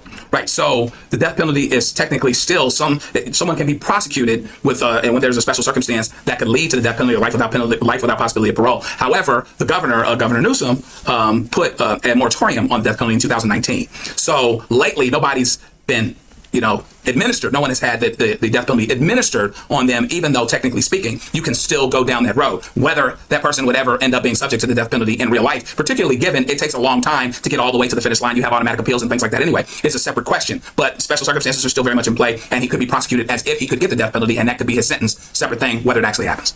So if someone receives the death penalty and they're going to be in prison for the rest of their life, they're kind of in the hands of the political system, and who knows, like a decade from now, if the shift when it comes to how people view the death penalty in California, let's just say it goes very pro-death penalty, you would be subject to that. And you're kind of at the mercy of I guess, just the state of how people feel about that punishment. Yeah, and not to get political, but everybody knows Newsom's running for president, and in some ways, he probably wants to be politically a little bit more hardcore. I don't know if that gets all the way over to him potentially undoing his moratorium, expressing an openness. The people that are running for governor now, there's a sheriff in Riverside County, et cetera. There's some pro-death penalty type folks as well. So the fortunes could change depending on who the governor actually is, but it is up to political whims, political will, and some of those types of things. So yeah, it would be very much up in the air. And when they talk about the special circumstances, the DA says that 2 charges facing Nick Reiner, 2 counts of first-degree murder, and then it's with special circumstances because there are multiple victims. What exactly does that mean? Yeah, so any of a number of circumstances out of Penal Code Section 190.2, the special circumstances can lead to basically an upgraded, harsher penalty, either life without possibility of parole or the death penalty. In this case, what's being talked about is the fact that there were multiple victims. Multiple victims could be a special circumstance. Lying in wait can be a special circumstance. Someone that already had previous similar crimes could be a special circumstance. That wouldn't count here. But even the manner of, they call it a special allegation, which I don't know, there's a whole lot of difference for our purposes, between special allegation and special circumstance of using the weapon, using the knife, etc. Another special circumstance could be just the egregious nature of a killing. So there's 2 or 3 ways that his charge and therefore his punishment can be effectively upgraded, which means that there's more at stake for him. And when we look at, and there's a lot that we don't know at this point. I mean, TMZ, and I'm sure for the district attorney, in Los Angeles, he's used to it, but it seems like there's just some outlets that get information and kind of paint the picture where people, have a little bit of an understanding about what maybe police think happened here. They aren't saying a lot publicly. We know it was a knife, according to police. They're not saying much more after that. When it comes to first-degree murder in California, the premeditation, what I guess typically is premeditation when we talk about murder, and how, because you have this party at Conan's house the night before where clearly there was some sort of family issue, but then how does that potentially factor into what would be considered a plan that Nick Reiner allegedly had to kill his parents? Well, so when you're talking about first degree murder, you're talking about willful, premeditated, deliberate, with malice, fortified. And so that basically means that they thought of it ahead of time.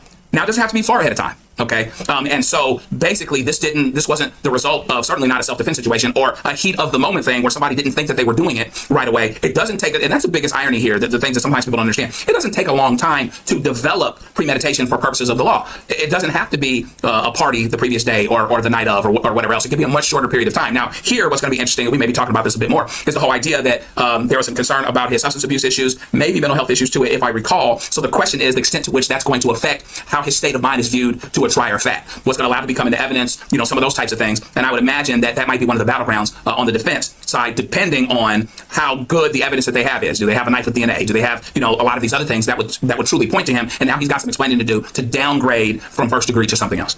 Yeah, and because the mental health part's interesting. I mean, there is no doubt that this is a person, Nick Reiner, like he's had issues when it comes to, he's been to, and by his own account in interviews he's given, like rehab more than a dozen times. He went to rehab starting when he was 15 years old. Definitely had the resources to treat that addiction more so than the average person would, just based off his parents. And the sad part of this too, it seems like his parents never gave up on him up until the end. And we'll see how the legal process plays out. But typically, how does the legal system view some of those issues that may lead to the mental health struggles, and how that could, how does that impact his defense in kind of creating a sympathetic figure that this was a guy who was not in control when it allegedly happened? My sense is it can affect him in the front door or the back door. The front door is pertaining to the charges himself.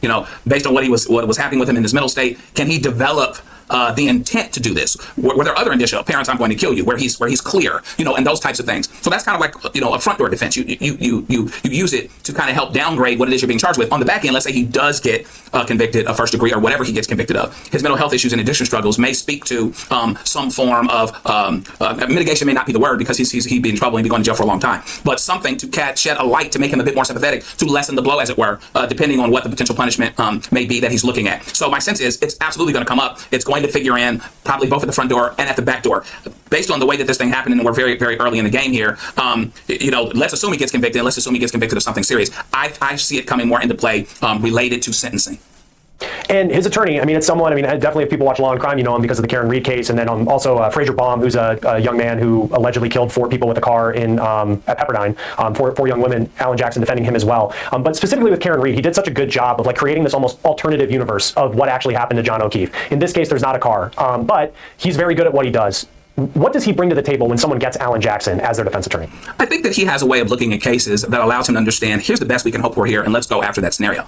Admittedly, he may not have as much to work with as he did with Karen Reed, but he's going to have to put this in a light somehow. Where either he gets the first degree downgraded somehow, so where he doesn't get life in prison without possibility of parole or the death penalty, or he, through the back door on the back end, provides some perspective that lessens the blow, as it were. First step, though, is making sure that he's competent. I know he's been on suicide watch. They were trying to make sure he was medically cleared to even appear at the hearing, most recent hearing, etc. The first step is making sure he's competent to stand trial and some of those types of things. And I don't know whether Mr. Jackson is going to try to make that part of the defense to draw it out a bit. Sometimes when you're having competency hearings and things like that, it also is a way to run out the clock. I don't know if that's what he's looking at here, but it'll be interesting because he's got a guy that unless lightning strikes, he's going to be in serious trouble.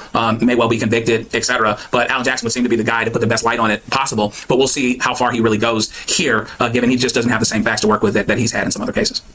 When it comes to, and this is LA, this is Hollywood, the victim, and Rob Reiner, one of the victims. I mean, he is Hollywood royalty for all the movies he directed and his time on, screen as an actor really in the 70s. But then you also just have the celebrities who were with them the night before at this party. Conan O'Brien, the story about Bill Hader, where there was just this awkward interaction. When it comes, and we're a long way from a trial and whether it even gets to that point, but I think of what the witness list could look like in this case, especially people. I mean, typically when a witness list is put together, I mean, how far back would you go in thinking of these are people who interacted with the Reiners the night before and just what that could look like if we get to that point?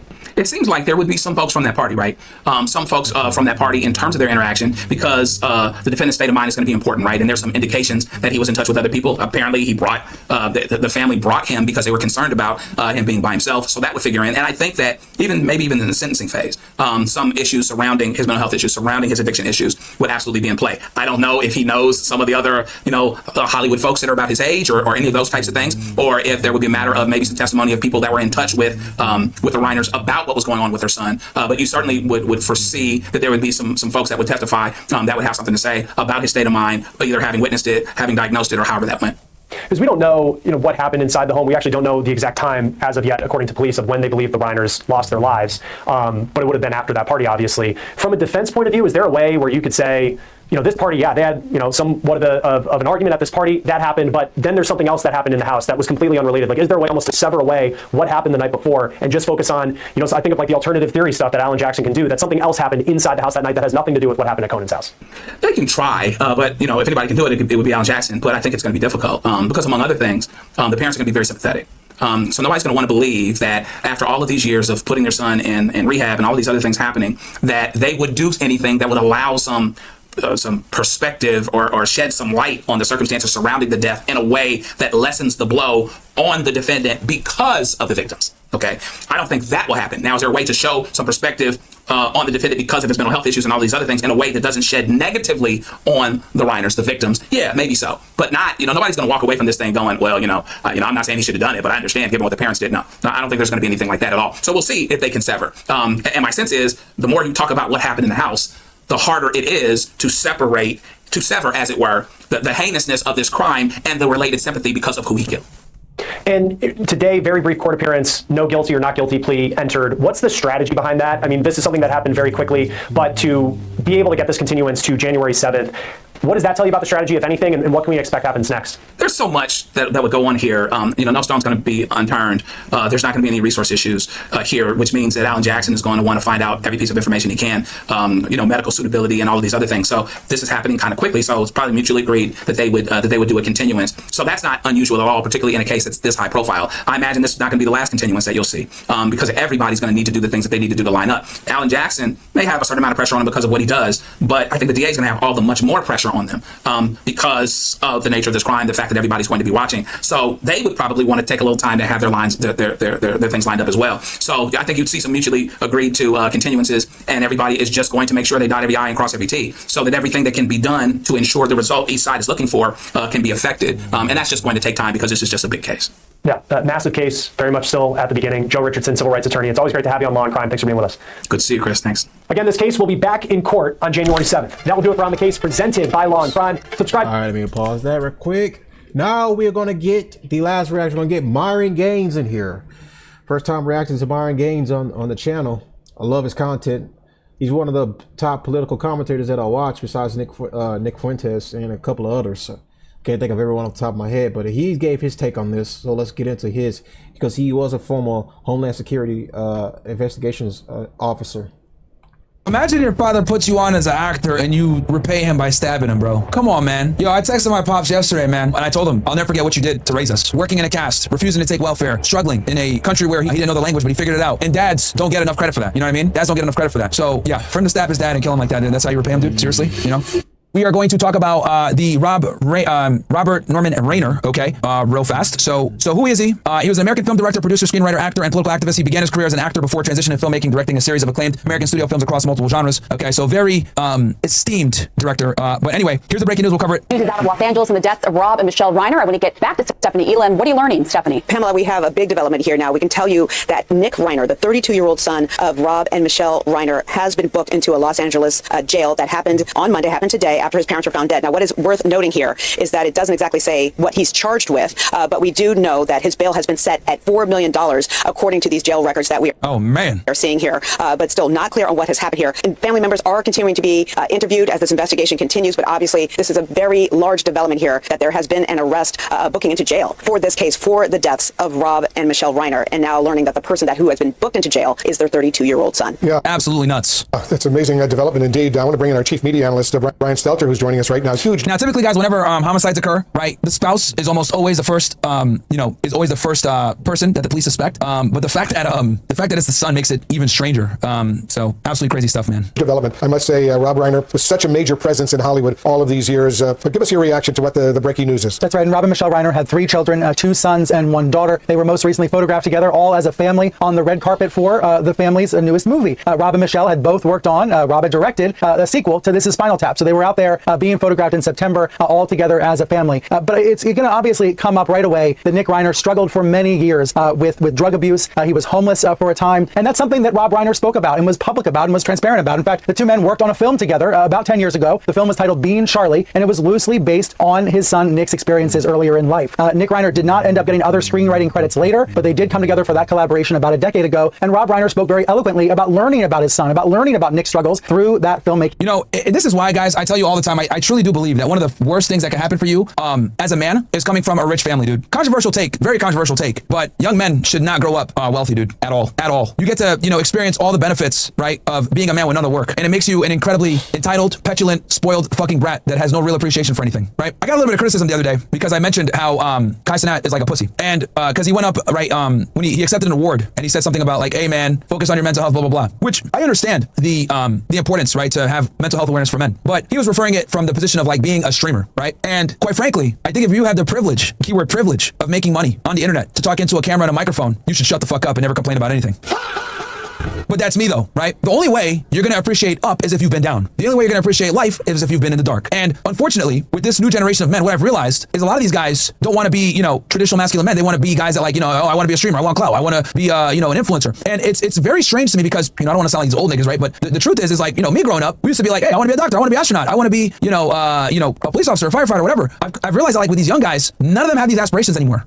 This is something that I've noticed only with like these young guys where everyone wants to be an influencer. And I'm like, what the hell? Who are you going to influence? What experience do you have to influence anyone, right? And it shows because a lot of these like, super young streamers, they make dumb content. They don't do anything that actually adds value. It's just a bunch of fucking mind rot, right? Because they don't have the prerequisite experience to teach you anything. If they're not teaching anything, what is this? It's a waste of time. It's a big waste of time, right? Now, with that said, I'm not saying be like a weirdo and not be entertaining and stuff. Absolutely be entertaining. I get it. But I also think it's important for people to know that your value as a man is based on the things you've overcome. So anyway, let's get back to it. But yeah, I mean, this guy's son obviously took his father's success for granted. It's always these celebrity people's children that always end up being drug addicts. How can you be a drug addict when you've had the world given to you? It's because they don't appreciate it. Process. Quoting from the Los Angeles Times back then, Reiner and his wife struggled as their son Nick was addicted to hard drugs, rotating in and out of rehab facilities like they were shopping malls. The couple wondered if there was an end in sight. So that's a decade ago. That is in the past, but it is relevant context about Nick Reiner, 32 years old, as people are going to be wondering now why he has been taken into custody and why he's been booked on this felony charge. And now, Wolf, we're going to wait for answers. This has been a long show. I want to say this real quick before we continue on and finish it up.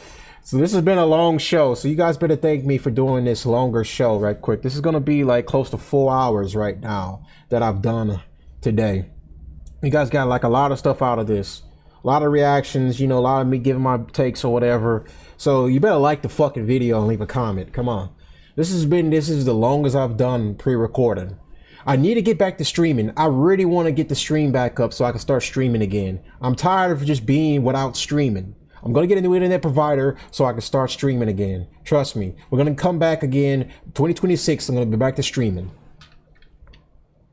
From authorities there in Los Angeles. Yeah, we are waiting for answers. And Stephanie, on that point, what happens next for Nick Reiner? Do we know? And also, can you tell us anything more about him? We learned from Brian, but I know you can expand. Yeah, I think what's also worth noting, right, we learned about this happening, that it happened in the late afternoon local time here in California yesterday. Looking at the jail booking document, you can see that Nick Reiner was arrested yesterday. That's a new development that we've seen in there, and he was booked into jail today. We did hear from the Los Angeles Police Department that they had to get a search warrant to further their investigation before they could even go farther with saying who they thought may be the suspect in the case and what may have been a motive. We were standing out here very early this morning when they took away the police tape, opened up the street, and now shortly thereafter we're getting this booking information from the jail. So just giving a bit of... I think we're losing our connection with Stephanie Elam, but we'll get back to her for sure. Brian Stelter, you're still with us. Talk a little bit more about Rob Reiner's impact on Hollywood. As all of us who grew up watching Rob Reiner, we know he was huge. And in so many different ways. That's one of the reasons why Rob Reiner was a special figure. It's why some people today are likening him to a mayor, an unofficial mayor of Hollywood. It's because he was not just a writer and actor. He was not just a director and a producer. He was not just a role model to younger filmmakers. He was all of the above. That's why we saw other legends like Larry David hurrying to his home in Brentwood yesterday, wanting to try to be there, wanting to try to be close to the scene. Reiner was larger than life in that way, partly because he worked for so many different decades. Getting his start at a playhouse in Bucks County, Pennsylvania, and then on the Smothers Brothers Comedy Hour on CBS in the late 60s. Those writing credits then turned into acting credits, most famously with All in the Family. And you think about even the name of that sitcom. You think about him playing Archie Bunker's son-in-law. Family and that connection of family was really important through his decades. I mentioned that he had 3 children with Michelle, and that was a love story in and of itself that spanned almost 40 years and helped inspire the ending of When Harry Met Sally, something we've been talking about here on the air this morning. So that's just going to intensify the curiosity and the concern about why one of his sons, Nick, has been booked on this felony charge, this unknown felony charge. Unfortunately, we're in a little bit of an information vacuum right now, but we do know a family member was interviewed by police last night, and now we know one of the sons is in custody. Yeah, and tell us more. Let's see if there's any updates on this besides that. Oh yeah, he hates Trump, by the way, too, this guy. I got something to show you guys. This actually comes from one of the homies right here. Just send me something. Let me pull this up for you guys real quick. Trump did a True Social post on this. He goes, a very sad thing happened last night in Hollywood. Rob Reiner, tortured and struggling, but once a very talented movie director and comedy star, has passed away, together with his wife Michelle, reportedly due to the anger he caused others through his massive, unyielding, and incurable affliction with a mind-crippling disease known as Trump derangement syndrome, sometimes referred to as TDS. He was known to have driven people crazy by his raging obsessions of President Donald J. Trump, with his obvious paranoia reaching new heights as the Trump administration passed all goals and expectations of greatness, and with the golden age of America upon us perhaps like never before. May Rob and Michelle rest in peace. Bruh. This is like the most backhanded RIP I've ever seen in my life, bruh. Bro really said he had Trump derangement syndrome. Come on, man. Come on, dude. Yo, this guy Trump is crazy, bro. Bro, this is the definition of give no fucks, man. Hilarious, dude. Bro is crazy. Sorry, I was gonna take him for a walk. All right, we want to start with a story that really is shaking, I would say Hollywood, but really shaking the country, because it's the death of popular actor and producer Rob Reiner and wife, his son, their son, I should say, now in custody. Right. So this has kind of been developing, new information coming in throughout the day. We want to bring in TMZ's Michael Babcock with the latest on this investigation. You guys are now reporting that it was their daughter that found her parent. Morning, Shannon. Hi, Lauren. Yeah, just an incredible. And they were stabbed. You guys know, stabbing is obviously a very intimate way to kill someone. You gotta you really gotta hate them to do that. Incredibly sad and tragic story. And we have, over the last few hours here, learned a good deal of new information about what allegedly happened, really starting Saturday night and then obviously into yesterday afternoon when, like you said, Shannon, at about 3:30, one of their other children, now their son Nick, who is 32 years old, he is currently in custody. Unclear exactly why he's being held, but it is in connection to the deaths of his mom and dad. But yesterday, he has a sibling, a sister, and we have been told that about 3:30, she found her parents, called 911. Tragically, at that point, it was too late. There was nothing that could be done to save Rob or Michelle, sadly. Yeah, I mean, this is just an awful story. We're looking more into Nick, the 32-year-old that was is being held right now. Yeah. I saw that he has had, years since like his 15th birthday, I think it said was the first time that he was taken to a rehab facility, and that it had been like visitors or dozens of visits rather to other rehabilitation facilities over the years as well. So, but at the same point, like him and his dad, they made a movie together. So like I look at this and I'm like, clearly they had a connection. But this is just, to see this turn of events. No, I agree, Lauren. And to your point, they did make a movie together. together. I was watching interviews that they did, obviously after the tragic incident yesterday, and looking into his son, into Nick, and they had a project that they made that I think by accounts was pretty good and well received. They did a lot of interviews together. It seemed like they had a loving relationship. So to consider what might have happened, obviously we're not yet completely sure here, but to consider what might have happened, it's just awful. We were told. Yo, imagine your father puts you on as an actor and you repay him by stabbing him, bro. Come on, man. Yo, I texted my pops yesterday, man, and and I told him, hey, I'll never forget what you did to raise us, right? Working in a cast, refusing to take welfare, struggling in a country where he didn't learn, he didn't know the language, but he figured it out, right? Like driving a cab, working as a security guard, getting minimum wage, struggling to fucking raise us. Like I sent him a thank you about that, literally yesterday, man. This picture right here is so symbolic. I saw this picture while I was on Twitter, and I was like, holy shit, like this is literally the embodiment of your father. Can y'all see that? Hold on, let me get this to focus. Right there. And dads don't get enough credit for that. You know what I mean? Dads don't get enough credit for that. So yeah, for him to stab his dad and kill him like that, that's how you repay him, dude? Seriously? And it's relevant to their relationship and where they might have been right now. They went Saturday night to Conan O'Brien's holiday party. It's something he throws every year, and you get a lot of celebrity friends who go over and they have this big party where they all have a nice time. Well, Rob Reiner went this year with his wife Michelle, but they also brought Nick with them. We have been told that there was a blowout fight. And let me be honest here, guys. Like I was thinking about this yesterday. Your number one job as like a son, in my opinion, is to make sure that your parents don't work into their old ages. I think every man's goal should be to retire their parents. I think that's the only way to go about things. Every single one of your guys' goal should be to retire your parents, especially if you came from a good background, your parents took care of you. I could look back, even though we grew up poor and we struggled a lot, Gotta love Myron. He speaks a lot of truth to a lot of stuff right now. That's why I support and rock with him and I always rock with the journey right now. We're in the same space, so of course, gotta show some love to him. Give a like to the video. He's definitely right about that. If you make the money to where you can be able to retire your parents. That's the goal in life. Remember days where, we didn't have food in the house, or, we didn't have anything, or parents paid rent late, or we couldn't, put the heat on in the winter and shit like that. Like I remember all that stuff. I remember opening up a cereal box and having roaches in them. I remember that. I remember like going to school wearing the same clothes. Like I just remember that stuff, right? And my parents really struggled, really struggled. They struggled as immigrants coming here and figuring it out. So every single one of you guys, like your goal should be to retire your parents. Do not let your parents work into their 70s and 60s, bro. Like that's not good. If they do work, it needs to be electively. So like I told my parents, they need to quit their jobs. They still work because they're hard-headed, but they're not doing the crazy overtime they used to do. But that should be everyone's goal. Take care of your parents like how they took care of you, man. You only get one pair. At Conan O'Brien's party on Saturday night, where it got so bad, so intense that Rob and Michelle left. Unclear if Nick left, but Rob and Michelle left party because they got into this fight with Nick. And then obviously less than 24 hours later, we know, tragically what happened to them. And now, as there is some evidence to at least indicate that he may have had something to do with it, I think it kind of puts that argument into focus. And they were not in a good place. We've been told that they were at wit's end, for lack of a better term, with what to do with Nick and how to help him. And they love their son very much, but they just didn't know where to turn. And it just paints a picture of a parents and a son. Yeah, guys, this is why, bro. I tell y'all, man, guys, please don't use drugs, man. Even if it's smoking pot every now and then, it's not worth it, dude. I don't care what anyone says. Weed is the gateway drug. Everyone starts with pot, and then they move on from there. We're really in crisis with one another. And the next thing you know, you're literally killing the people that brought you on earth because because they won't let you use drugs anymore. 3 things to stay away from: drugs, alcohol, gambling. Right? We can also add women to that. But the 3 that you must avoid by any means necessary: gambling, drugs, alcohol, bro. Those 3 things will destroy your life easily. It is Nick writing about himself based on his experience of addiction with homelessness as well. He even told People magazine that he was homeless in Maine. Some idiot says don't blame drugs, bro. Get the fuck out of my chat, bro. Get the fuck out of my chat, man. You must be new here, bro. Got these weirdos in here that smoke weed and do drugs and shit like that, trying to come in here and be like, oh no, that's not true, bro. Homeless. Shut the fuck up. In New Jersey, he was homeless in Texas. He said he spent nights on the street, weeks on the street, and it does seem like that they would keep going to him and trying to get him help, trying to get him on the right page. I'm sending a bunch of stupid niggas to the shadow realm. Not gonna say and argue with some of you idiots. Dude said, oh, just play the video, bro. You're losing viewers. Get the fuck out of my chat, bro. Literally about to send a bunch of niggas into Toon World, bro. I just think of so many parents who probably have been in the same boat where they're trying so hard to help their kid, but at the same point, you feel like you're just playing the same old story. And they had all the resources in the world, but I think it's an important message. It goes to show that money that's not all that matters. And he seemingly had demons and battled real issues. And Rob Reiner obviously had all the contacts, all the money, and still Nick was really struggling. And his bouts of homelessness, I think, paints that picture. It did seem like they were at times at least, they were in a good place. And it seemed like even. So let's go ahead and look at this interview that they did, which is nuts. Won't watch the full thing, but this interview they did together. It wasn't very tough. I mean, it was a pretty nice experience for me. I don't really think it was like tough at all. Really? I mean, of course it was a little bit, but I mean, we did get into fights over things, but ultimately it forced us to make the film better. I mean, we get into issues, and I would see, the whole process for me, I can just speak for myself. It did make me understand him a lot more, and I think it made me a better father. Hopefully it did. I don't know, but I think that, and you'll see it in the film. What happens is, if your kid is going through rough times, the parent is, your main job is to keep your child safe. So I would do anything. I felt at a loss. So I would do anything that, as we say in the film, anybody with a desk and a diploma, I would listen to them. And the whole idea of tough love, and you have to be a certain way. And it's not my nature. It's not the way I am built, but I went and did that, and I think that, I hate to say that, but that's kind of what led to your son becoming a drug addict, bro. So you gotta have that form of like toughness. You gotta have tough love sometimes. You can't be sitting up here trying to be your son's best friend or try to be on their level of understanding.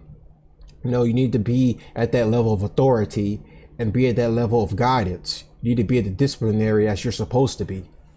You know, this is why I have a problem with like some of these father figures today that don't sit there and they don't be fathers, you know. At the end of the day, I know my child better than an expert does, and I probably should have trusted my own instinct. And that's one of the things I did learn about the whole experience. I think the bonding came not from the story itself, but from the fact that we were working on a movie together, and I could see him and his, I would think, in the form that he can express himself the best, which is making movies, because he has so much experience. And so seeing, I ain't gonna lie, bro looks crazy. He does look a little crazy, chat. That sort of turned me around to be like, okay, I should probably. So I will be there for the majority of the week. I should probably shut up and listen to him because he knows a lot more about this. He knows I don't know anything, so I'll learn whatever he has to teach me. I just think that's such a fascinating thing. That's so crazy watching this interview after. Wow, seeing this now is chilling. Imagine wanting to do everything you can to keep your child safe and then they murder you and their mother too. You can tell how much Rob loves Nick in the video. Also hints of how disturbed Nick was. You can see how hard Rob tries to reach out to him. Comments and constantly so sad to watch, bro. They say that like your father, who you would always want to be at his best as your father, may be a type of person who's at his best when he's making movies, and that makes him more understandable or relatable as a father to you, which is so fascinating to me. Yeah, it really clicked for me because we didn't bond a lot as a kid. Like he really liked baseball, I like basketball, and he could watch that with my brother, but baseball. But I just, when I saw him do that, and it was something that I'm interested in, I was like, wow, like he really knows a lot, and like it made me feel closer to him and be like, yeah. You're like, wow, my dad's Rob Reiner. I never had thought about it, and then yeah, they didn't cross your mind, right? Never. No. Never watched A Few Good Men. Didn't see that one. No, but it's interesting that Nick would talk about it in that way because, yeah, we did share that experience. But you know, even though I've had a lot of experience making movies, you know, and I said this to him many, many times that he was the heart and soul of the film. So when it came to making the film deeper and better, I would have to really defer to him. I mean, even though I have had all this experience in making films, the core of this film, I really had to look to him. I relied on him for giving it the honesty and the truth that it has. Did you work with him on set? Were you on set for the majority of the shooting? Mm-hmm. I was on set with him. Yeah. No, sorry, go ahead. I have no idea what I was going to say. He was there every day. I mean, we would, you know, we worked for a year before, you know, helping craft the script, and then we're doing the whole shooting, and then post-production, he would come in the cutting room. I mean, we went through it together. There's no question. I have to ask, you know, you said it's the... That's nuts. That is it right there, everyone. All right, and that is all of our coverages today. Covered everyone. Brown shooting, the terrorist attack in Australia, the Reiner family murder, and Trump's continuous battle with Venezuela. So that's that today, everyone. I want to thank you today for joining me. Hopefully you guys will join me on the next one at Tonight in America at YouTube and at Rumble. I'm going to start posting some of my videos on Rumble again. But anyways, I want to thank you guys for joining me today. Like the video, as you know, leave a comment, you know, let me know how you guys like today's show. Not as sharp as I usually am or whatever. I am very hungry right now. I've been sitting in this seat for like almost 4 fucking hours. But hey, I'm glad you guys can enjoy me. We're gonna be trying to get it. We're gonna try to do this again live very soon. Hopefully, we can get it done. But anyways, thank you guys for being here today. I'll see you guys on the next one.